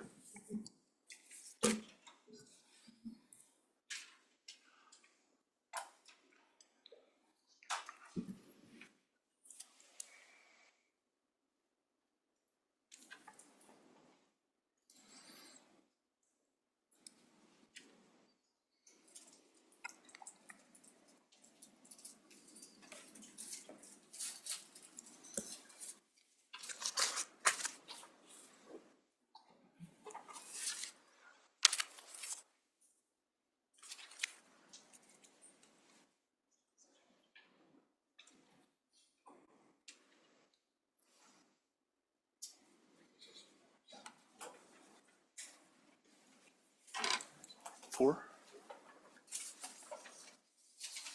I have 2.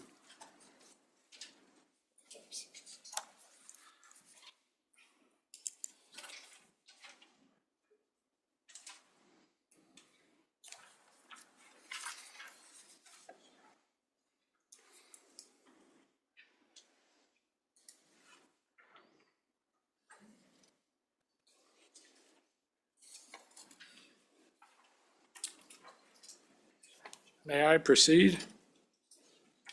Yes, please proceed. Mr. Ives, I presented to you what the reporter has marked as Exhibit 4. Okay. Do you have that before you, sir? I do. And I will state to you that this is a exhibit that I prepared exclusively from the SEC annual reports of Evergy. Okay. And what I have done in this report, which is titled Evergy Kansas Central Sales Volume History by Customer Class, is to simply take the volumes that appear in the annual report for each year by customer class. Okay. On that basis, I would move for Exhibit 4 to be admitted. I'm going to object. This lacks foundation. Mr. Zakora has basically attempted to lay that foundation by saying he used SEC filings to compile this exhibit. It lacks foundation at this point. If foundation could be laid, that may be another story, but it doesn't have foundation at this point to be an exhibit and admitted, and we object. Yeah, I'll sustain the objection. If the witness can lay foundation, then we can admit it. If not, you could use it as an illustrative for questioning. Thank you. Mr. Ives, would you take a look at, let's say, the first 2 years, 2024 and 2023? Do those appear to you to be an accurate presentation of the volumes on customer categories from the SEC annual report of the company? I couldn't answer that question. I mean, I haven't studied those volumes in the SEC reports. Well, let me ask you, well, I'll offer it as an illustrative exhibit, okay, or illustrative document at this point. I have, if he's going to be cross-examined on these points and whether or not they are accurate, true and accurate, the foundation has to be laid. It can't just be used as an illustrative without foundation. I'm sorry. I object. Well, I'll overrule the objection until I hear a question.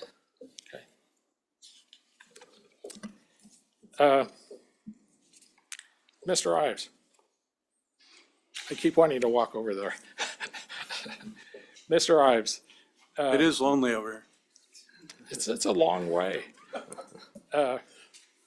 Mr. Ives, has the company seen any customer growth in total company sales from 2023 to 2024? Well, I'm going to answer this based on my understanding, which I don't have the numbers in front of me. It's my understanding is we have seen some weather normalized load growth. What makes comparisons like this difficult is these have weather variations in them from year to year, which can change volumes. When you're looking at a megawatt hour basis, you also kind of ignore the fact when you look at a view like this that we plan based on peak load. And I know we've seen peak load growth over the number of years that are presented here. And that's how we plan for resources and resource requirements, not necessarily just the megawatt hours. So it kind of depends on which factors you're looking at and how you're thinking about what impacts resource planning. Can I request the commission to maybe deviate from the previous ruling? I have confidential documents that were in response to the company that address volumes. So they're not, subject to the foundation issue. It's their answers. So are we introducing a new exhibit? Yeah, I want to, but they're both confidential, the two I'm going to use. What my request is, may I have 10 minutes of confidential? Are we nearing the end of your questioning then? No, I have a few more things other than that. Do you want me just to wait? If it would be possible to wait to get into confidential at the end, that would be good. Okay, because this is in response to the volume issues, and so there's not a foundational issue involved, and I do want to speak to him about volumes. Let me give you a caveat. Would it be possible to use the document to question the witness without discussing the confidential information? Or are you going to be asking, are you just asking him to refer to it? Well, what I would ask him to, and Go ahead. I can't answer that question either because I haven't seen it. So, well, I labeled it, that was what's distributed, K.S.A. 1.1 and 1.2 that was sent out on Friday. okay. Let's hold it until we're ready to hit the last few confidential items at the end of Mr. Ives' testimony. I was just trying to keep the flow. We were on volumes, but I'll wait.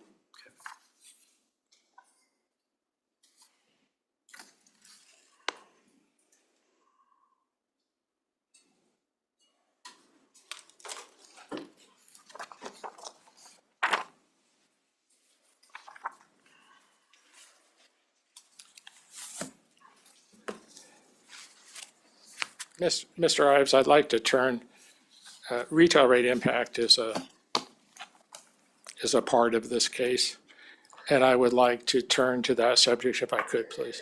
Okay. And I would like to turn to, as the company always does, to turn to 2017. And the company essentially says that retail rates haven't increased in any material amounts except for a small amount from 2017. Do you recall generally that testimony? Yeah, I have testimony on our retail rate changes since 2017, yes. Okay. Now, but in 2018 and 2020, there were a couple of important things that occurred. Would you agree with me? And let me give you a little more detail. The first would be the Tax Cut and Jobs Act. Do you remember that? I remember we had that, yes. And do you remember that the commission, and Mr. Grady was involved in that, the staff came to the commission, and because of the reduction in the corporate tax rate from 35% to 21%, the staff requested that Evergy's rates be lowered. Evergy Kansas Center. Do you remember that? I do recall that, yes. And do you remember, see if I remember correctly, that the staff's calculations were that because of the Tax Cut and Jobs Act, the company's retail rates needed to be reduced by about $74 million annually. Does that sound close to you?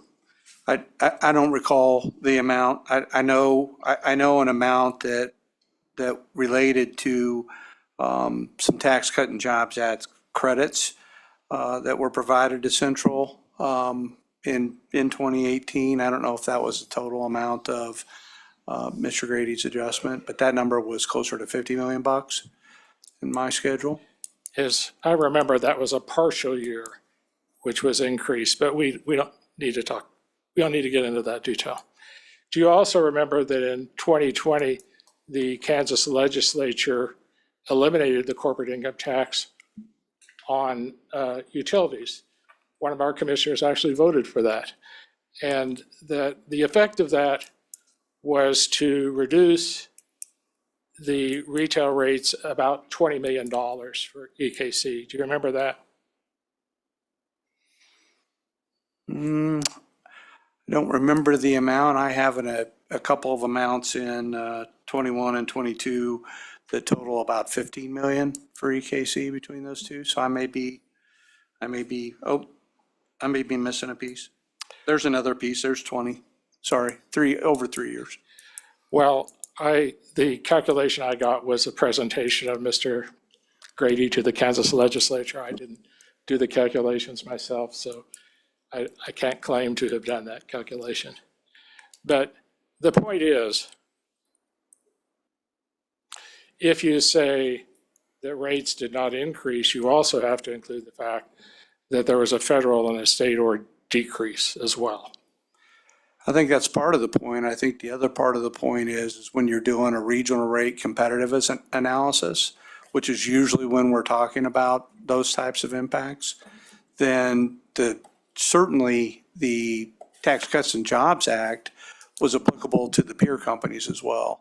So they had the same type of impacts from the federal side. But we could talk about the Kansas piece being different for us than maybe other states.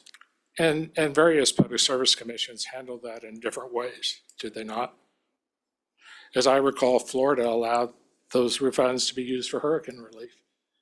Yeah, I think by and large, customers got the benefit of the tax reductions in one form or fashion.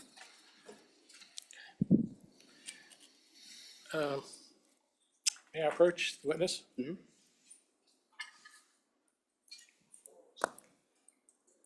That's right. We're on 5. We're ready for 5. Yeah. Right, Yeah. because it'd be confusing. I'm just trying to keep it up. Yeah. We're on 5.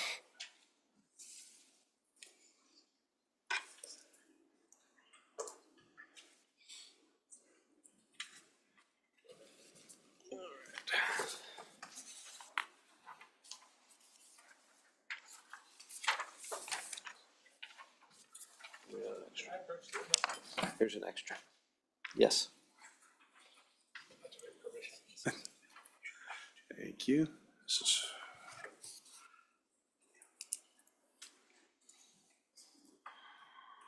Oh, I'm sorry, don't leave me out.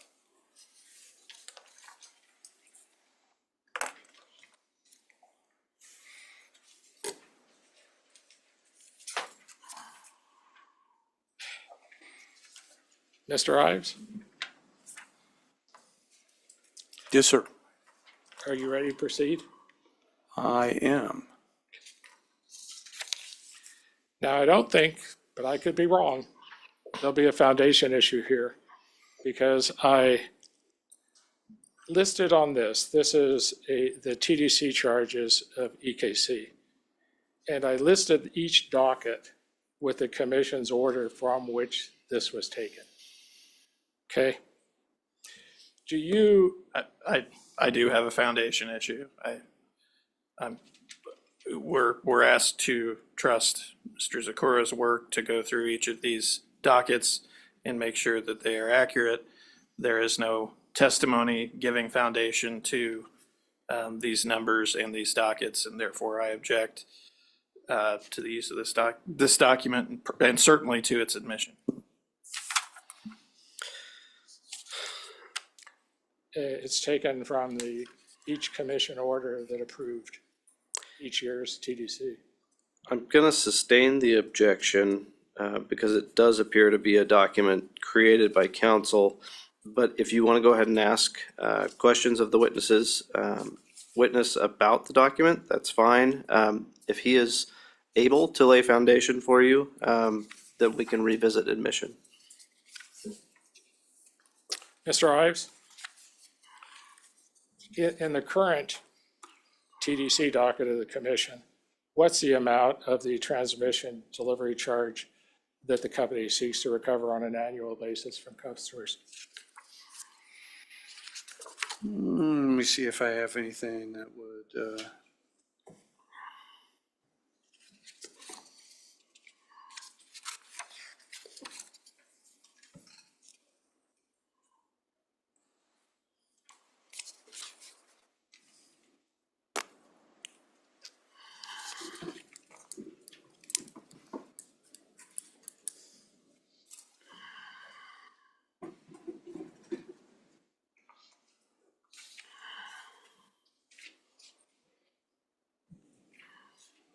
The 2025, TDC filing is accurately represented on here at 423, 761, 613. Now, let me ask you a second question, if I could, Mr. Ives.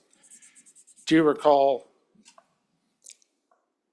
any year from the beginning what the TDC on an annualized basis would be for the company? My memory is not that good. Okay. I do know that one because I have that one. Okay. You do see in that particular report would also show the prior year, correct? I just have the number in a schedule. I don't have the report itself. But you would agree that 423,761,613 is accurate TDC for this year? For the 25 TDC, yes. And let me ask you a question, further question. What is the percentage increase over the prior year? That's right in the filing as well. Again, I don't have the filing. I just have the number in the records that I have with me. Okay. That's what I was able to verify. Let me ask you a question. On the average customer, what percentage of the total bill is the TDC?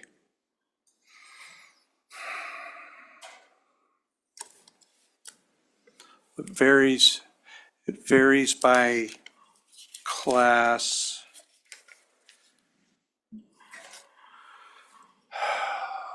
I'd hate to give you an aggregate percentage. I'm sorry, I didn't understand. I said I'd hate to give you just an aggregate percentage. It kind of varies by class. Okay. Let me ask you to give it by class then. I don't have it by class. I didn't come prepared to talk about the details of the TDC filing. Would you be, let me just ask a general question. Would you be surprised if the TDC filing was 15% of a residential bill? 15%? That seems in the range of reasonableness for residential. Would you find that percentage would be higher for the large power class? I believe that generally to be true. And what would you say would be a reasonable estimate for the large power class? I am less comfortable giving that. I don't have that on the top of my head.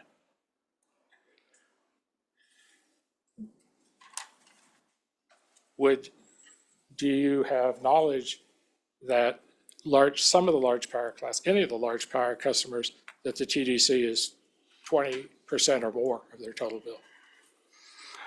I don't have those percentages off the top of my head.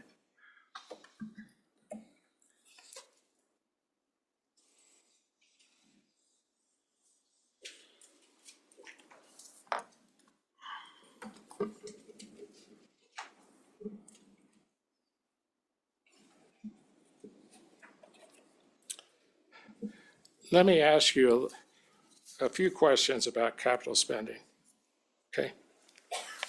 If you can recall, what is the capital spending, the 5-year capital spending program for Evergy for this year? I guess it'd be 25, 26, 27, 28, 29. What's the total capital spending? So I know that the 5-year capital plan that we announced in February of this year is Evergy wide is $17.5 billion. And let me ask you if you could compare that number to prior years.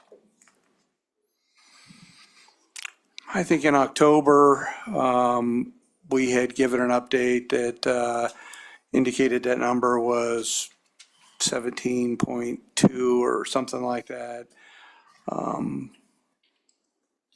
I don't remember the annual one before. I'm guessing it was in the $16 billion range at that time.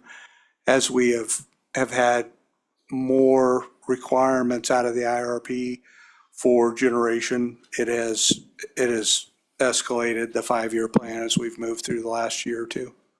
let me ask you this, Mr. Ives. At the time of the merger, what was the 5-year plan? And number two, what was the 5-year total capital plan 5 years ago?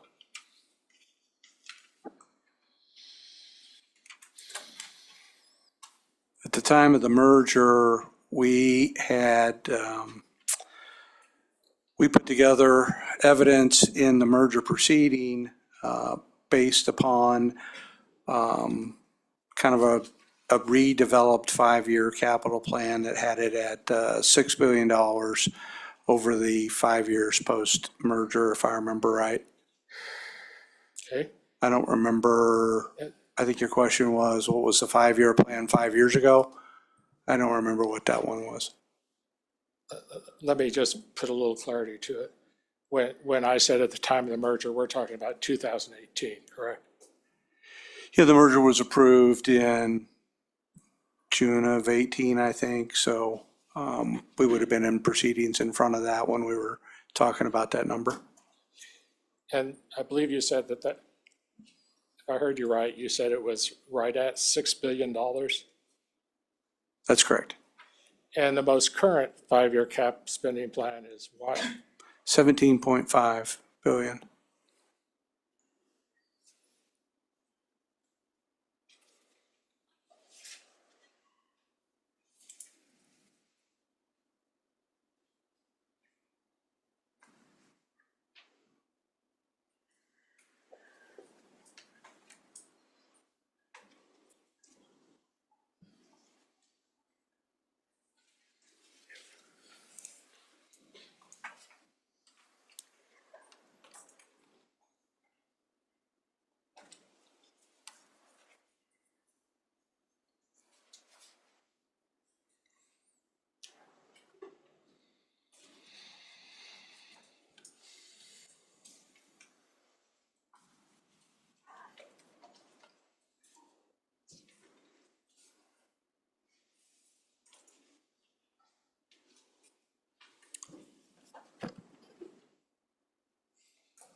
Excuse me just one moment.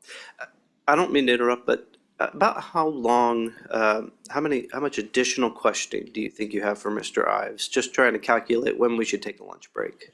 I want to talk to him one more item on rates and then the confidential, Okay, which should be 10 minutes, so 15 altogether. let's try to get it done by 1 o'clock then.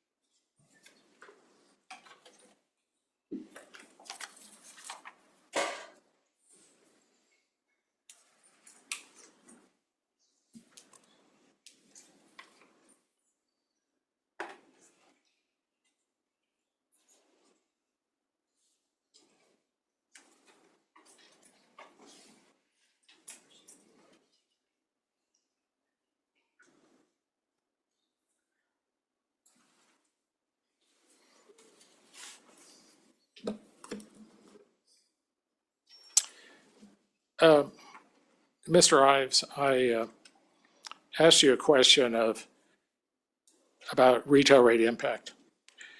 And there is an answer in one of the, I asked the question of Evergy, what was the increase in retail rates at EKC from 23 to 24? And Evergy provided a response. Do you remember what that response was? I do not. Evergy provided a lot of responses in this docket. Okay. Does 7% sound like a number that would be reasonable to you about increases of 23 to 24? I'd be happy to look at it. Okay. I'm having a bit of trouble locating that particular exhibit. So after the break, I would like to just introduce one exhibit to him, which was their response, if that would be okay with the Sure. commission. And if you want to, if it's just a DR response, if you want to run it by the parties and we can stipulate to it, then that would be fine. We'd be happy to consider whether we can stipulate to it, for sure. All right, are we moving to some confidential questioning at this time? Yes. All right, Michelle, are you ready to?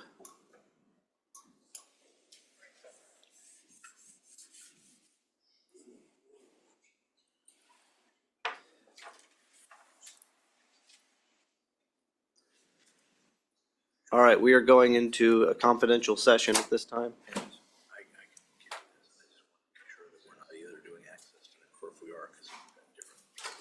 Okay.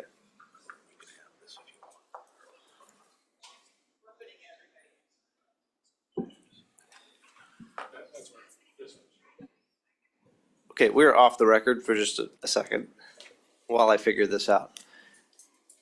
Michelle, what's your plan? We're putting everyone from the Zoom into the confidential room, and then the YouTube link is going to something else? That's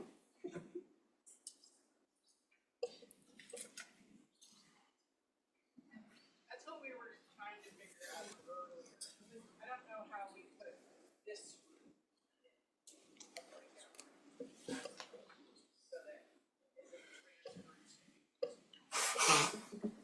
Can you put the feed for the YouTube into the breakout room?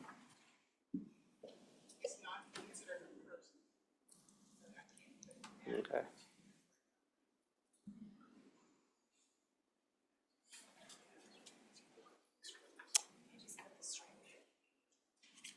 Well, I think that was the plan, was we were gonna cut the stream, but then it sounds like we have to start a whole new YouTube stream later.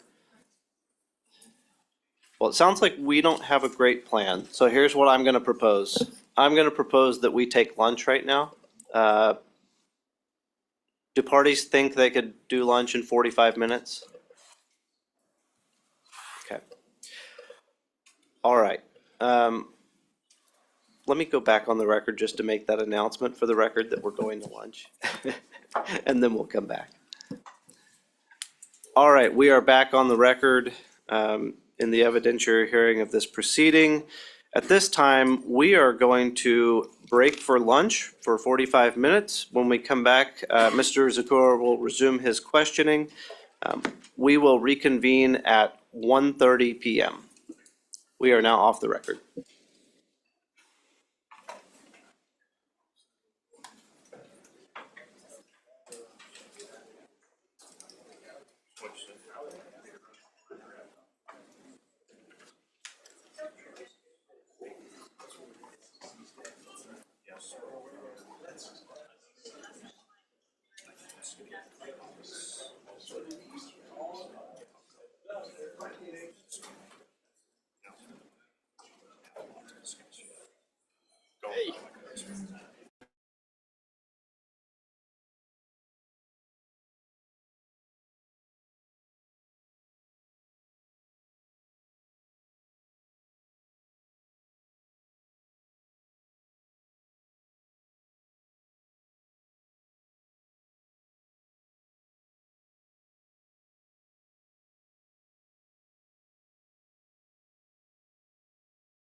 All right, please be seated.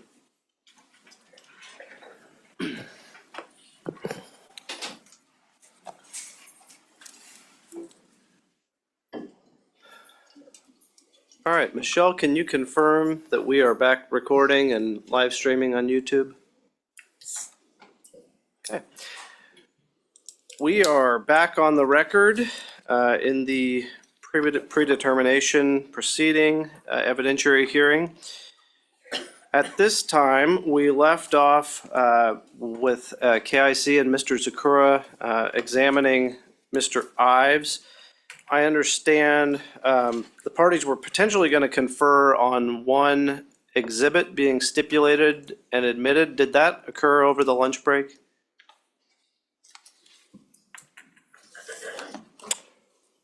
Well, it was a little delayed because I had to find it, but it is the response to 10.1.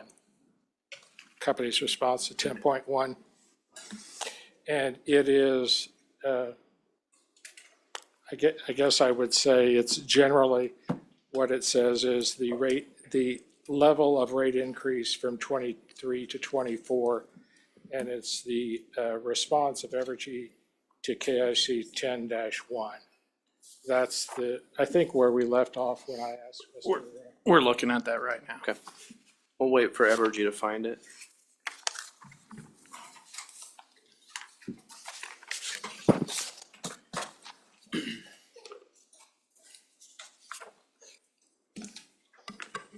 Jim, is that going to be KIC 6? Is that? I would like for it to be, I believe. That's what we're ready for. That's the next number. Yeah, that's a moment.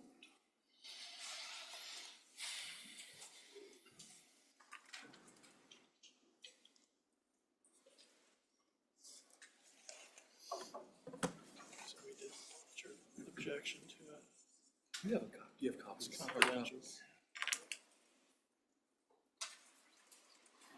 You just said, please see the attachment for residential commercial industrial class data. So it looks like it was answered by attachment, not answered directly. So, yeah, I think it's fine. I agree.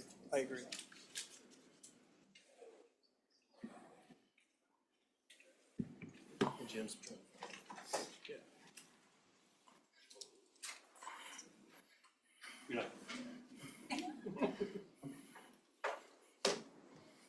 I'm going to take us off the record just for a second, just so the court reporter can stand at ease.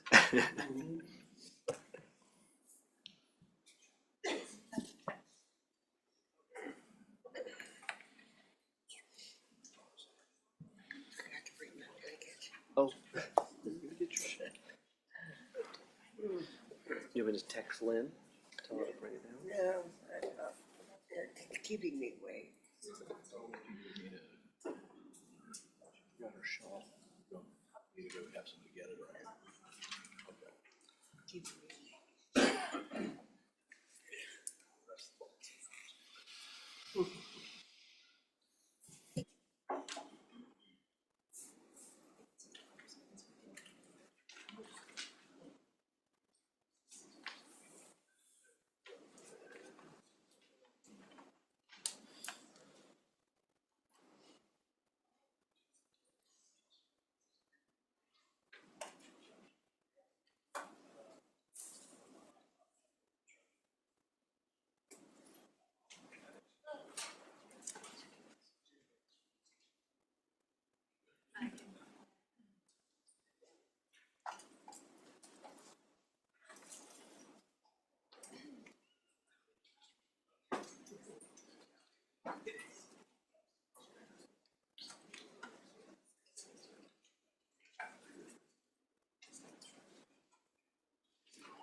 All right, before we go back on the record, any progress finding the discovery response, or would the parties like more time? Our understanding is that it is response to KIC 10-1. Yeah. And in that event, we do not object to it being. Okay, let's, we're still off the record. Okay. Okay. Okay, we are back on the record. It's my understanding the parties do have a plan for admission of an Evergy data request. Yes. Mr. Wolford? Yes, my understanding is that the request being sought for admission is KIC request 10-1, and in that event, we do not object to its admission into the record. All right, the described data request response will be admitted as KIC 6. And can I ask that that be filed into the docket by either KIC or Evergy? The answer is yes. Yes. All right, thank you.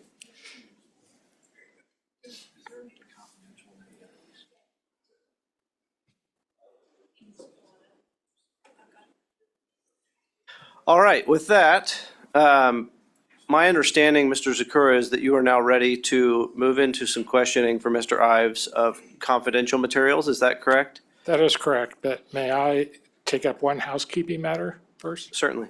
Okay. I would like to propose on the KIC 5, where I listed there was an objection to foundation.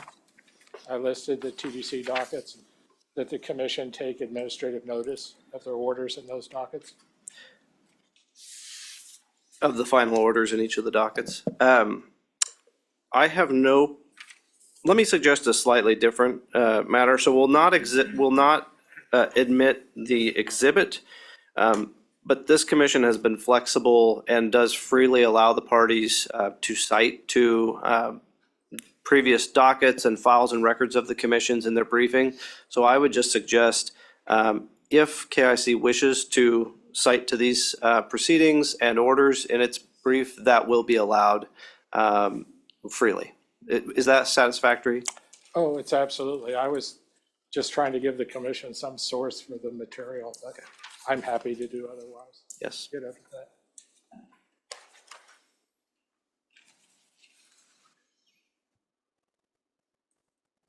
All right, with that, Michelle, can you take us all into a confidential breakout room?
for Mr. Ives.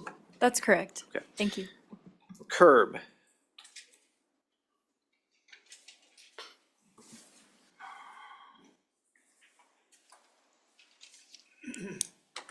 May I proceed? Thank Yes, you. please. Hello again, Mr. Ives. Hello? I want to talk with you about your understanding of the timing for when rates associated with the natural gas facilities will be placed into rates, okay? Okay. So the predetermination statute allows determination of rate-making principles to apply to these costs to be included in the next general rate case, correct? As well as for the provision of a CWIP rider. Yeah. See what we're saying. We'll address that later, but the cost itself with the definitive cost estimate, okay? So that's gonna happen in a single rate case, is that right?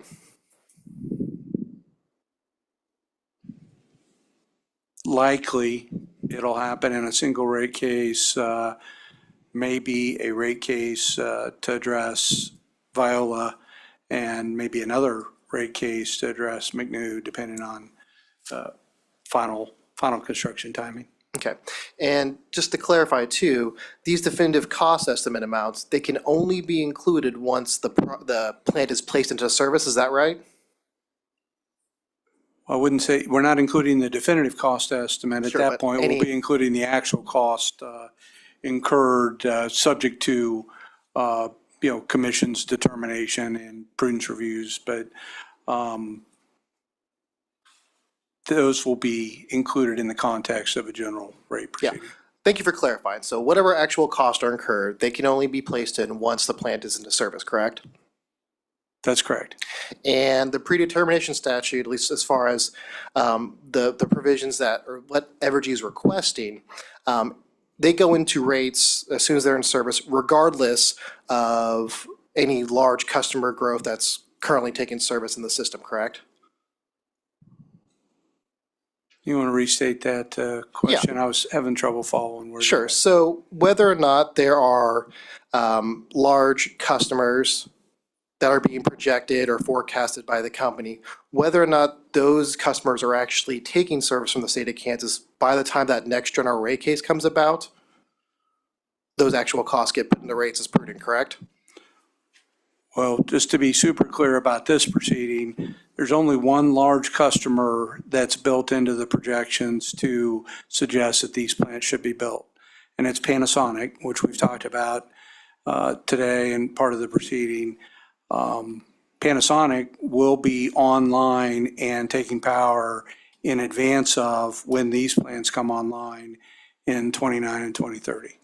Yeah, and so in the event that something happens and Panasonic is no longer operating in Kansas by the time that next general rate case comes about, those actual costs would still be included in rates, right?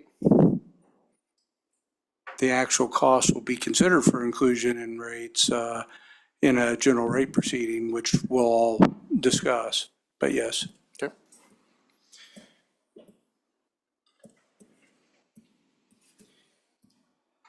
And so the inclusion and the finding of prudency and whatever other rate-making treatment that the commission determines in this predetermination docket, when we get to the next general rate case, when Evergy is going to be including the actual cost into rates, it doesn't matter whether or not those plants are running at full capacity, correct? Like 24/7? That's not the case? Well, I don't believe they'll run 24/7, but there will be some, there'll be some capacity expectations when those plants come on, but they'll run generally based upon how they're called by the SPP, just like all of our other generating resources do today. Okay. It'll be no different. And Evergy today isn't asking for any sort of qualifiers or conditions on run factors before including actual cost into rates, correct? Say that again. So for example, Evergy isn't saying in the event SPP really raises up, capacity reserve margin requirements, then you should include it. There's no sort of qualifier on that for these for your actual costs later on, right? I think the plants are going to be subject to operation based upon the SPP market, just like all of our other generating stations. They'll be no different. So there's no unusual qualifiers for capacity operation for these units. I want to talk with you about firm fuel contracts for these plants, okay? Maybe. We might have to go confidential if we go very far. Fair enough. I just want to talk generally about provisions there. And so Evergy has entered into such contracts with other plants, correct? Having a firm supply for other types of facilities? I would say we have a range of contracts for existing facilities. We don't have any combined cycle natural gas facilities that are going to operate with the characteristics that these do. So I suspect that our final natural gas contracts may look different than anything that we have in place today for our existing units. Okay. And you're speaking generally in terms of requirements, amount of fuel you need, those kind of provisions? I would say, yeah, in terms of kind of the firm capacity, the way we contract for the volumes and how we bring those on, which is part of the settlement agreement, is that we'll have a gas purchasing plan that will be worked on with parties prior to these plans coming online. Okay. And with, I know you're not the lawyer who may be negotiating and writing the provisions, but would these types of contracts also have boilerplate terms such as a force majeure clause? A lot of contracts do, but you're beyond my scope for the details. Fair enough. I want to turn your attention kind of on that subject to enforcing these contracts. Has Evergy ever had a situation where it had to litigate a force majeure contract for gas supply contracts?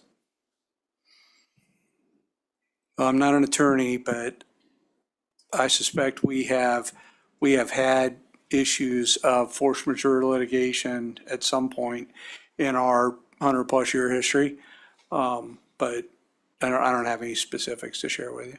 Fair enough. I'll turn attention to kind of one of the bigger events in Kansas history regarding Winter Storm Uri. Did Evergy ever have any litigation regarding enforcement of a force majeure claim? I'm not aware of any, but I can't answer that question. Thank you.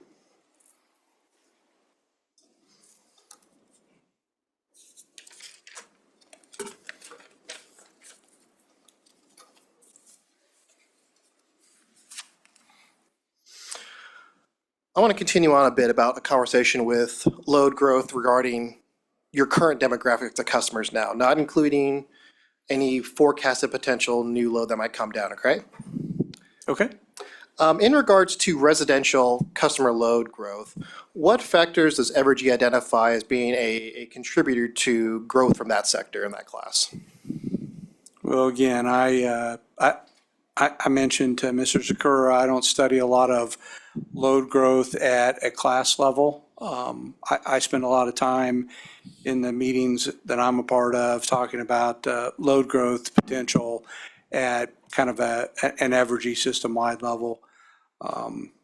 We talk about having load growth capability at half a percent to 1 over the last few years, and currently you'll read our public forward-looking disclosures, and we expect it to be 2 to 3% as we move forward over the next couple of years. Factors that we talk about are new economic development and load coming into the territory. We talk about the potential for continued electrification of certain aspects of general life and business that we see going on across the country. And certainly we talk about the potential that new business economic development can bring in terms of resources to the state from an employee or labor standpoint. So those are the fundamentals that we talk about in support of the load projections. And in terms of the economic development and load growth and customer growth, are there any specific studies that point numbers to how many more people are going to be moving to Kansas for these jobs, or estimated economic activity as far as income and revenue for the state? Has any of that been nailed down by Evergy at this point?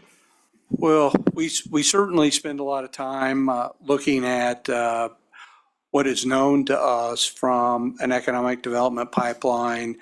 We've broken down a potential large load pipeline of, in excess of 11 gigawatts of potential load, and we broke that down into load that's currently under construction and load that is in active negotiations, and there are 3 or 4 buckets that we evaluate, and I would say that's based on specific customer interaction and dialogue or prospective customer interaction. Certainly, we project some of that across how that would impact our system and our service territory, because when we talk about that type of load with large customers, we often talk with them about what their construction expectations are and what their employment expectations are. And that's instructive towards our overall evaluation.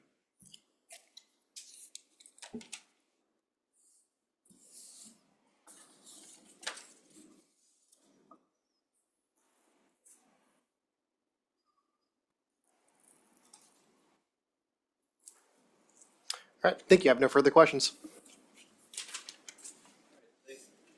Thank you, Mr. Astrab. USD 259, did you indicate no questions for Mr. Ives? Okay. All right, we're ready for commissioner questions. Commissioner Keen.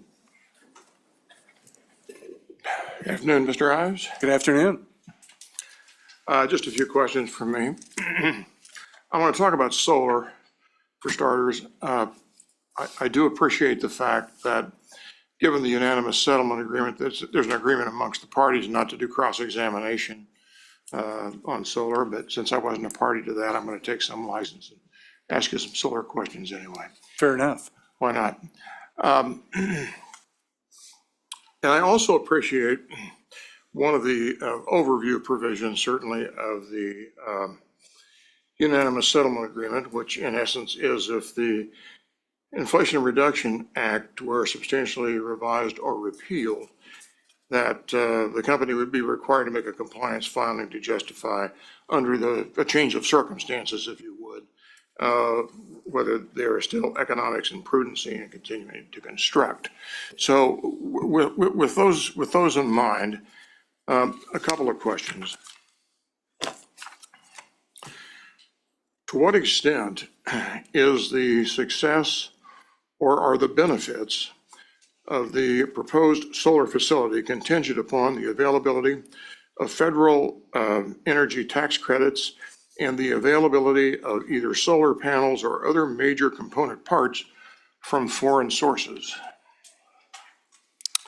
So I'll take the second part of that question first. We have been able to contract for the panels and much of the equipment for the solar facility, and we've been able to do that in a way that we feel like we've substantially mitigated the risk around foreign sourcing.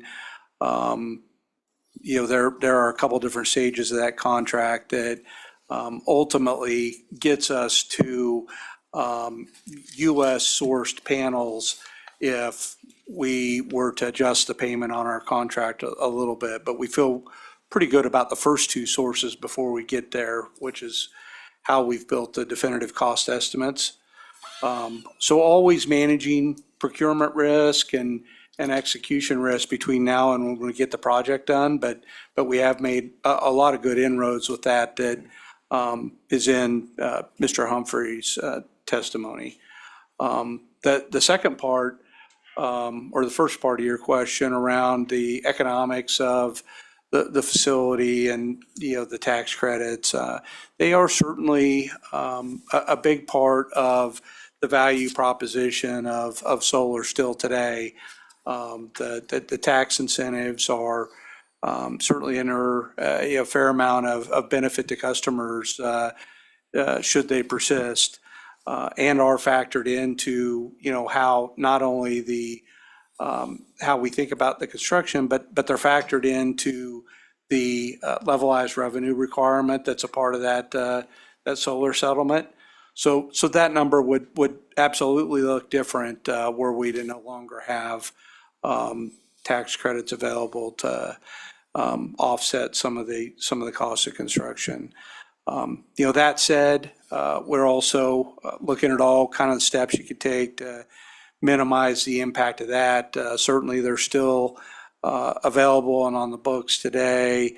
There's some opportunities to get to some safe harbor levels of construction and investment that would give us more comfort that those would not be clawed back or repealed if we were already down the path. Mr. Humphrey can talk more about some of the opportunities there, but we've been thinking about a lot of avenues to mitigate that risk of potential loss as well. So the hope would be we never have to pull the trigger on that IRA protection that's in here. It's kind of a moving target of risk, is it not? Similar to how I think about kind of the runway on, any construction project that we undertake that's a multi-year construction.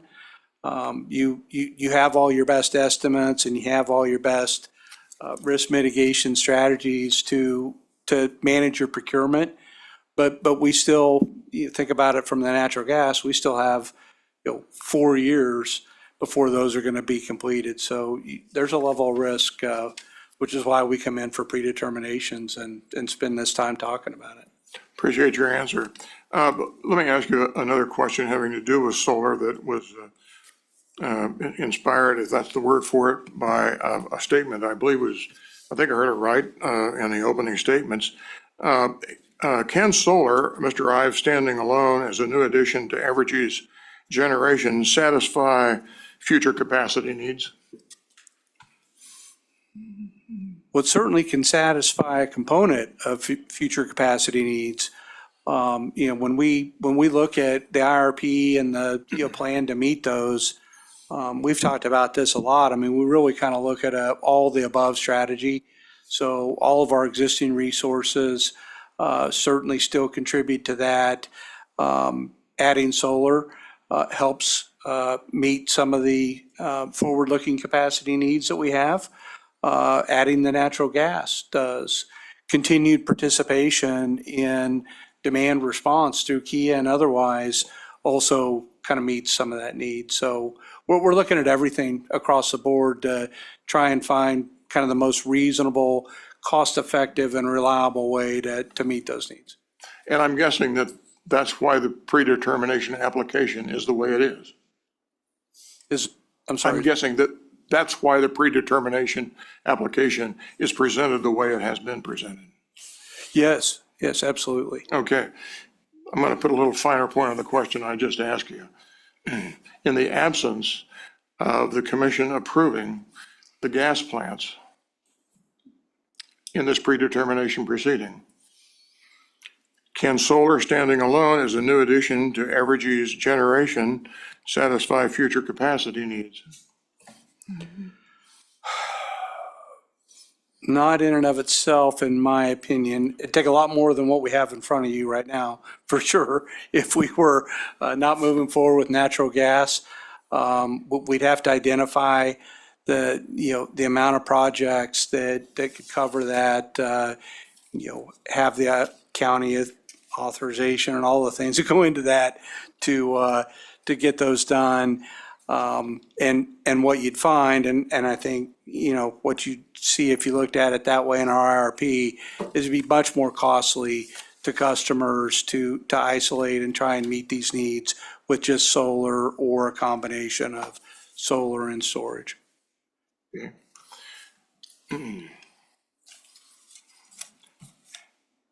It would change a lot of metrics, would it not?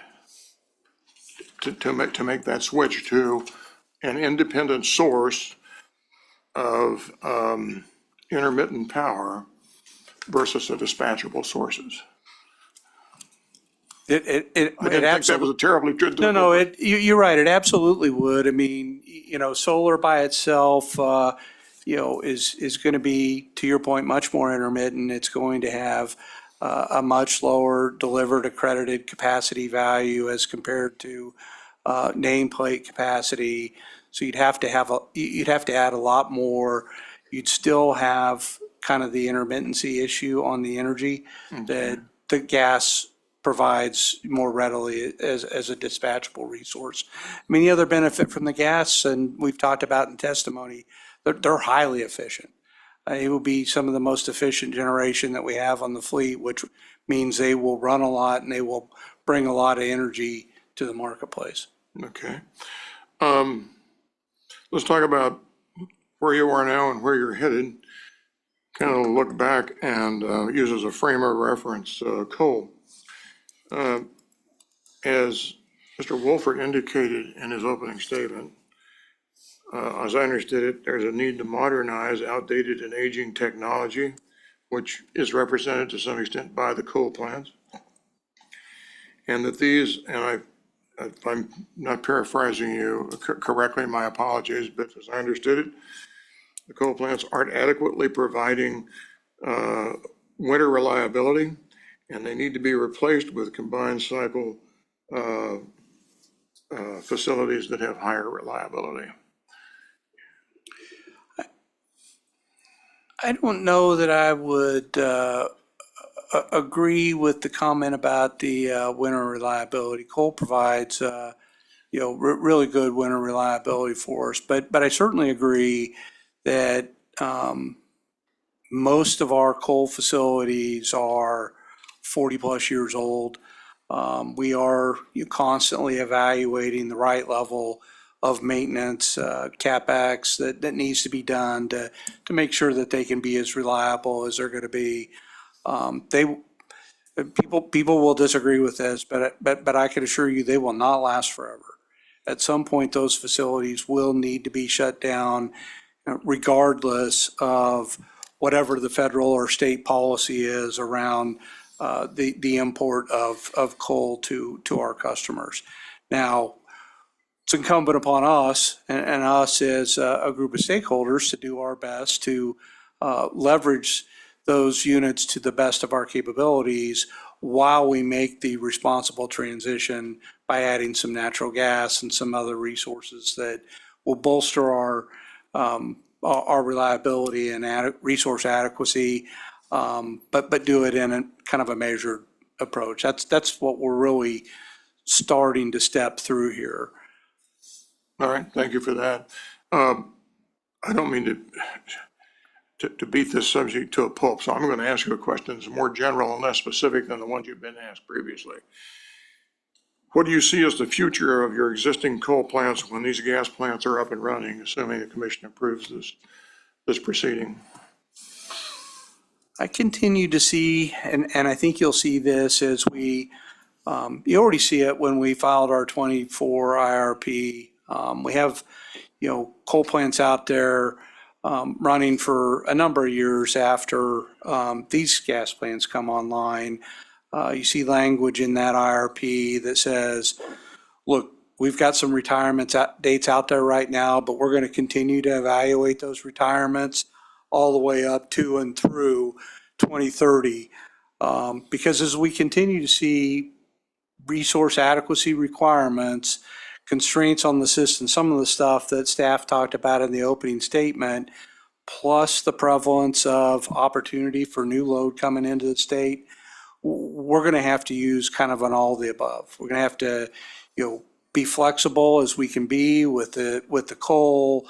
We're going to rely upon, we won't ever talk about it, but I want to talk about, we're going to rely upon our nuclear facility. It's a great resource for Kansas, and we're going to have to continue to work on reasonable renewable and storage options and continue to look at natural gas. And we're fortunate at this stage of natural gas, we're not just looking at 70 megawatt, high cost peaker units like we've had for years. We've got super efficient units that Mr. Humphrey probably would talk to you about for a long time, because they are top of the line pieces of equipment that will be good for Kansans for a long time.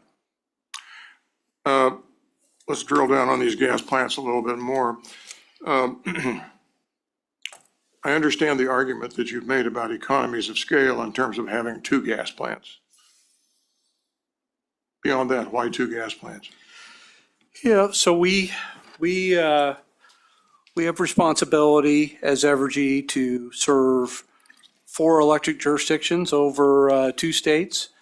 So certainly we have an obligation to look at Evergy Kansas Central and the 2 50% shares that meet their needs here.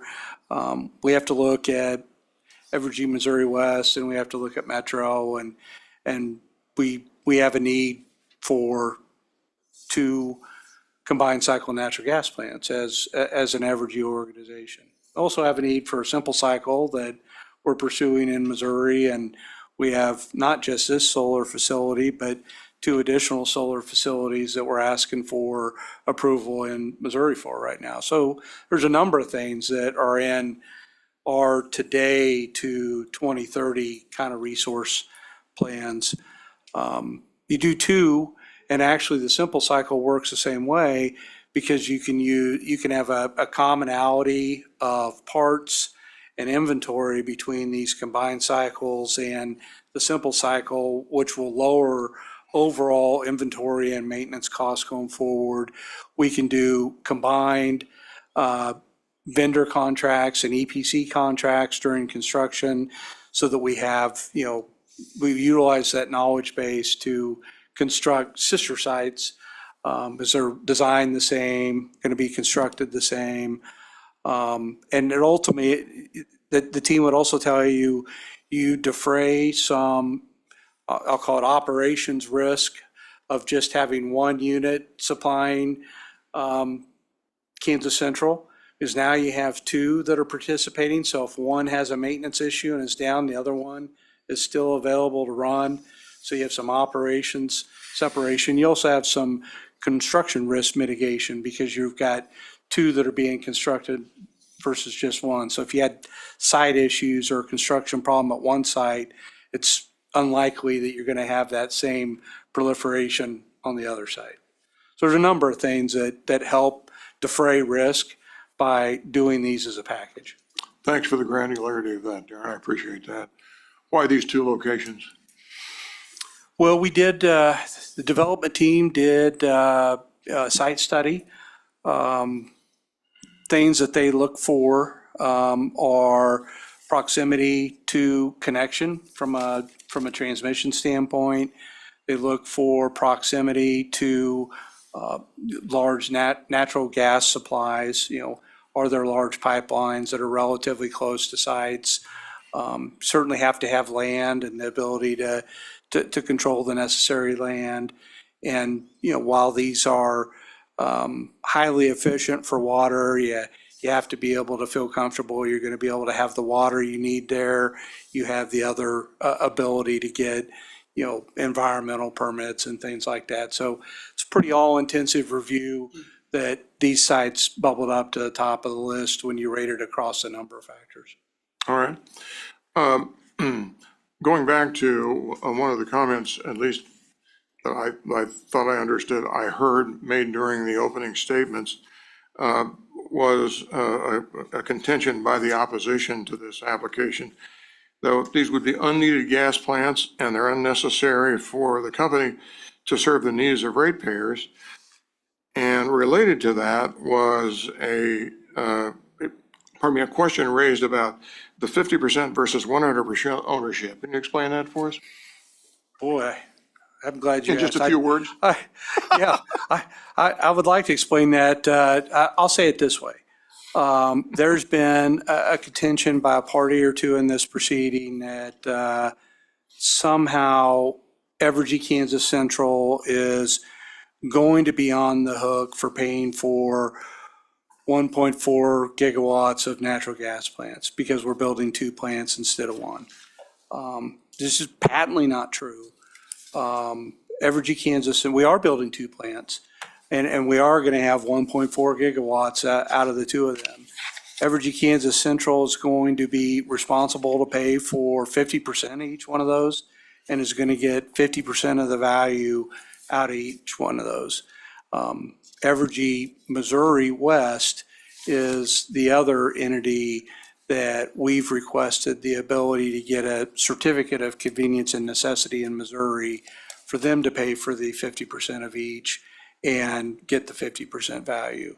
So I hope that helps. I mean, this commission has seen joint-owned facilities on a number of fronts. We had them between the old KCPL and Westar before we ever became Evergy. We were separate legal entities, and we had jointly owned facilities, and we've operated them for decades, and the cost get attributed to the right set of customers, and the benefits get attributed to them. And if we did it wrong, we'd have staff and Curb and a number of parties in here that would help identify that for the commission when we came in. Going back to something that I think I inferred from the pre-filed testimony, my next question is, are batteries a substitute for natural gas plants? Not today. We evaluate storage technology. It's evaluated in the IRP that set out there and selected this set of resources to advance. It selects in the outer years post these gas plants some storage, and as we move into our next IRPs, and you'll see some criteria in the settlement agreements, we're absolutely going to continue to evaluate them, because there is going to be a place and a space for storage. But when you're talking about dispatchable generation, and you're talking about, well, the easiest way I would say it is, if you're talking about something like a Winter Storm Uri or a large-scale event, a 4-hour set of batteries isn't going to get you through a week-long event, but a dispatchable piece of generation probably will. Is it not a matter of the state of current technology? Well, the duration of the storage capability right now makes it tough. I mean, it's great when you're moving, if you've got all your energy at 3 p.m., but maybe your peak's going to be at 8 p.m., batteries are super helpful in that regard. If you're going to be down or have a major event for 4 days, batteries aren't going to get you to the finish line. Let's turn to, I think, a major issue of concern here about the construction and operation of gas plants is obviously the supply, your gas supplies. I noted, again, this is on, no one needs to bring it up, but it was on, I think, page 13 of the handout that Mr. Wolford provided to us, that what's really important too is that there be collaboration with natural gas entities to plan for supply issues and emergencies. Can you describe for us what assurances do you have of gas supplies when and if these 2 facilities were up and running? Yeah, so to be clear, and Mr. Humphrey can go into more specifics if we need to, we do not have our contracts executed for our natural gas transport or our natural gas supply at this point. We've had a number of discussions with the interstate gas companies. They have expressed a level of confidence that they're going to be able to provide the supply for the level of gas that we've asked for at the sites for these units. Now, we've got to get to the finish line, right? We've got to put the contract in place to get the pipeline extended to our territory, and we've got to negotiate the terms of our agreements with them.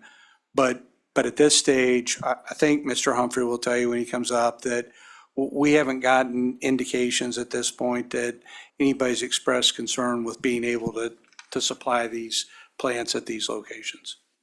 All right. Page 14, you need not look. Page 14 of the handout, again provided by Mr. Wolford, sets forth the company's belief that it has satisfied the five-factor test for a non-unanimous settlement agreement.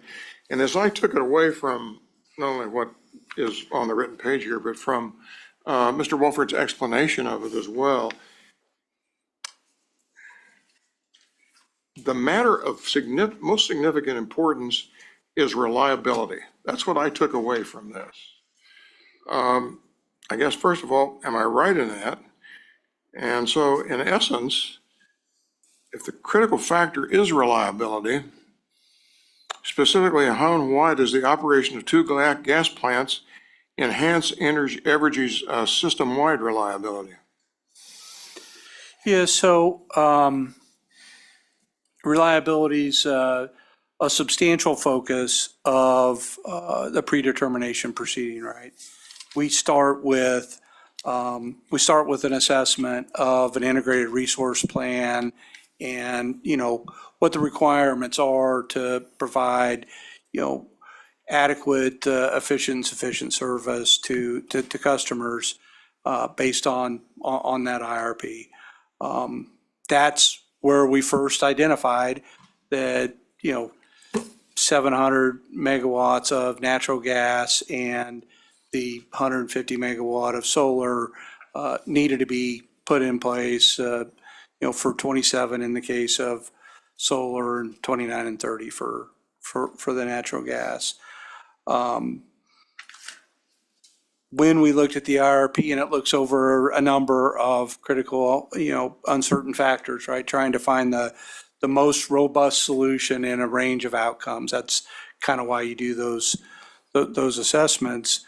Dispatchable resources and natural gas in particular bubbled to the top for the 29 and 30 as being necessary to meet the needs of our customers. These units in particular, I think if you read the testimony, it says, look, they're built to be able to be started, over 200 times a year. They're built to be as flexible as you can have for a baseload generating facility to be responsive and reactive to a market like SPP, where we do have a set of intermittent resources that play into the market dynamics in SPP. So if we can have a dispatchable resource that can respond in the way it needs to, that's going to give us kind of a peak reliability response for customers, so that we don't have an unintended outage or a blip as you see the intermittent resources move. Thank you again for the granularity. It strikes me that it is a really sophisticated form of scenario planning, is it not? It is. The utility has done it for a lot of years. It's a responsibility when you're making the type of investments we're talking about here to, have a, robust model and a set of planning. And, we file them here triennially and we file annual updates. We get feedback each year through the process to attempt to improve the models. We've gotten more sophisticated on capacity expansion treatment and the ability for the model to select the right resources that maybe we didn't have as much capability in the models 8 years ago, but they're better and they provide that type of flexibility in getting to, I'll say, what we hope is a more robust outcome from that work. All right, thank you for that. I want to address, or have you address, one of the contentions that was raised by one of the interveners in opposition to your application. And the contention was this, and I'm most interested in your observations.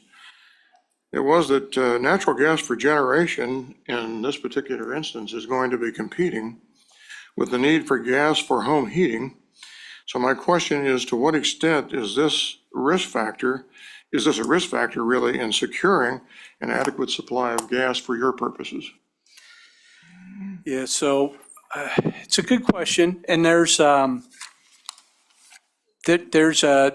term in the settlement agreement, you referenced it a little while ago about, that being one of the things that we agreed to do was make sure we're collaborating with, the list of parties in this docket in considering the implications of, gas availability and particularly treatment around emergency situations.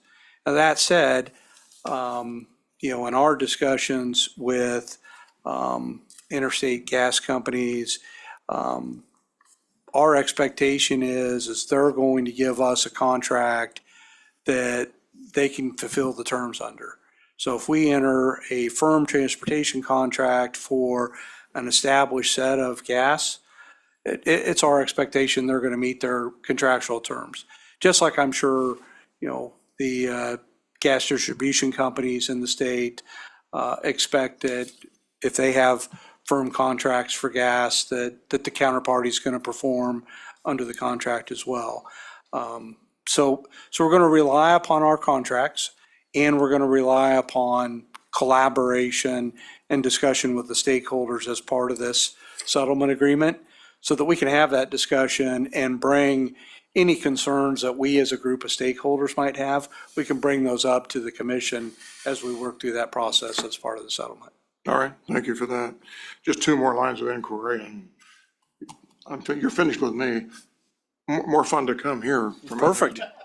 Let's talk about the costs of these gas plants. That's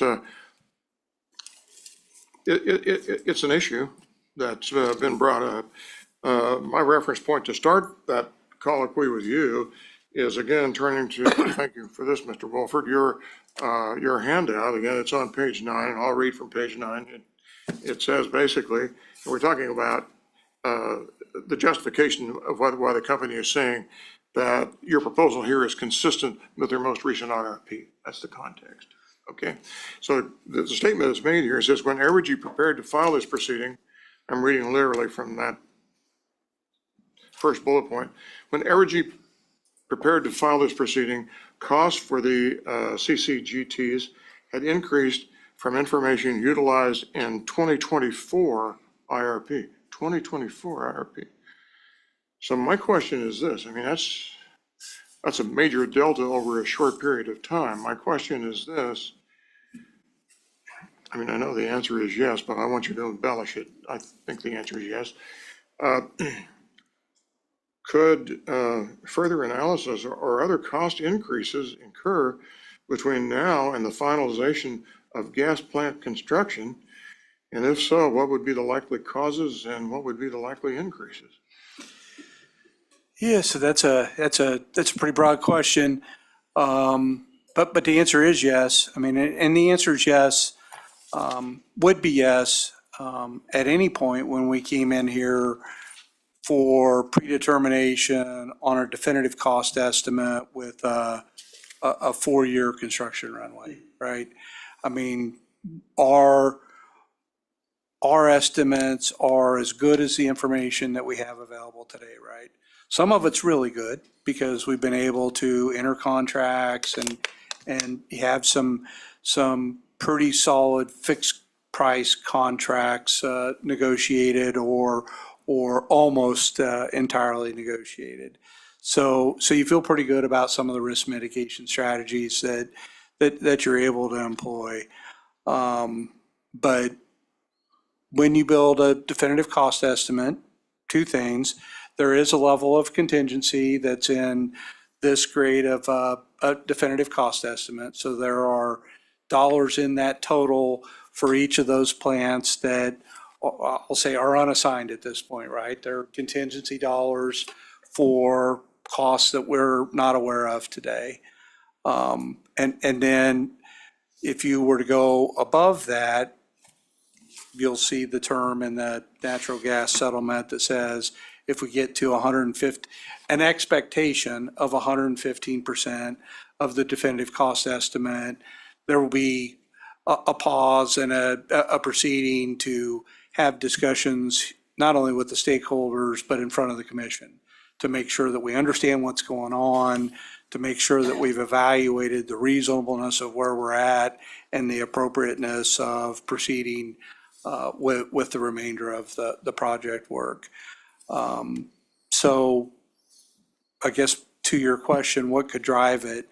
There are some costs and some procurement that's not yet done that could see, federal tariff impacts or just general cost inflation because there's a supply demand crunch that is unexpected in our forecasting. We're working with, some of the top engineering firms that do this work, right? Both our owner's engineer as well as the folks that we're contracting with to do the EPC work for us. So no doubt they're using, every piece of knowledge they have to also try and give their best view of these numbers today. But there will be some risk, and that's why we put some of these protections in the agreement. And that was a long answer, but one more thing I wanted to suggest, because we really haven't talked about it yet. We've talked about this control for what if the IRA goes away? What if the costs are 115% of the definitive cost estimate? Both super important for this proceeding. What we really haven't spent much time on yet is there's a handful of provisions in here about, we're also going to provide monthly cost and project reporting and quarterly project reporting to staff and the stakeholders. Those are also great tools to make sure that we're all looking not only at what's going on currently and what has occurred, but what are we seeing as to the remainder of our work and our projections? Because we're not just updating the actual costs incurred, we're also going to be updating what we see for the remainder of the projects. So those are also great tools for the stakeholders to stay in touch over these 4 years on these projects. Thank you again. I appreciate the level of detail you're willing to answer these questions. Let me go back to on the issue of cost. Another question that's been raised by one of the interveners in opposition, and I'll try to do justice to that contention and set the framework for your answer. I think the sense is by one of the other interveners that it's really necessary to know the cost of these gas plants to really try to determine whether they're reasonable so that they're going to be reliable and efficient and fit within the ambit of what that means. And I think the contingent, as I understand it, and I'm going to paraphrase it, hopefully not too poorly, is that the cost of the gas plants is, as of now, is uncertain and unknown, and uncertain and unknown costs are per se unreasonable. Your thoughts? Yeah, so I heard that today. Surprising a little bit that it was phrased the way it was, candidly for me. That's what this proceeding has been about, right? I mean, we started with an IRP, and then we updated kind of our known cost into that IRP to assess whether these were still the right resources to select. And then we brought forward RFPs for Power Island equipment, the major equipment, and demonstrated what those costs were and put them into our definitive cost estimate. We brought forward, negotiated, EPC agreements for the balance of the work based upon, RFP bids that came back from two well-known engineering firms that inform that. I would suggest that our definitive cost estimate here has the same level of engineering and cost rigor to it than any other predetermination we brought forward. There certainly are some things we haven't done yet because you don't procure everything and construct everything before the commission weighs in on predetermination. But we've done a full slate of work to give a good, solid engineering estimate of what these plants are going to cost. And we've put in place now, reporting mechanisms and processes that we're going to update throughout construction here to show what we learn as we deviate and go through the project. I think we're a long ways from anybody being able to say the cost of these projects are unknown. Thank you for that elaboration. My final question is, I think, to me, the consummate overview question. In your opinion, what risk will Kansans be exposed to if the resources requested by this predetermination application are not approved? Yeah, I think it's a little bit related to the discussion that staff used in their opening, right? I mean, if we don't start the process of adding these types of resources when we know over the last 3 or 4 years, we have started to get tight during extreme weather events, not just Evergy, but SPP in general has. If we don't start this process, then we subject ourselves to having one of these times, I think the term was, where maybe we aren't successful or we don't get lucky and we don't meet the needs at some point. So I would prefer, and I think Evergy would prefer, to utilize the results of our integrated resource plans, utilize the work that we've done and staff has also done an assessment of, and start down this path. This is not the end game.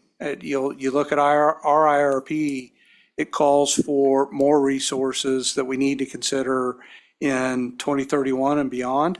So we will continue to evaluate those and continue to look at all the factors to see how those either hold or grow or move.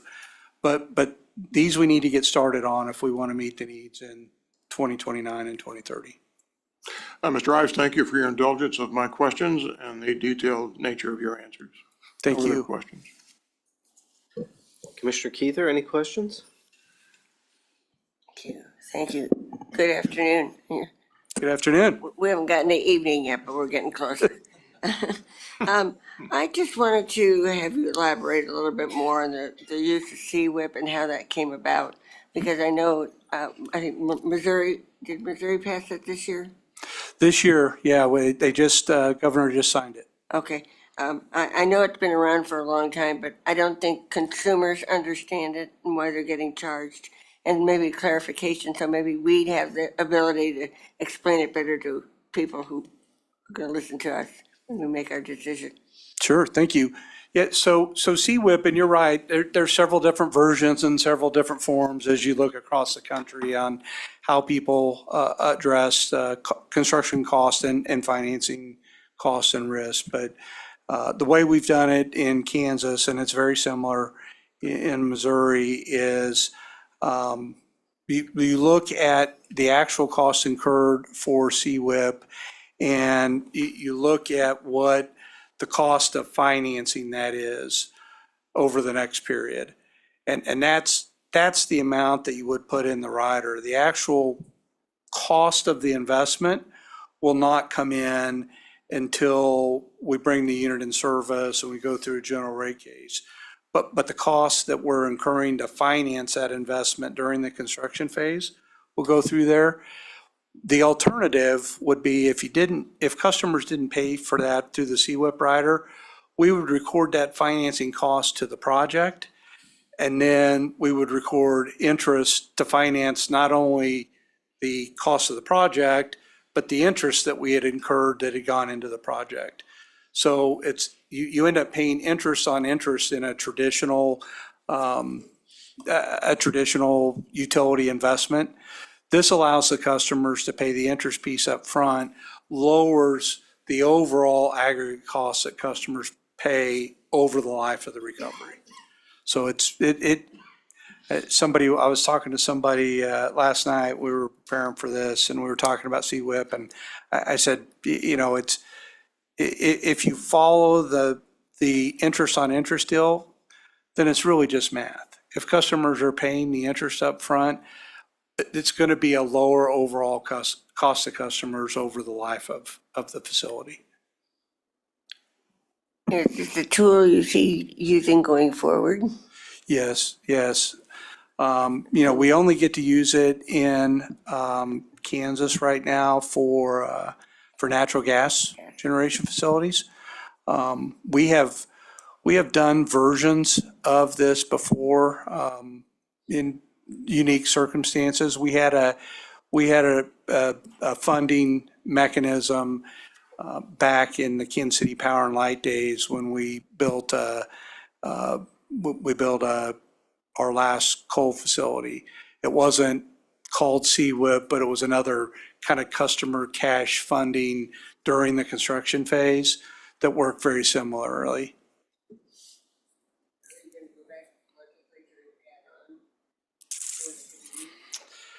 Hard to say. One of the reasons we didn't talk about it when we were in front of the legislature for the natural gas is when you look at some of the other solutions, a solar solution or even a wind solution, that they are a lot shorter construction cycle than when you're doing a large dispatchable plant like this. So you don't wear kind of that financing risk for as long as you do when you've got a 4-year plus construction cycle. I appreciate your time in front of us this morning. Commissioner Keene asked a lot of questions in the area that I was concerned about, and I appreciate your answers, so thank you very much. Thank you. Okay, I hate to do this because we're in the middle of you and I'd like to get through, but we've been going for almost a couple hours now. I suspect some folks might want a little break. Is it okay with the witness if we take a short break and then reconvene? Absolutely. Okay. We are going to recess until 3:30, where we will reconvene and continue with commissioner questions. We are off the record.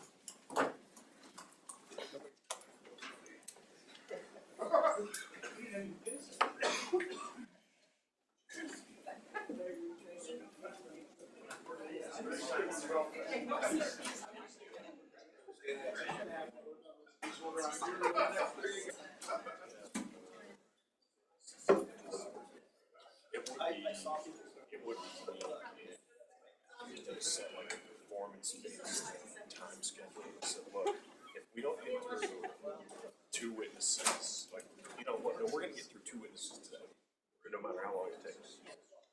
Thank you. Am I in trouble with that? Oh, no. Well, always a little bit, right? Always a little bit.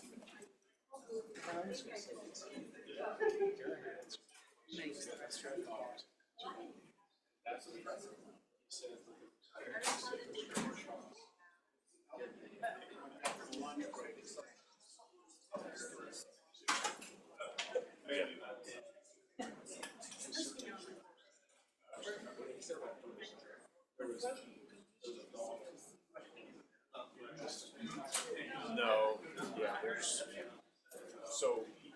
no estimated gas infrastructure cost in the definitive cost estimate. And I think he was pretty clear. Oh, It was very clear. yeah. There's 15% contingency. There is that. Yeah, there's like 15%.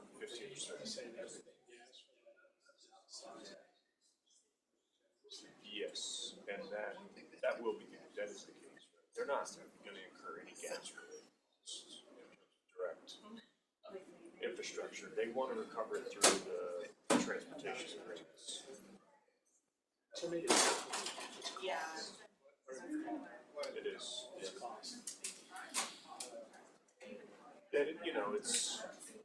it has been modeled, it is included in the IRP at the max rate tariff agreements for the life of the plants. That's what's been included in the estimated impact of the cost.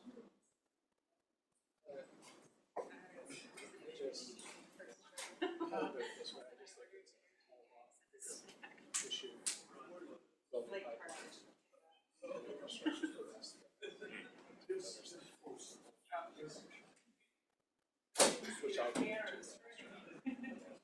Unfortunately, it was. Yeah.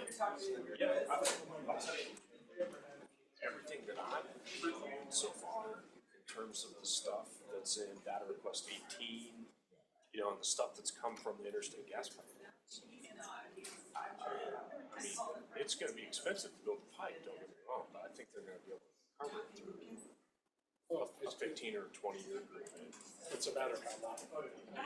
Yep. It's.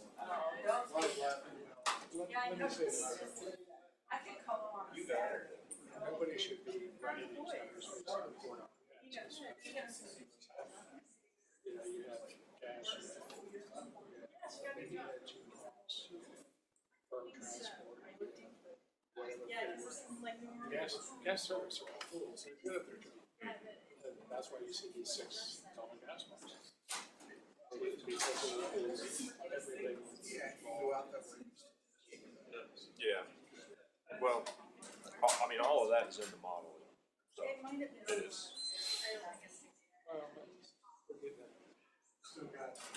Take a break. Still got my trusty coffee. Whatever.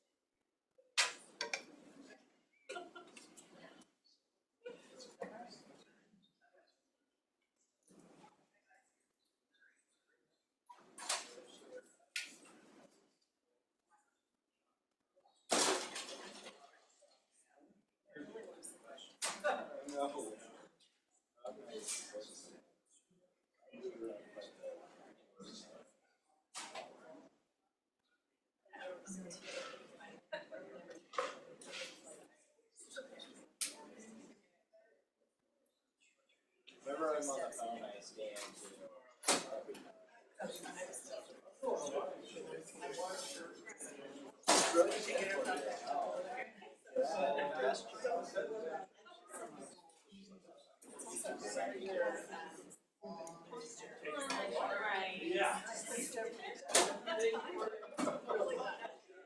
Yeah, it's really bad.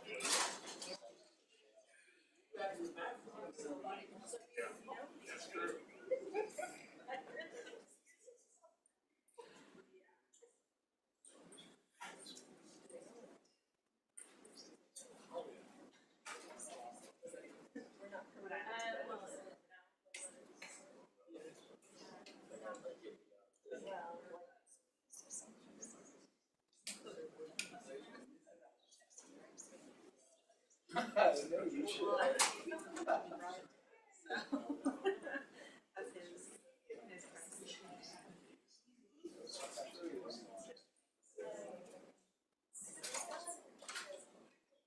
Takes off.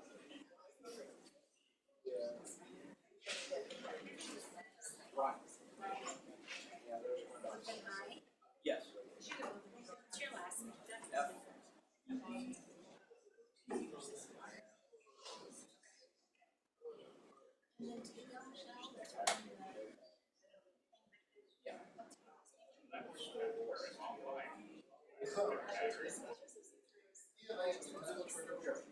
Yeah, it depends on how you do it. One more question. I'm reading a lot, I need some afternoon coffee. If I'm doing something that's not as focused, I just, I can power through it.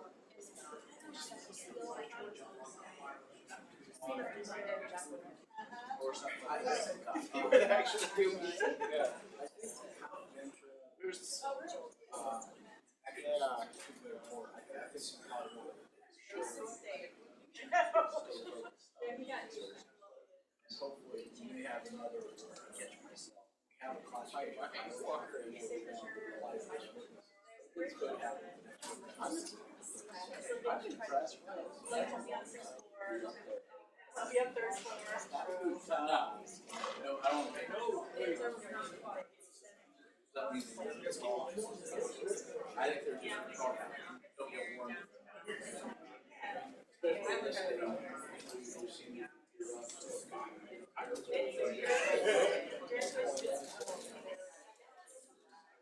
Not much kidding.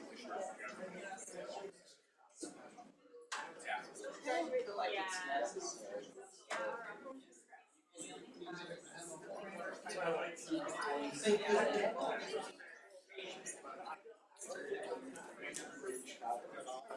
think so.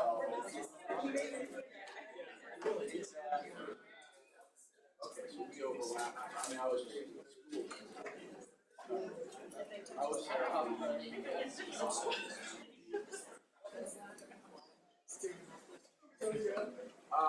I stayed in the dorms down to ours.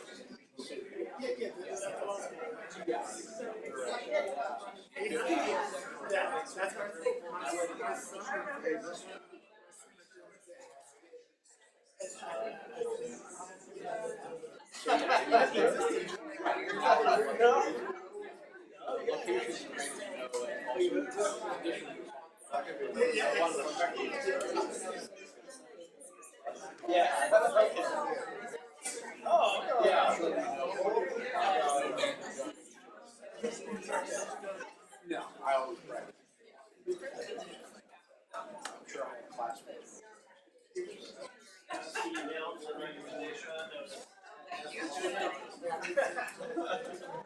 There's no way I could find it. There's enough people here. That's another indication. Yeah. Legal. I went away for college.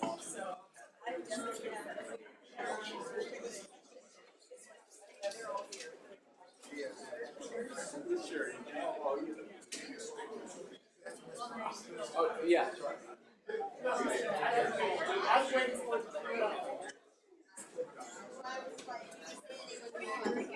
I just have a lot. Yeah.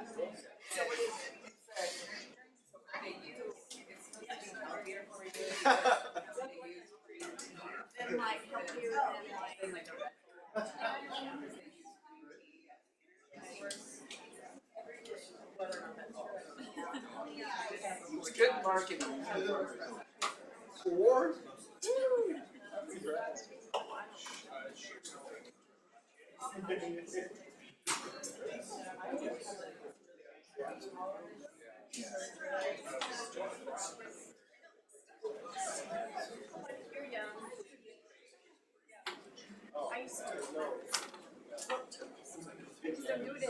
I can handle quite a bit. I'm curious how much that.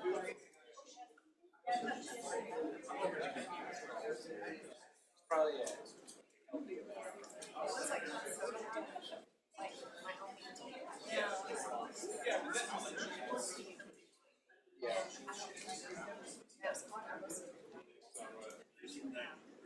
probably better for life. I just don't have it.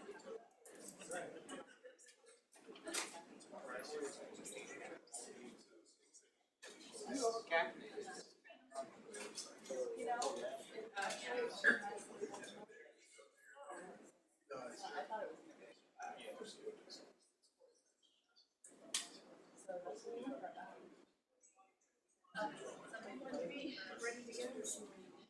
This is 1:08. I did. I feel like, yeah, I was like, just. Now I'm here to start in the morning, is what you're saying.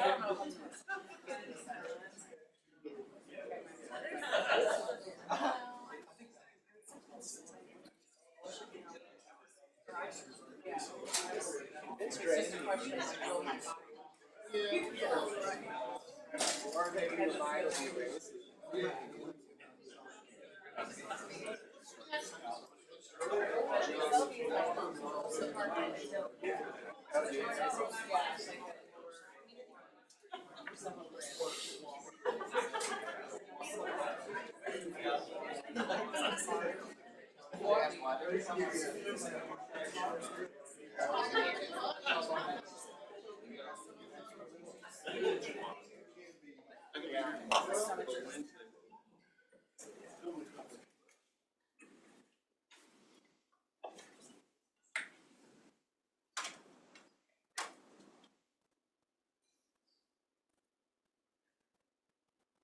All right, please be seated.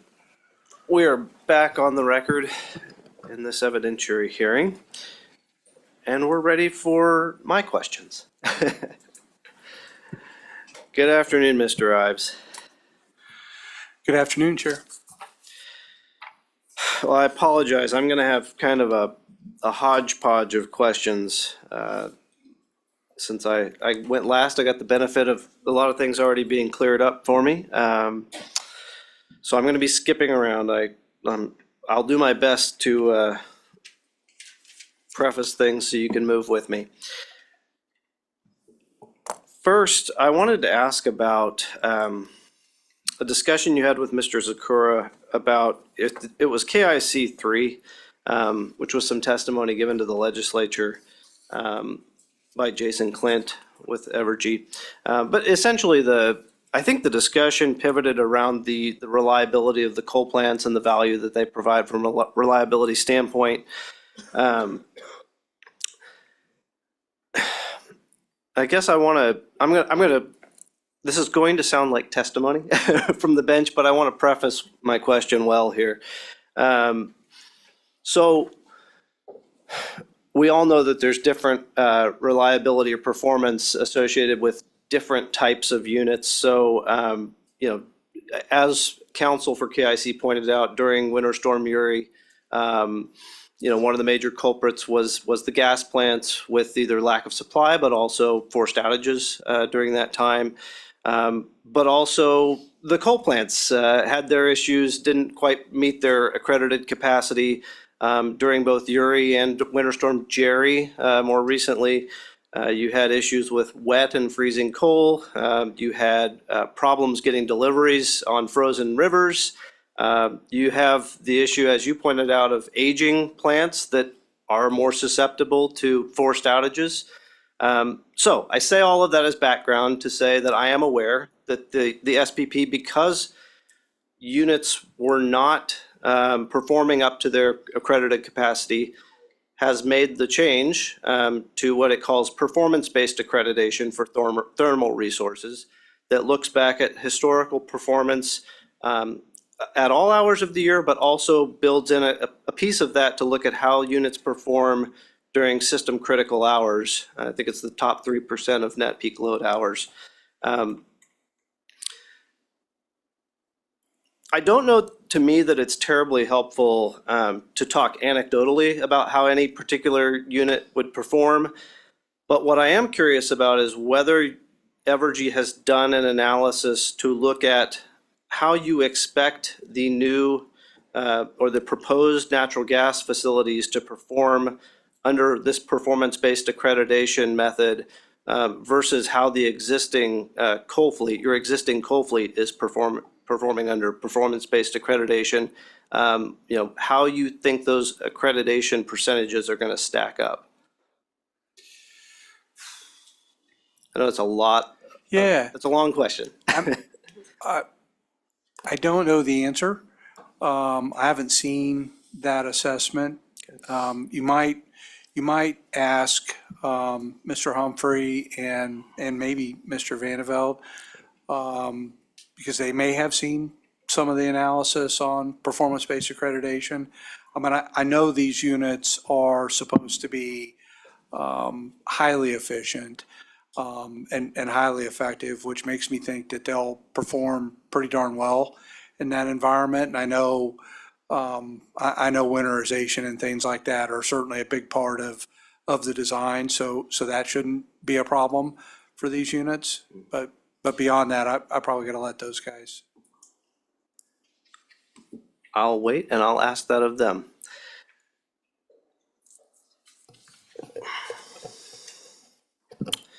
I want to touch on maybe my biggest concern, and it's something that Commissioner Keene touched on, and it's the gas purchasing plan, or the lack thereof. These are facilities that are going to last, we hope, half a century. They're going to be serving customers for many decades. And there have certainly been concerns raised in pre-filed testimony. And I know before I even read the pre-filed testimony, I had my own concerns about what does gas supply look like, not in 5 or 10 years, but what does gas supply look like in 20, 30, 40 years? We certainly have a boom in LNG that you're going to be competing against. We have a boom in natural gas fired generating units. If you follow the trade press, which I know you do, it seems like almost every utility in the nation is planning to build a natural gas generating unit. So you'll be competing against them in the future as well. It's not just competing against home heat for capacity on the pipeline. So I didn't see it in the testimony, but has Evergy done an internal analysis of available supply and the cost of that supply in those longer timeframes, or have you engaged a consultant to do that type of analysis? I'm not being very helpful to you, because I don't know the specifics of that and how deep we've gone. I know we've had discussions with the big interstate suppliers, and I know we've been comfortable at this stage that they feel confident that they're going to be able to provide the supply that these plants call for. But I would ask Mr. Humphrey that question. He's much more engaged in that set of dialogue than I am. And I know you mentioned to Commissioner Keene, you were confident about transportation. But just wanted to make sure that in your response to me here, you're referencing more the commodity and the pricing of that commodity, correct? Yes, more on your question about the longer term commodity, because we don't have the contracting done for the transportation, but we've had a number of dialogues, and we have no reason to expect that we're not going to get the capacity on the transportation side.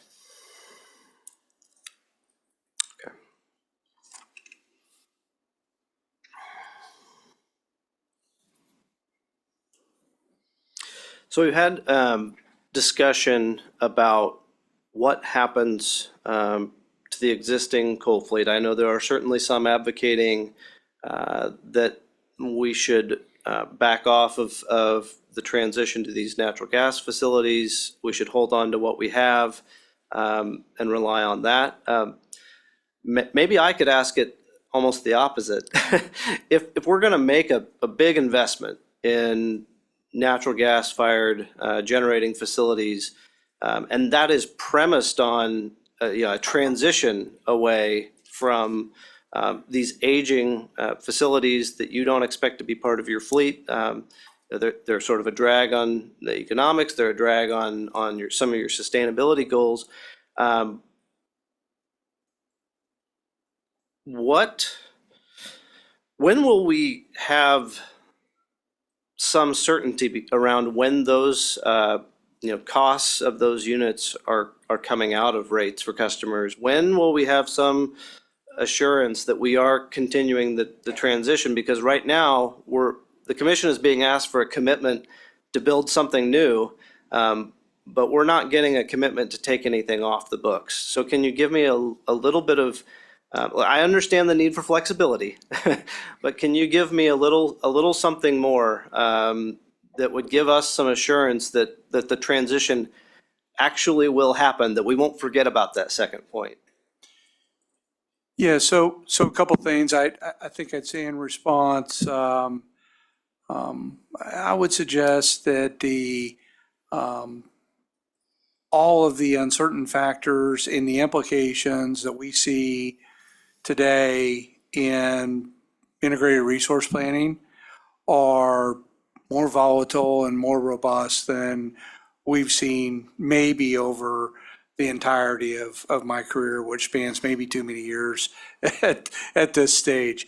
But I think that's why we continue to advocate for flexibility and approach. I mean, you look at all the things that I know you're reading the industry updates just like I am, but the prevalence of the potential incremental new loads, whether it's data center load or reshoring of advanced manufacturing or any number of things, continued electrification, all the things that we talk about.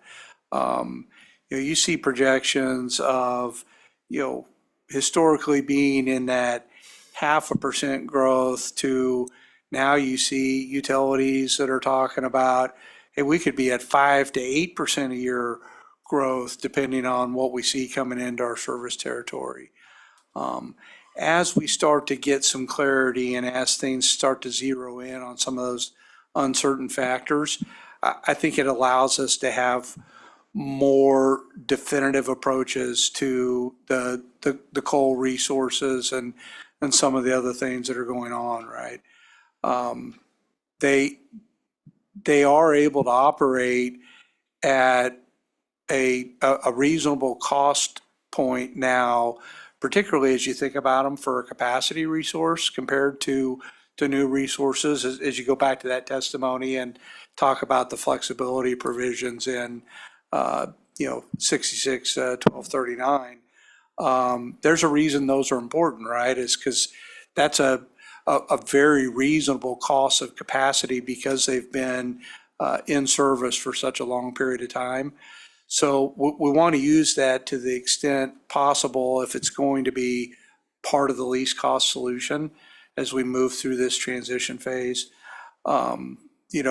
We should, it should be a part of every year's evaluation in our IRP. We have plans out there, the 2030 timeframe. We should look at it in 25, 26. The predetermination statute has also given some clarity by indicating that if we want to utilize securitization for any unrecovered costs of facilities, we're going to have to come in front of this commission and get predetermination to retire. So we'll start to see that clarity as we get closer to there. We'll bring a filing in. We'll make sure all the parties have that discussion in front of you guys before we move from a planning to an execution phase on retirement.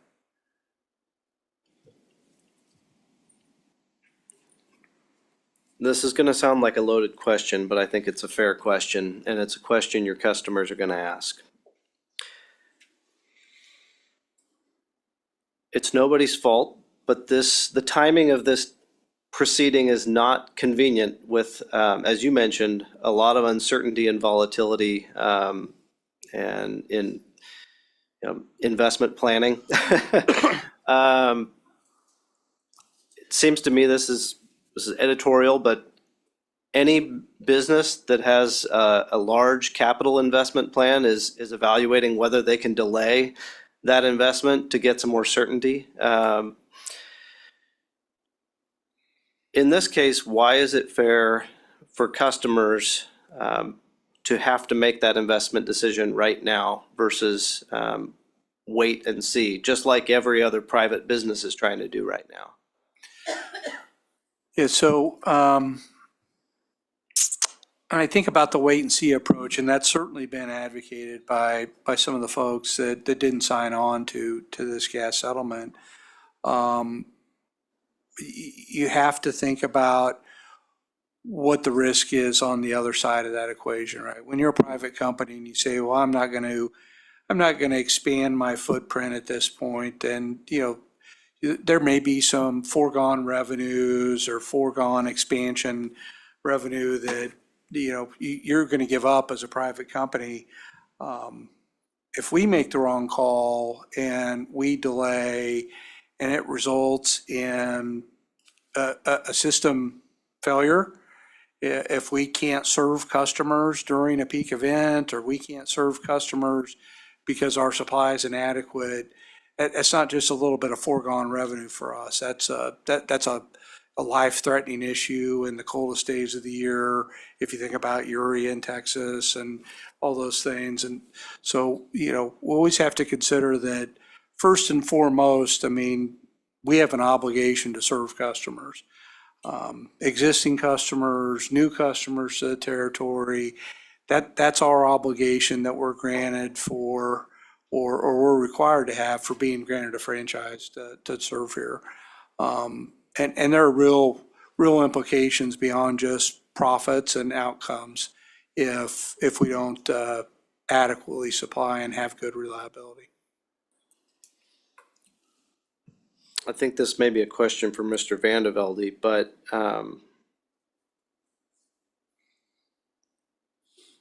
you know, the flip side of a lot of the uncertainty that's out there and, you know, potential economic downturn, I mean, it is, okay, the costs might be going up, but also demand might be going down.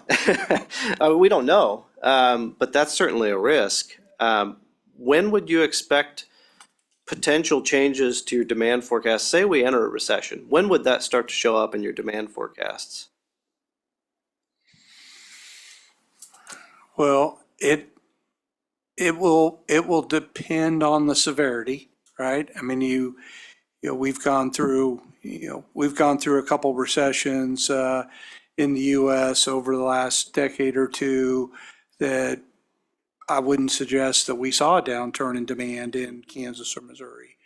You know, other parts of the country did. The Midwest and our jurisdictions, you know, held pretty well. So it's going to depend on the dynamics of it. It often manifests itself in you know, some of our commercial and maybe some of our industrial before you would you know, see it come into a residential class or someplace else. So we'd be looking for trends in those classes and you know, trying to identify if they were leading to a broader downturn. We've been insulated, I would say, the last two recessions in our service territories compared to national recessions. That's helpful. The reason I asked is you've got a settlement term that says we would sort of have a continual evaluation, and we would kind of trigger a reevaluation if the project costs exceeded 115% of the definitive cost estimate, I think. But I just wondered if there could be other factors that might trigger a prudent management to reevaluate moving forward on a project. You know, something like a downturn in expected demand, you know, losses of industrial or commercial demand in the future. Is that something that the company will continue to evaluate and bring before us if it could potentially change the preferred investment plan? So, yeah, so a couple things. I think the short answer to that is yes. I mean, we're always looking and we're evaluating on what's going on in the, you know, the macro environment, if you will, as we think through next steps. My expectation would be that you won't necessarily see it impact the need for these units, because these units are not predicated on a lot of new. They're predicated on a lot of existing. They're predicated on kind of the change into the, you know, the PRMs at SPP and the, you know, the performance-based accreditations and all those things that have really changed the availability of our existing generating resources. So I would expect it to affect more the next stage of investments as we look at 31 and beyond. If we start to see a downturn or something like that, it may slow or move out the need for some of those.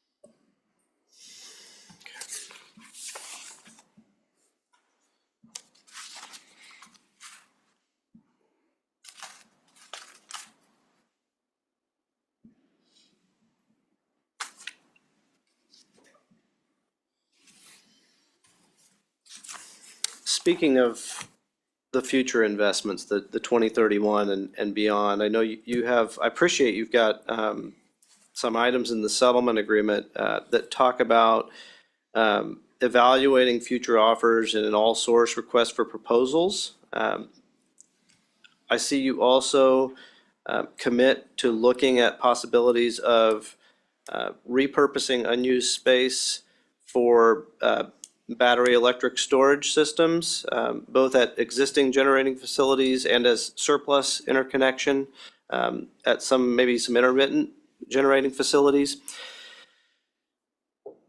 I think that's a good commitment. My assumption is that the company would have evaluated those either way under the IRP. So what are we getting here, and what assurance do we have that the company is not just going to press the easy button for another natural gas plant, and that these will be, very seriously considered? What do these add beyond your current IRP process? Yeah, so you're right.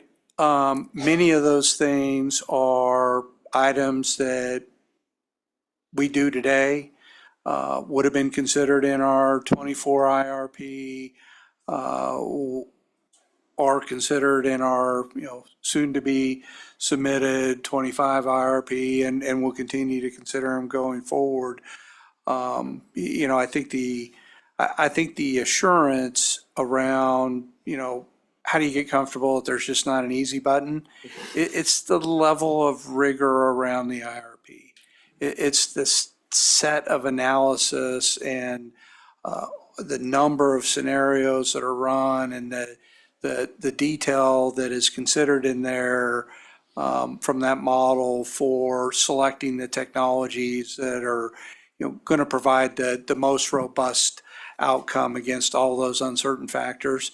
So, it's not a willy-nilly, we see a little bit of load need, let's put a resource out there. Mr. Vandeveld could talk about it, but, we have a team of folks that spend the better part of their year every year working on integrated resource plan analysis, because it's that intense and it takes that much. Well, maybe I should reserve it for Mr. Vandeveld, and you can kick it to him. But I think that's a question I have is, to what extent are we just evaluating, lowest net present value of revenue requirements versus evaluating some of maybe more qualitative items? So things like the fact that solar and battery, we don't have much of that right now, so that it's got a value of diversifying the fleet. Something people don't talk about is the fact that batteries have a relatively short usable life, which is actually an advantage in a time of uncertainty, that you can make an investment and then you can get out from under it. Does the IRP process consider some of those qualitative benefits of some of those technologies? So the short answer is yes.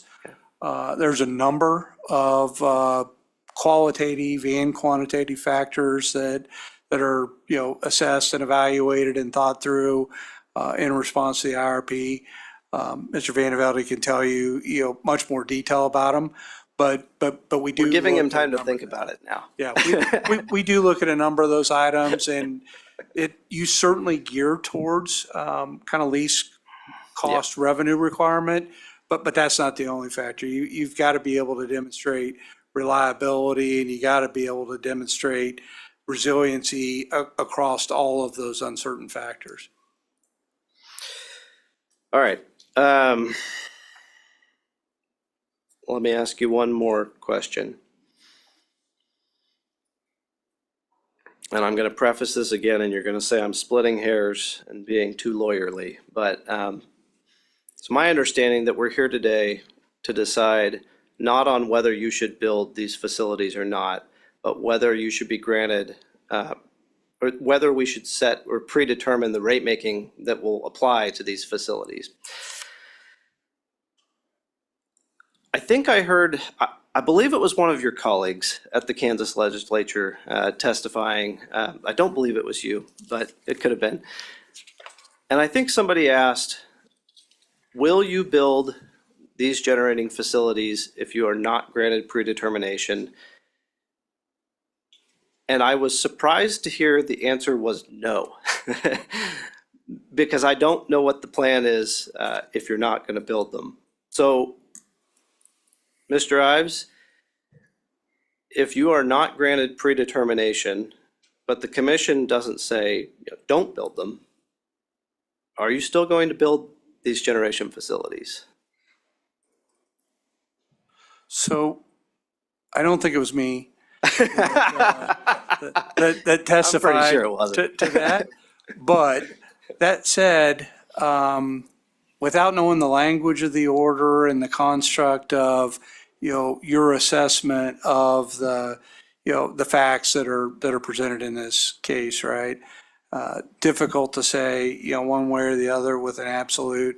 Our expectation has always been that if the commission did not grant predetermination for construction of units like this, it would be intended to be a pretty good indication to us that they did not think they were the right investment at the right time for the state of Kansas.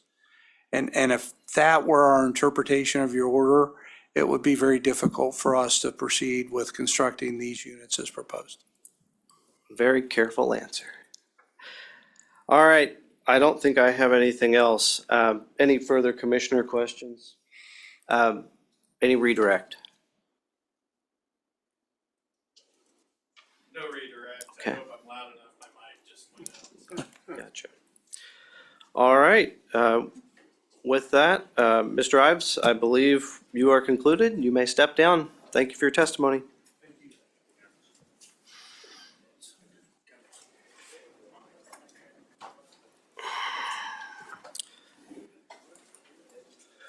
Evergy, you may call your next witness. Yes. Are we out of batteries on all of them? We're off the record. You're all right. Michelle, do we have? Okay.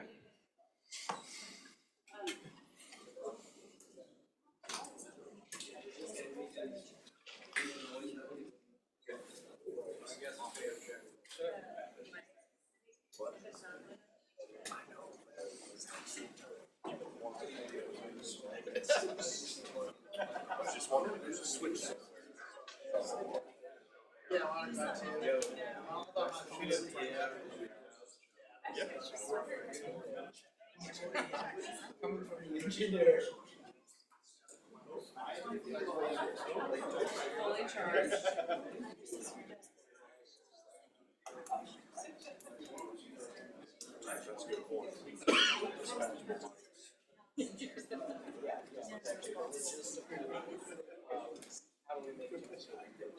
me.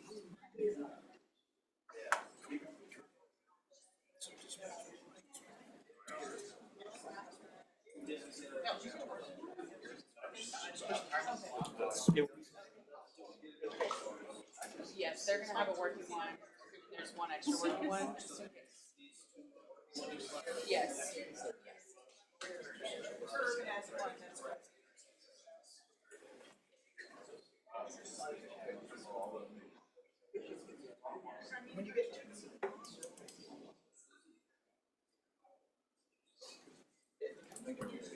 All right, we have everybody here. I guess we don't have Michelle.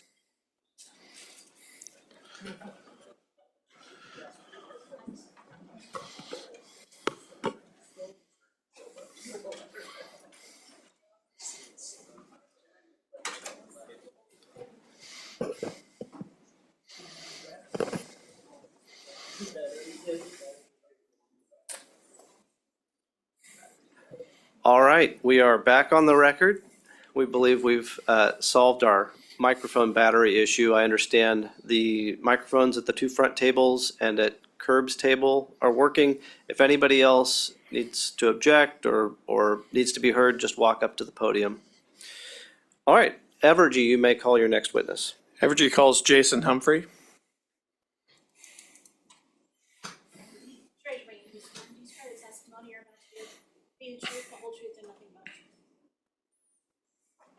I do.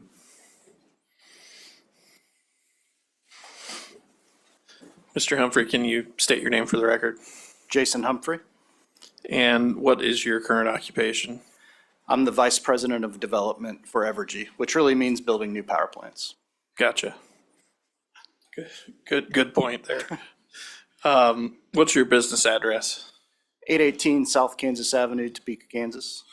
And are you the Jason Humphrey that submitted direct testimony, supplemental testimony, rebuttal testimony, and testimony in support of the settlements in this docket? I am. And those are in the record? They are. And would your testimony, if given live today, be substantially consistent with the written testimony that you've submitted in this docket? It would. Okay. Pass for cross-examination.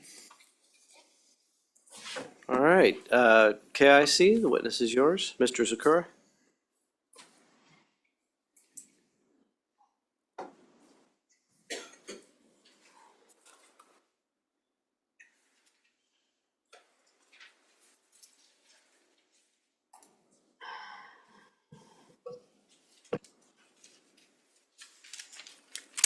Mr. Humphrey, good afternoon. Good afternoon. Have several questions for you, but may I have the witness be presented with KIC 8? Yes. Does, he's got it there. One dash two, yeah.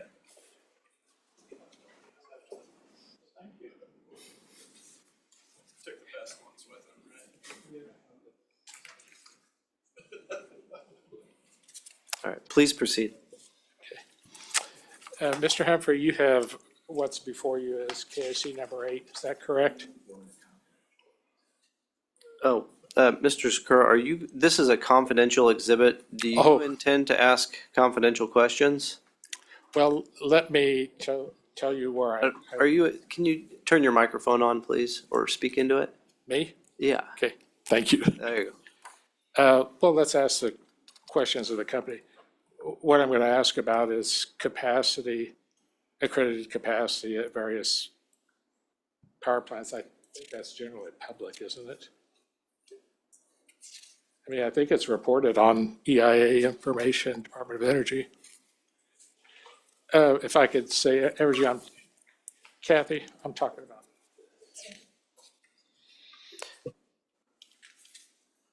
We're briefly off the record while council confers. That was good, yeah. Are you ready to go back on the record? I am. Okay, all right, we are back on the record. I spoke with Ms. Dingus and representatives of Evergy, and I believe we have an agreement that the capacity, accredited capacity at the plants is public and I can proceed. Would that be correct? Okay. That's correct. Okay.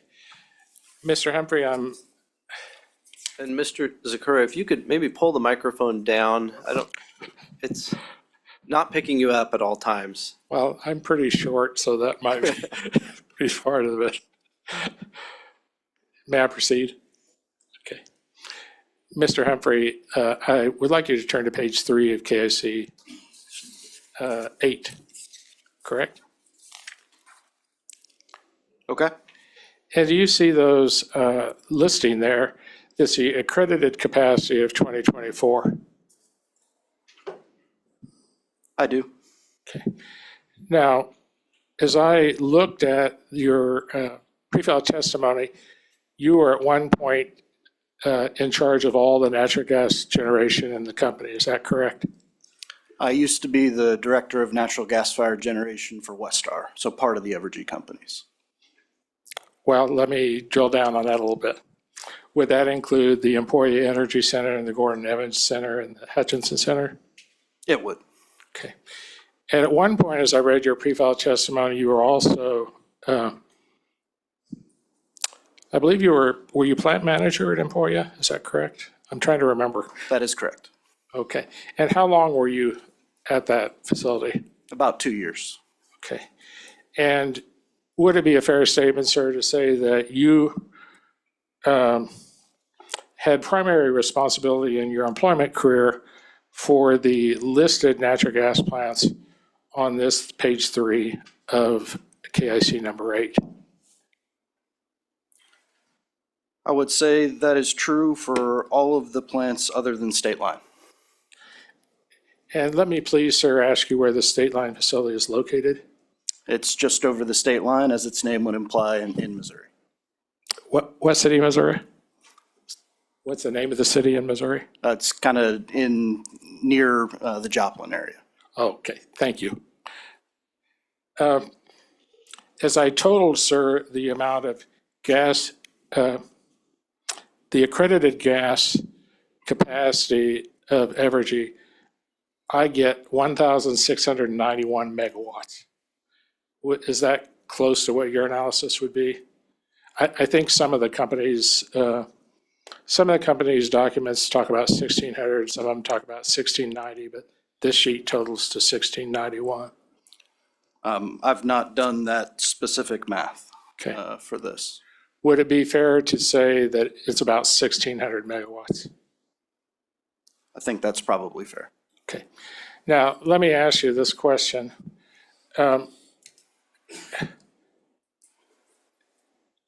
How much firm natural gas transportation do you have to serve that 1,600 megawatts?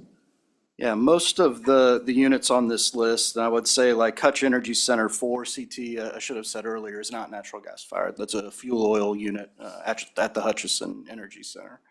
But most of these plants are operating in a peaking capacity today, so they only operate when called upon. So we have less firm fuel transport procured for these plants given their intermittent nature. Well, I need you to be more detailed than that if I could, sir. In the testimony that, well, why don't I just introduce an exhibit?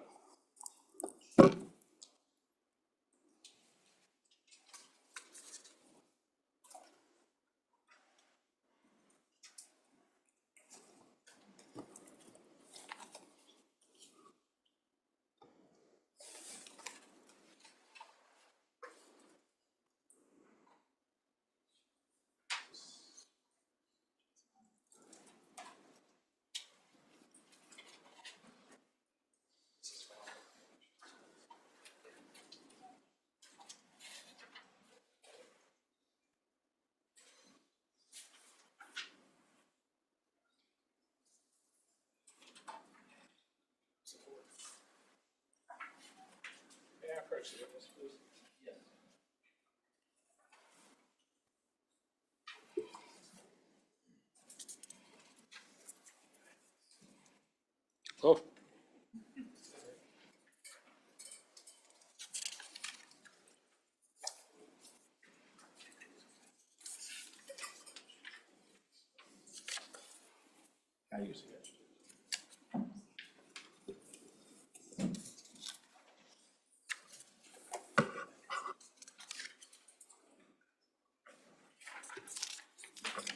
Now, Mr. Humphrey, I presented to you what has been denominated as exhibit number 9. Do you have that before you, sir? I do. And if I could have you identify this, do you see the docket number at the top? I do. And is that docket number KCC docket number 25 EKCE 357 ACA? Yeah, I think that's correct. My docket number actually has 3 X's and it looks like a 357 was superimposed, but that does say what it is. I took this off the webpage, I think at some point. People typed it in later, perhaps. So if I could, is this a testimony of Jessica Tucker of Evergy, Kansas Central? It appears so, yes. And then the page, if you would turn to page 8.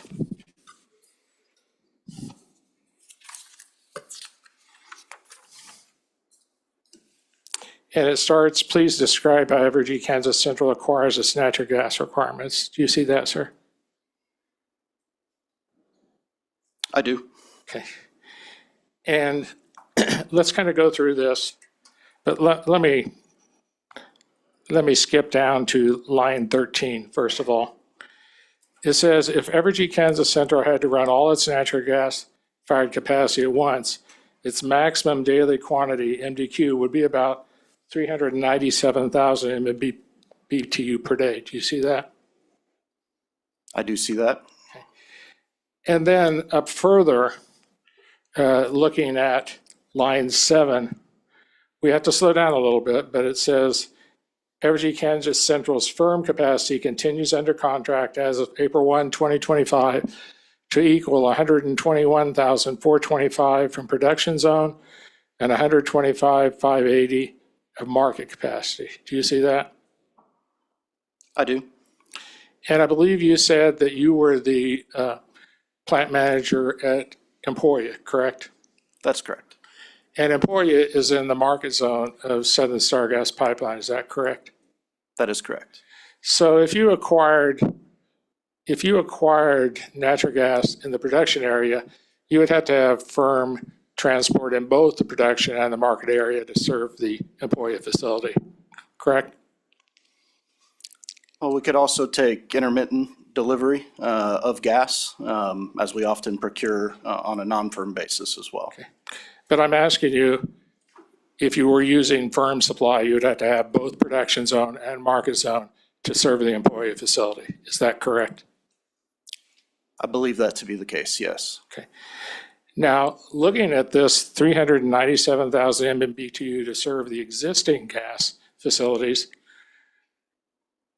how much firm natural gas supply, how much firm natural gas transportation on Southern Star do you have to serve 397,000 MMBTU of peak day capacity?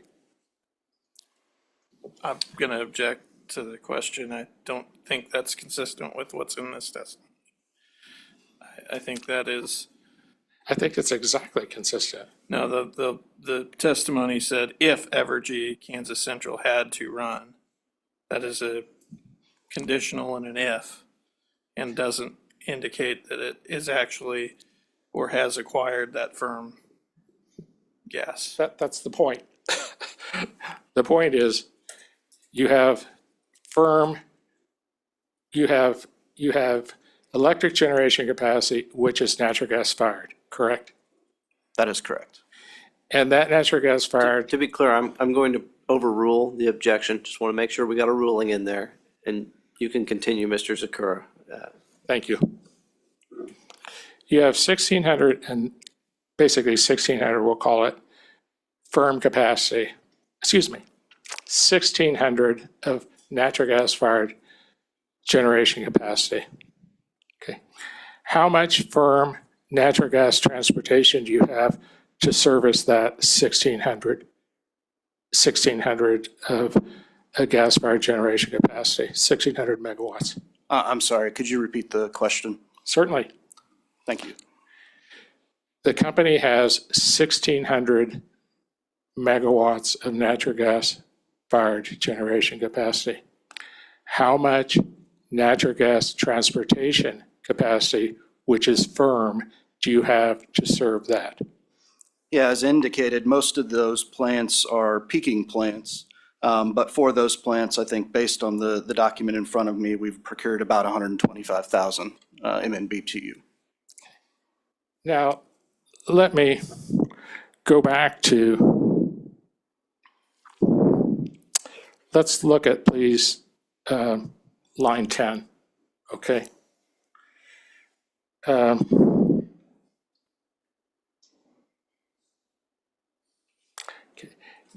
It indicates on line 10 that there's 40,000 MMBTU capacity on OGT interruptible transport storage. What does that relate to, and what facility does that serve? I'm not personally knowledgeable of that. Okay. During Winter Storm Uri, was Evergy able to operate 1,600 megawatts of natural gas generation, natural gas fired electric generation? I do not know. Who would know? Witness Vandevelde may be a good resource for that. Okay. Let me ask another question for you. are you aware during Winter Storm Uri that Kansas Gas Service asked Evergy to step off the system and not take natural gas for production of electric generation? I'm not aware of that, no. Let's go on down into this, if we could, into this page. It says on starting line 15, in the event of a natural gas shortage or other emergency event, some of Evergy's Kansas Central simple cycle gas business can operate on number 2 oil. What percentage can do that? I don't know the percentage off the top of my head, but a number of the units that were in the previous K.I.C. Exhibit do have dual fuel capability. The units at Hutchison, the units at Gordon Evans in particular have dual fuel capability. Okay. Now on page 17, it says Evergy Kansas Central typically procures physical natural gas on a short-term basis. Do you see that? I do. And is that how you acquire natural gas today? Yeah, that's certainly how we acquire natural gas today, but I think it's important in the settlement for this that we've committed to evaluating how we purchase gas in the future and do that as a collaborative plan. Okay. Let me ask you this with regard to K.S.A. number 8. And this is somewhat a follow-on question that Chair French asked the prior witness.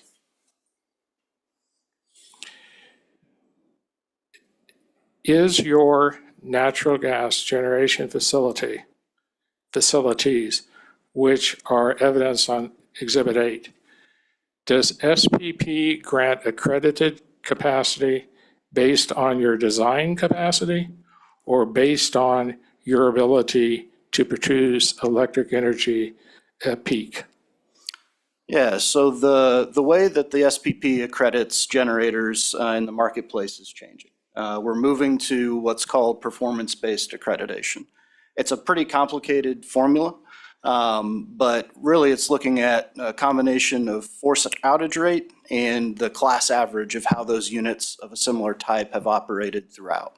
And so the SPP provides that accreditation both based on how the Evergy specific units have performed, but also based on how that type of technology is performed in the marketplace.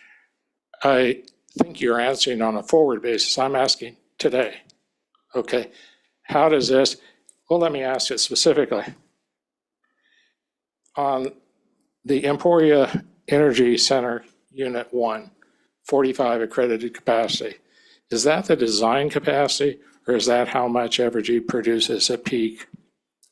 That is not the design capacity. To rate a unit in the SPP methodology today, there are summer and winter season capacity test runs that are performed to validate what the unit is able to do at nameplate, and those numbers go into the SPP. And how does that relate to nameplate capacity? Generally, those capacity performance tests are close to nameplate capacity. Depends how humid something is during the day, how those units can run, but generally close to nameplate. Let me ask you this. Would you say it's likely or unlikely that on peak day, when only firm transportation is moving on this system, that you would be able to provide nameplate capacity of a natural gas unit? I think it's often the case that it is likely. Most of our peak in Evergy's territory today is in the summer, and natural gas units like this perform quite well in that time. That's why we have peaking capacity on the system, is to perform on those days, so I think it's pretty likely. Let me ask you, if you were called on to provide peak during Winter Storm Uri, when there was no interruptible flowing, no interruptible transportation for February 8th through the 19th, would these units be able to perform without firm transportation service? I think it's really important to note that these units are being proposed with firm transportation service, but it would be unlikely for those that did not to be able to run during that time. And essentially half or more of the units could not run when there was not firm transport available. As I said, I'm not familiar with the specifics of the operation during Winter Storm Uri. But if they were unable to procure gas, yes, they would not be able to run. And they would not, even if they were able to procure gas, if they didn't have firm transport, they would be unable to run. Would that be accurate? Sorry, let me be more specific in my language. Procure transportation for the gas. Well, let me ask you a follow-up question then. With the new regimen or protocol at Southwest Power Pool, are these capacities that are listed on page 3 of Exhibit 8 likely to be lowered?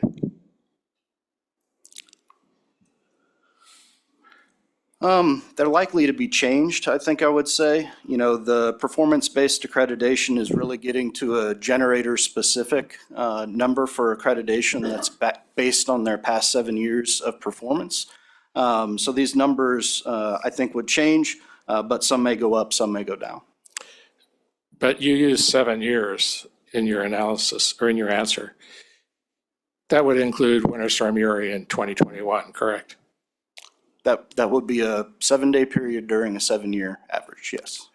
And if these facilities didn't have firm transportation and weren't operating during that period, would it be likely under the protocol that they'd be reduced? I don't believe so. The E4D is the metric of reliability that's being used in the performance-based accreditation. And I think that's specifically unlikely to be impacted by the fuel firmness. It is something that is evaluated by SPP, but the E4D is not. Well, let's stop right there. You're saying that SPP isn't going to take into consideration firm fuelness in accreditation of capacity? It's a portion of the evaluation, but performance-based accreditation is really looking at the reliability of the unit through that E4D metric. Well, aren't we talking in circles? If you don't have firm transport and firm gas, how can you possibly be reliable? Well, I think through the historical performance of these units, we've shown that they're reliable. They're there to serve customers at peaking need. They've been part of a performance of a portfolio for Evergy that's been valuable to the customers. But with these new units, we know that they're going to be base loaded. And so the strategy is to procure firm transport for those units. Well, let's talk about that, okay, for a little bit. When you talk about base loading the plants, let's talk a little bit about how SPP operates, okay? SPP largely does economic dispatch, is that correct? Yeah, the SPP system dispatches on marginal cost. Marginal cost, correct. And most times, if not all times, the marginal costs for wind and solar are going to be less than the marginal cost for a natural gas plant. Would that be correct? Given that those units do not have fuel costs directly, I think that's likely to be true. Okay. And except in those instances where SPP needs to operate an Evergy unit or anyone else's unit for voltage control or any other reason, they're not going to operate if they're not the lowest cost. Would you agree with that? I think I would say the SPP will dispatch both on marginal cost and on reliability unit commitments, which could be for a number of factors.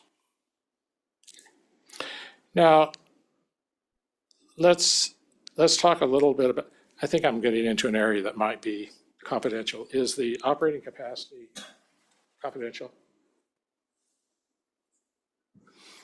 Operating capacity for the new plants projected?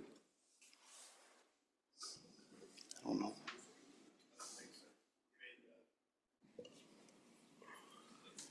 May I step to the table a second? Yes, we'll go off the record briefly.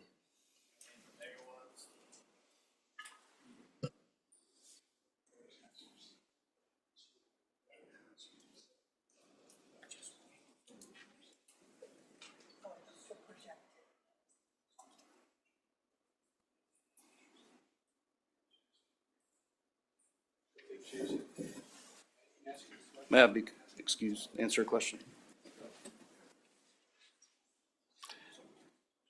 excuse me, I'm just trying to use care to not cross over the line of confidential.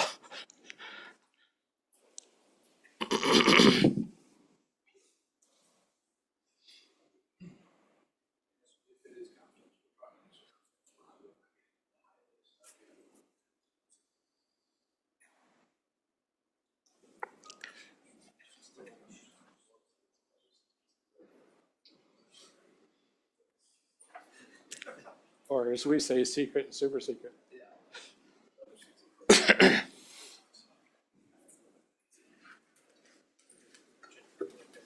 Okay.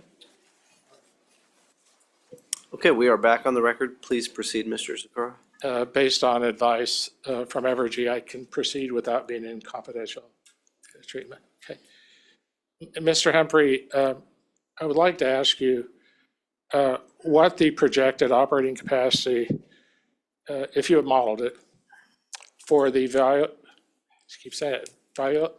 plant and McNew plant at time of commercial operation.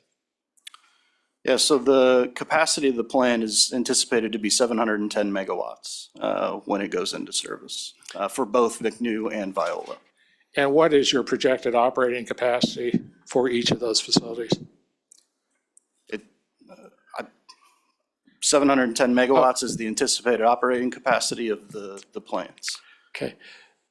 What I'm trying to ask you is, how frequently do you anticipate them to operate? Is it 25%, 10%, 50%? Understood. I think to be asking what we anticipate the net capacity factor to be for those plants. And we run through a number of scenarios in integrated resource planning that look at different futures for those plants. So in a low gas price, low carbon restriction scenario, you would anticipate these plants get dispatched a whole lot because of their highly, highly efficient heat rate that we have on the plants. In other scenarios, the capacity factor would be less, so we don't necessarily make a prediction as to what the specific net capacity factor will be, because the Southwest Power Pool marginal dispatch market will ultimately determine how often these plants run. Let me ask it another different way. I think in one of the responses to the data requests or information requests, you gave an anticipated operating capacity based on an analysis of how SPP has dispatched in the past. And there was a percentage attached to that. I apologize, I don't have that DR response in front of me. Okay. Do you, let me ask it a further different way. What would you anticipate the operating capacity to be for the Viola plant in 2029 based on the way SPP has dispatched units in the past? Well, I think the grid is probably going to look quite a bit different in 2029 and 2030 than it does today. So I don't think I would speculate on what that might look like. I may need to visit with Evergy and just introduce that response at some point, or at least present it to you and you can determine whether it can be admitted. Okay. Let me speak with you a little bit about, on a general basis, acquiring firm transportation and natural gas. I'm not going to get into any particular details of any discovery that's been in this case. Now, the two plants, the Viola and the McNew plants, are located, I think the first one is the first one in Sumner County? Sumner County, Kansas, that's correct. And the second one is it in Reno? That's correct. Okay. And how close are those two plants together? Plants are a couple-hour drive apart. Okay. Now, the first thing that has to happen is, from some point on Southern Star, there has to be a pipeline installed, correct, that would be a delivery point to each of those facilities. Yeah, the plan would be to go from the interstate pipeline on a lateral to the side of the pipe to deliver gas. Okay. But that's only the first step. Would you agree with that? You have to acquire gas supply somewhere. As part of the construction of the lateral, we're planning to acquire firm transport along with that. But let me give you a difference between how a distributor like Gas Service would be able to approach this and how I think Evergy will have to approach it. Are you acquainted with what's called no notice service? I am not. Well, that's the kind of service that all the distributors have. And it's kind of an enhanced firm service, okay? And the first thing. I'm going to object. He's providing his own testimony about what no notice service. He's asked the witness about whether he knows about it. He doesn't.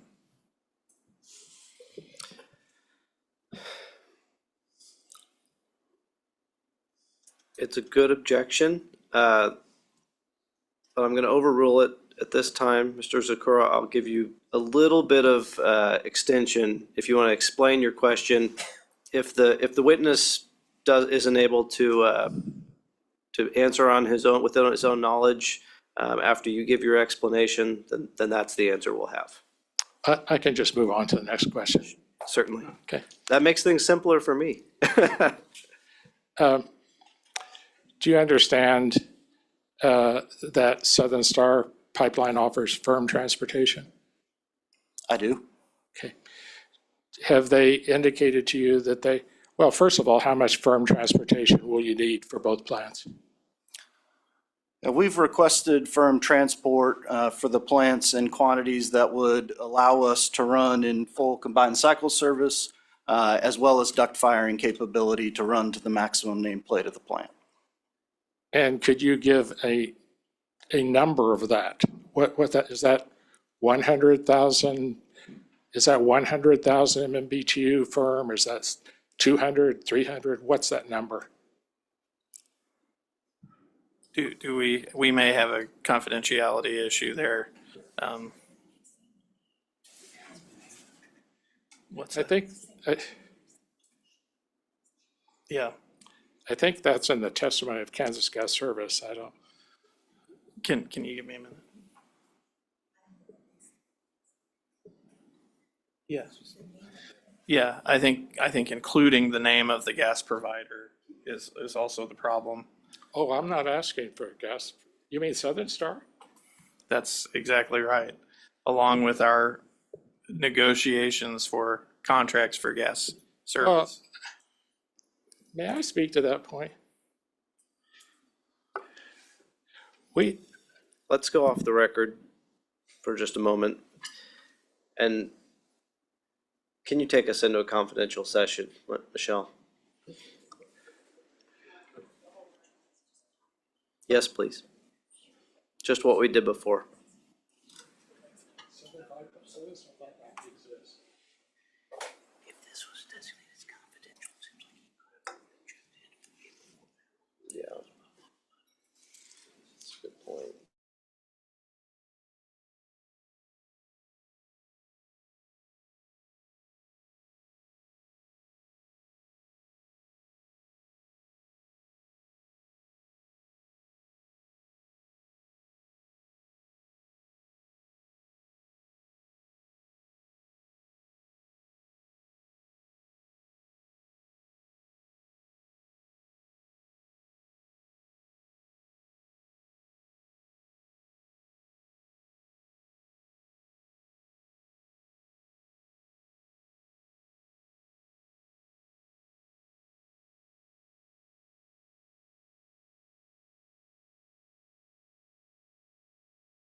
Yeah. Before we go back on the record, we're at 5 o'clock. Is there any objection to continuing with Mr. Humphrey and hopefully getting him off the stand before the end of the evening so he can breathe a little easier, None for sleep a me. little better? As long as it's quick. I'm not hearing any objections, so we will continue. Okay, we are back on the record. We are now in public session. I gotta find my script. Yeah. NEE, do you have any questions for Mr. Humphrey? We do not. Okay, thank you. Citizens Utility Ratepayer Board. Okay, go ahead.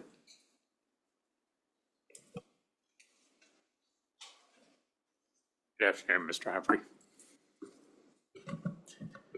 Good afternoon. Most of my questions have already been either addressed by the commission or by other parties, so I just have a few simple questions for you. Probably won't take 5 minutes, so if you're ready. On page 17 of your direct testimony, you state that, I'll let you get through it first.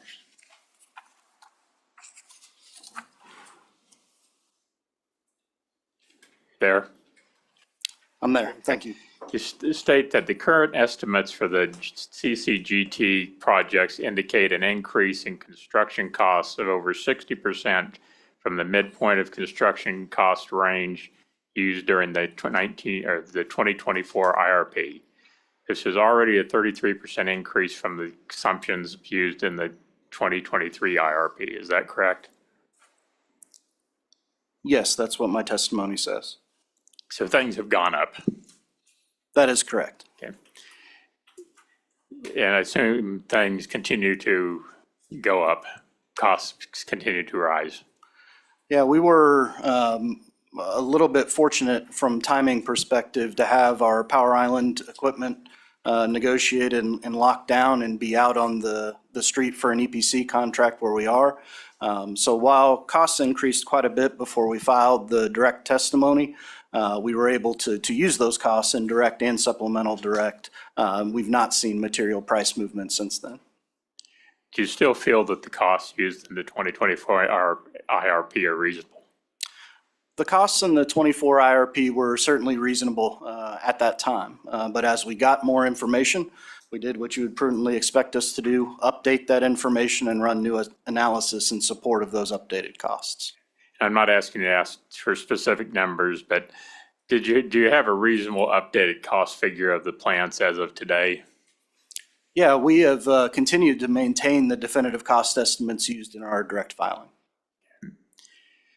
So in long term, costs continue to increase. So you're not, would it be safe to say that you're not entirely sure what the final cost of these plants will be?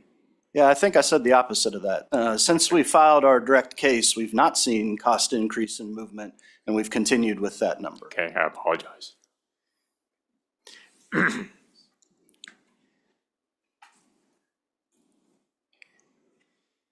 Per the non-unanimous settlement agreement, the project if project costs exceed 115% of the cost estimates, EKC will file a compliance filing with the commission. Is that correct?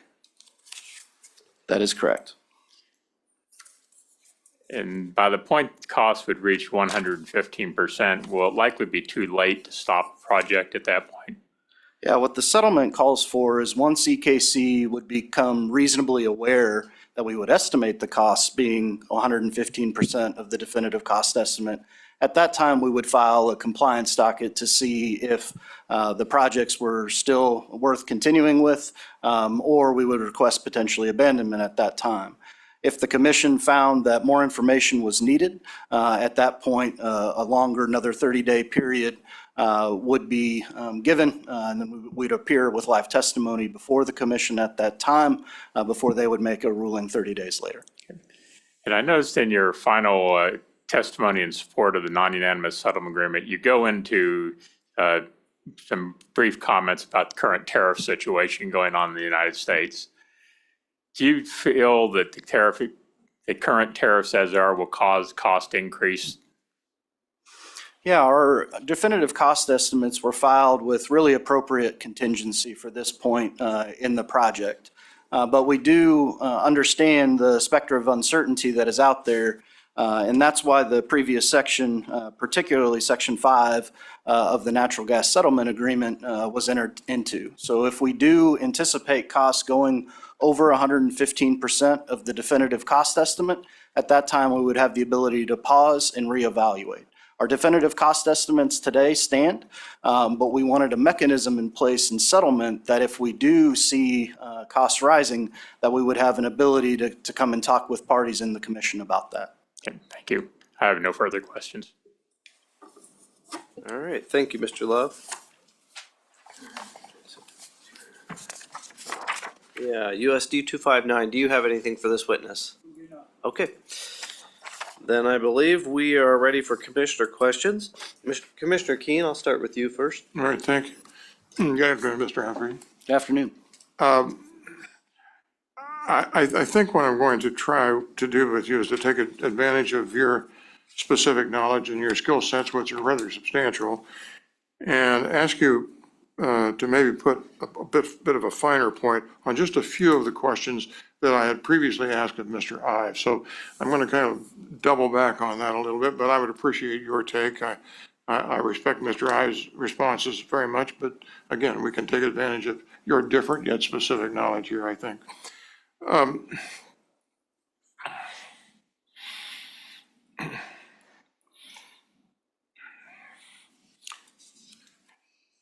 Most of the cost questions, related questions that I've had, have been asked by Curb. But I'm still going to ask you, can you put a finer point on why 2 gas plants? Yeah, there's a combination of factors that lead us to that particular determination to request rate-making principles for 2 natural gas plants. The first is really begins with how our IRP is constructed, integrated resource plan is constructed. We use what's called capacity expansion within the IRP that lets the model select from a range of resources. That could be batteries, that could be solar, that could be wind, that could be natural gas in this case. And what we found was that EKCE was selecting 1/2 of one natural gas plant in a particular year, that was the capacity and energy need that was identified with a following plant the next year. And then as we think about a system operation perspective, like Mr. Zakor asked me, I used to operate Westar's natural gas fleet. There's something that we think about a lot called shaft risk, and that extends both from the construction of the plant at different sites to the actual operation. So if you had a piece of equipment that, for instance, a boiler tube leak, took a particular unit off of line, the fact that you do have 2 different halves making a whole allows you to keep half of that generation in operation when it would not otherwise be available. And these are large construction projects. We've not built baseload power in Kansas since Wolf Creek in 1985. It's been 40 years. And so as we undertake these large construction projects, we know that there's risk to manage along the way. That's why we have contingency in the project. And so having these on parallel construction schedules with the same engineering procurement provider, the same power island equipment provider, allows us to manage risk almost at a portfolio level rather than on an individual site where maybe all of your generation would be at that one location. Okay, thank you. Pretty eloquent to boot. Let me ask you this. How analogous are these proposed plants to the plants now in existence in Emporia? Yeah, these plants, while have a similar front end of the plant, the combustion turbine itself, it is of a much older vintage. And importantly, there's no back end or bottoming cycle on the plant. So these plants operate in combined cycle mode where the waste heat from the combustion turbine actually makes steam. And so with that kind of 1 unit of fuel, we can make equivalent of about 1.5 units of electricity. So we get generation from the combustion turbine himself. That part is very similar to Emporia. But then there is a steam plant there as well. And we operate those in parallel, and that's what allows us to get such great efficiency from these units. That was my question. Isn't that more efficient? It is. There it is. Okay, let's move a bit to the locational issues here. Again, I think your specific knowledge is going to be very helpful. I don't intend to ask these questions. I'm trying to just ferret out knowledge so that it improves our information base. I'm not intentionally trying to wander into an area that's confidential. So if you find that I am, just tell me. And I suspect your counsel will encourage you to do that, or they'll do it for you. With respect to these two plants and their location, were the plants located by taking into consideration the proximity of the plant locations to existing interstate gas pipelines? Yeah, the location, as we cited these plants, really looks at three factors, and natural gas availability and the availability of that natural gas infrastructure is one of the three key components, along with that being electrical transmission capacity and kind of a willing landowner or a place you could get a permit for the site. Well, that's pretty succinct, and I think you answered my next question, which was beyond proximity to the interstate pipelines, what other critical locational factors are there? And I think you just indicated electric infrastructure, and you've given me the three. Yep. Are those the main three? Are those the only three, really? Those are the main three. Those are not the only three that we would consider when citing a plant. Certainly the local support is something that you would really want to consider when citing a plant. But from a very quantitative perspective, that access to infrastructure and available land are the three key items. All right, thank you. I want to give you an opportunity to answer the holistic question that I last asked of Mr. Ives, just to have your take on it. And this will be my last question for you. In your opinion, what risks will Kansans be exposed to if the resources requested by this predetermined application are not approved? Yeah, I think the risk question is a really, really good one, because doing nothing is not something without opportunity cost. By the time we reach 2029 and 2030, the baseload units we have supporting Kansas Central will all be 45 years old or older. And so when you have a plant that's originally designed for a 30 to 40 year life, while we do best-in-class operations, I'm very proud of what we do, we have the reality that rotating and high-pressure equipment does reach end of life. And if we haven't put steel in the ground to prepare for that eventuality, we lose options and risk that resource adequacy situation that staff spoke about in their opening. And so I think this is a way for us over time, very thoughtfully, to plan for an inherently uncertain future. But not having that plan, not putting steel in the ground, risks shaft failure at Wolf Creek, all of a sudden putting the whole region at risk of resource adequacy. You used a phrase that's near and dear to my heart, and that's opportunity cost, because does that play a role in your planning process in trying to anticipate which directions to really take when in developing these plans? Yeah, that is the opportunity costs are a key kind of qualitative factor that come into the integrated resource planning that utilities always have to think about as we move a plan forward. There may be alternative resource plans within the IRP that maybe they have a marginally lower NPVRR, or net present value of the revenue requirement, but they may have a much, much higher risk tail that would go with it. And so really our plan is to move forward the best risk-adjusted scenario that we feel meets our obligation to deliver that safe and sufficient service that we're tasked with as a utility. All right, very good. Thank you for your indulgence of my questions and very much for the specificity of your answers as well. Thank you. No other questions. All right. Commissioner Keither, any questions? No questions. Well, I have at least one that Mr. Ives deferred to you. again, I'm on the long-term gas supply issue. Certain parties have raised concerns about, the increasing demand for natural gas and, a concern that, yes, we've had some big booms in supply with the shale gas boom, but nobody's really quantified where the next boom is going to come from to supply all this new demand. Have you had internal discussions? Have you done internal analysis, or have you engaged an expert to look at what gas supply and pricing is going to look like over the coming decades? Not just in 2031 or 2035, but over the useful life of the plants.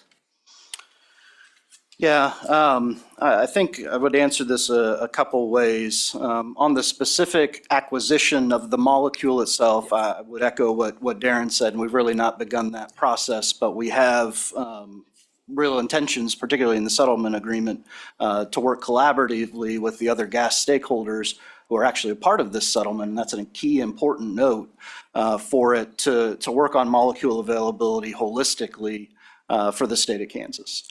But that's not to say at all that we haven't considered gas cost and what the commodity will do over time. Gas cost is one of the critical uncertain factors actually that we study in our integrated resource planning. We run a low gas cost scenario, a medium gas cost, and a high gas cost scenario throughout that.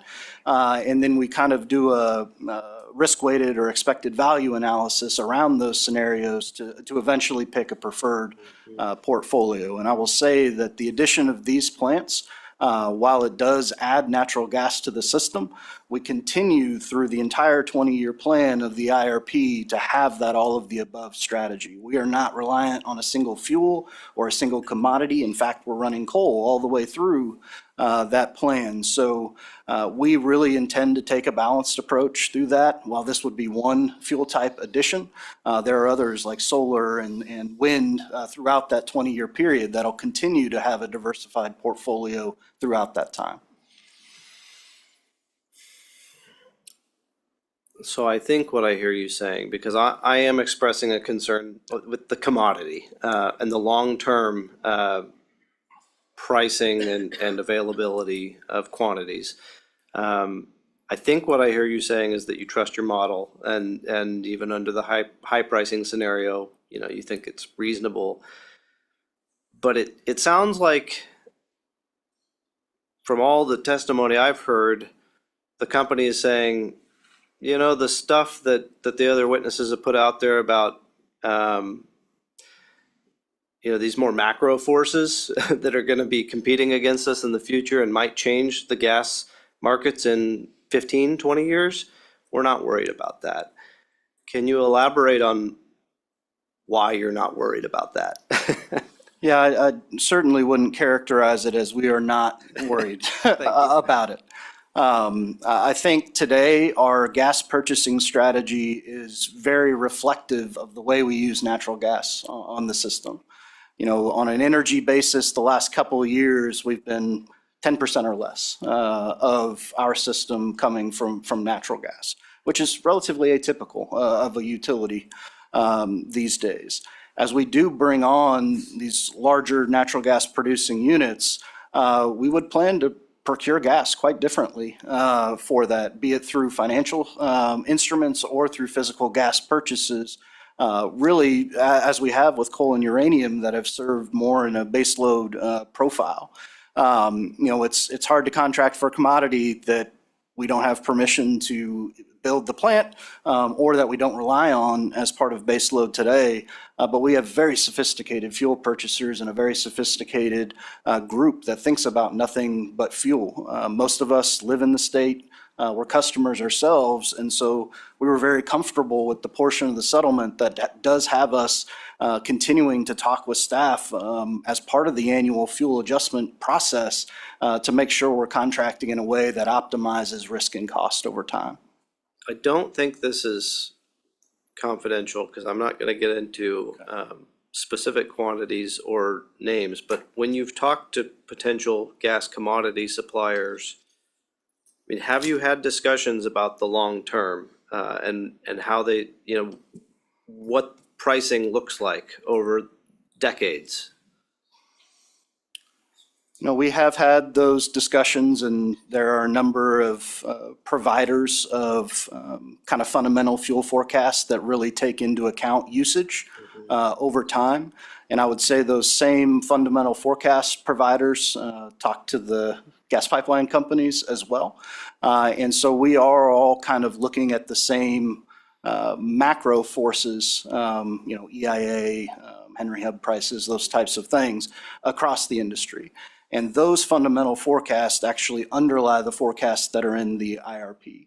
And so while we've not had conversations specific to procurement for these plants, we do keep in regular communication with those that are doing the fundamental forecasts that are driven by the demand that we're seeing both for LNG and new power plants, et cetera.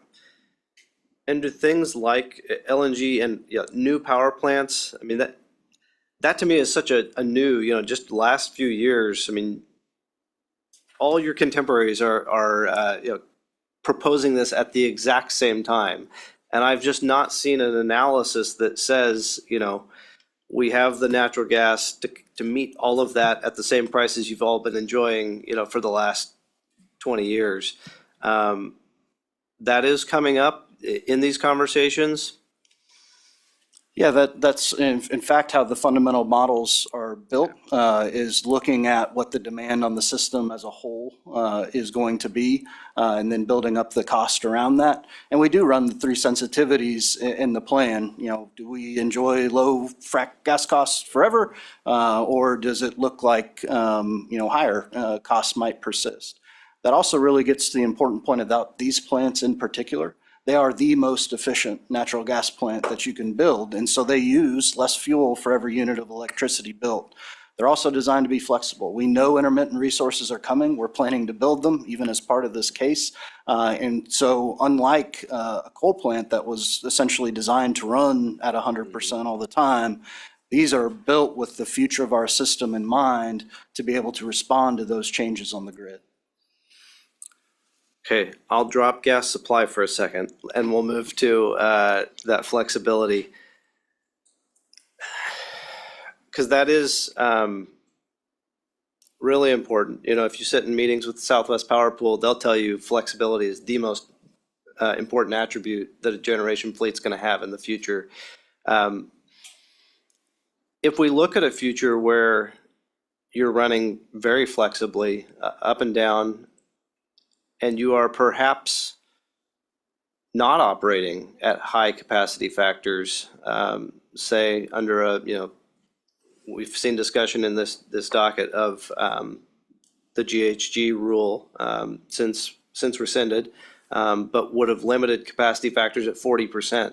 What does that do to the economics of these plants? Yeah, the important thing first and foremost is that these will still be available in that scenario to meet the accreditation needs for us for firm capacity on our system. So these will count even at a 40% limitation towards our need for both summer and now winter capacity accreditation on the system. On a dollars per megawatt hour basis, if that denominator changes, your dollars per megawatt hour are going to modify. But these will still be by far the most efficient units in the SPP portfolio today.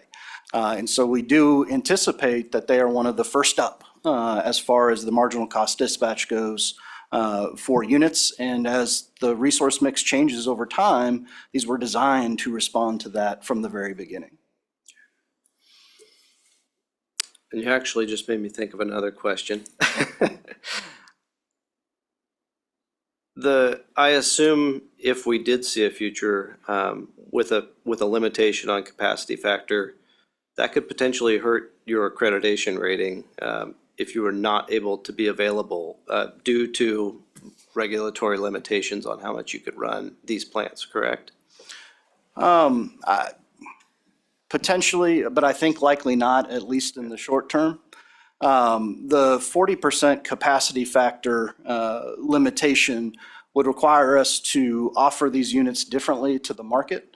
So when we were in the shoulder season, for instance, this time of year, demand's relatively low, wind's plentiful, we would probably have these units not available to the market. And then we would spend that capacity factor that we have at seasons of peak need.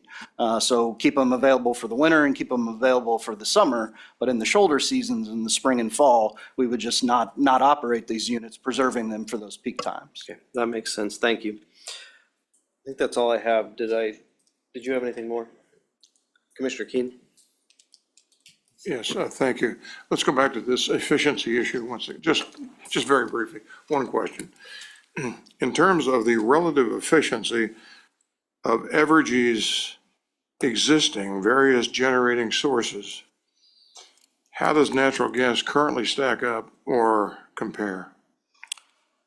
Yeah, I think there's a couple different ways I would measure this, and sorry for being an engineer here quickly.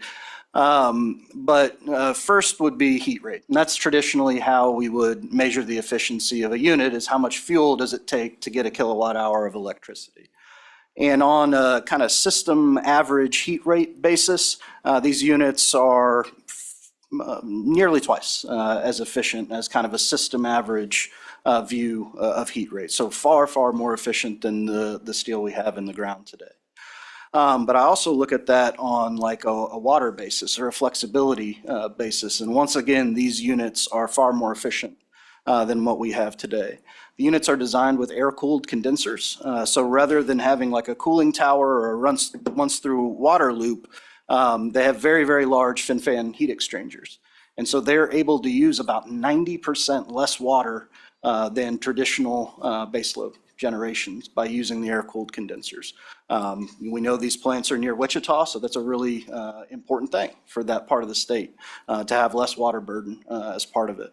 And then I'd also measure efficiency on that flexibility piece. And these units for a short period of time have turned down levels that are sub 30% and still in emissions compliance. And so on those days where the wind unexpectedly kicks up or anything else, without going offline, these units can turn all the way down, still be there for spinning reserve, still be there for grid support, but then be available as soon as that intermittent resource goes back away to ramp back up, and designed to do that for several starts a day if necessary. How about labor intensity? Labor intensity is also vastly different. A similarly sized plant, depending if it was nuclear or coal or the like, you're looking at in excess probably of 150 people all the way up for nuclear.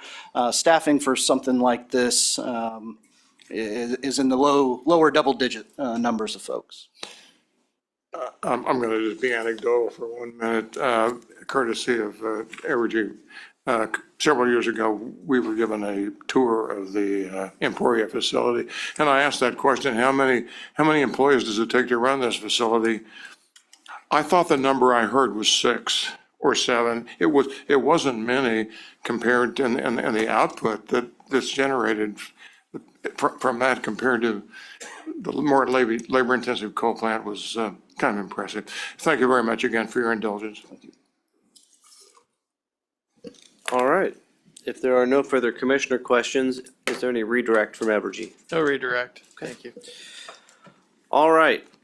I think we're at 5:30. We're going to go ahead and break for the evening at this time, and we will take up Evergy's next witness starting in the morning. Is there anything the parties wish to address before we conclude? Can we leave materials in the room?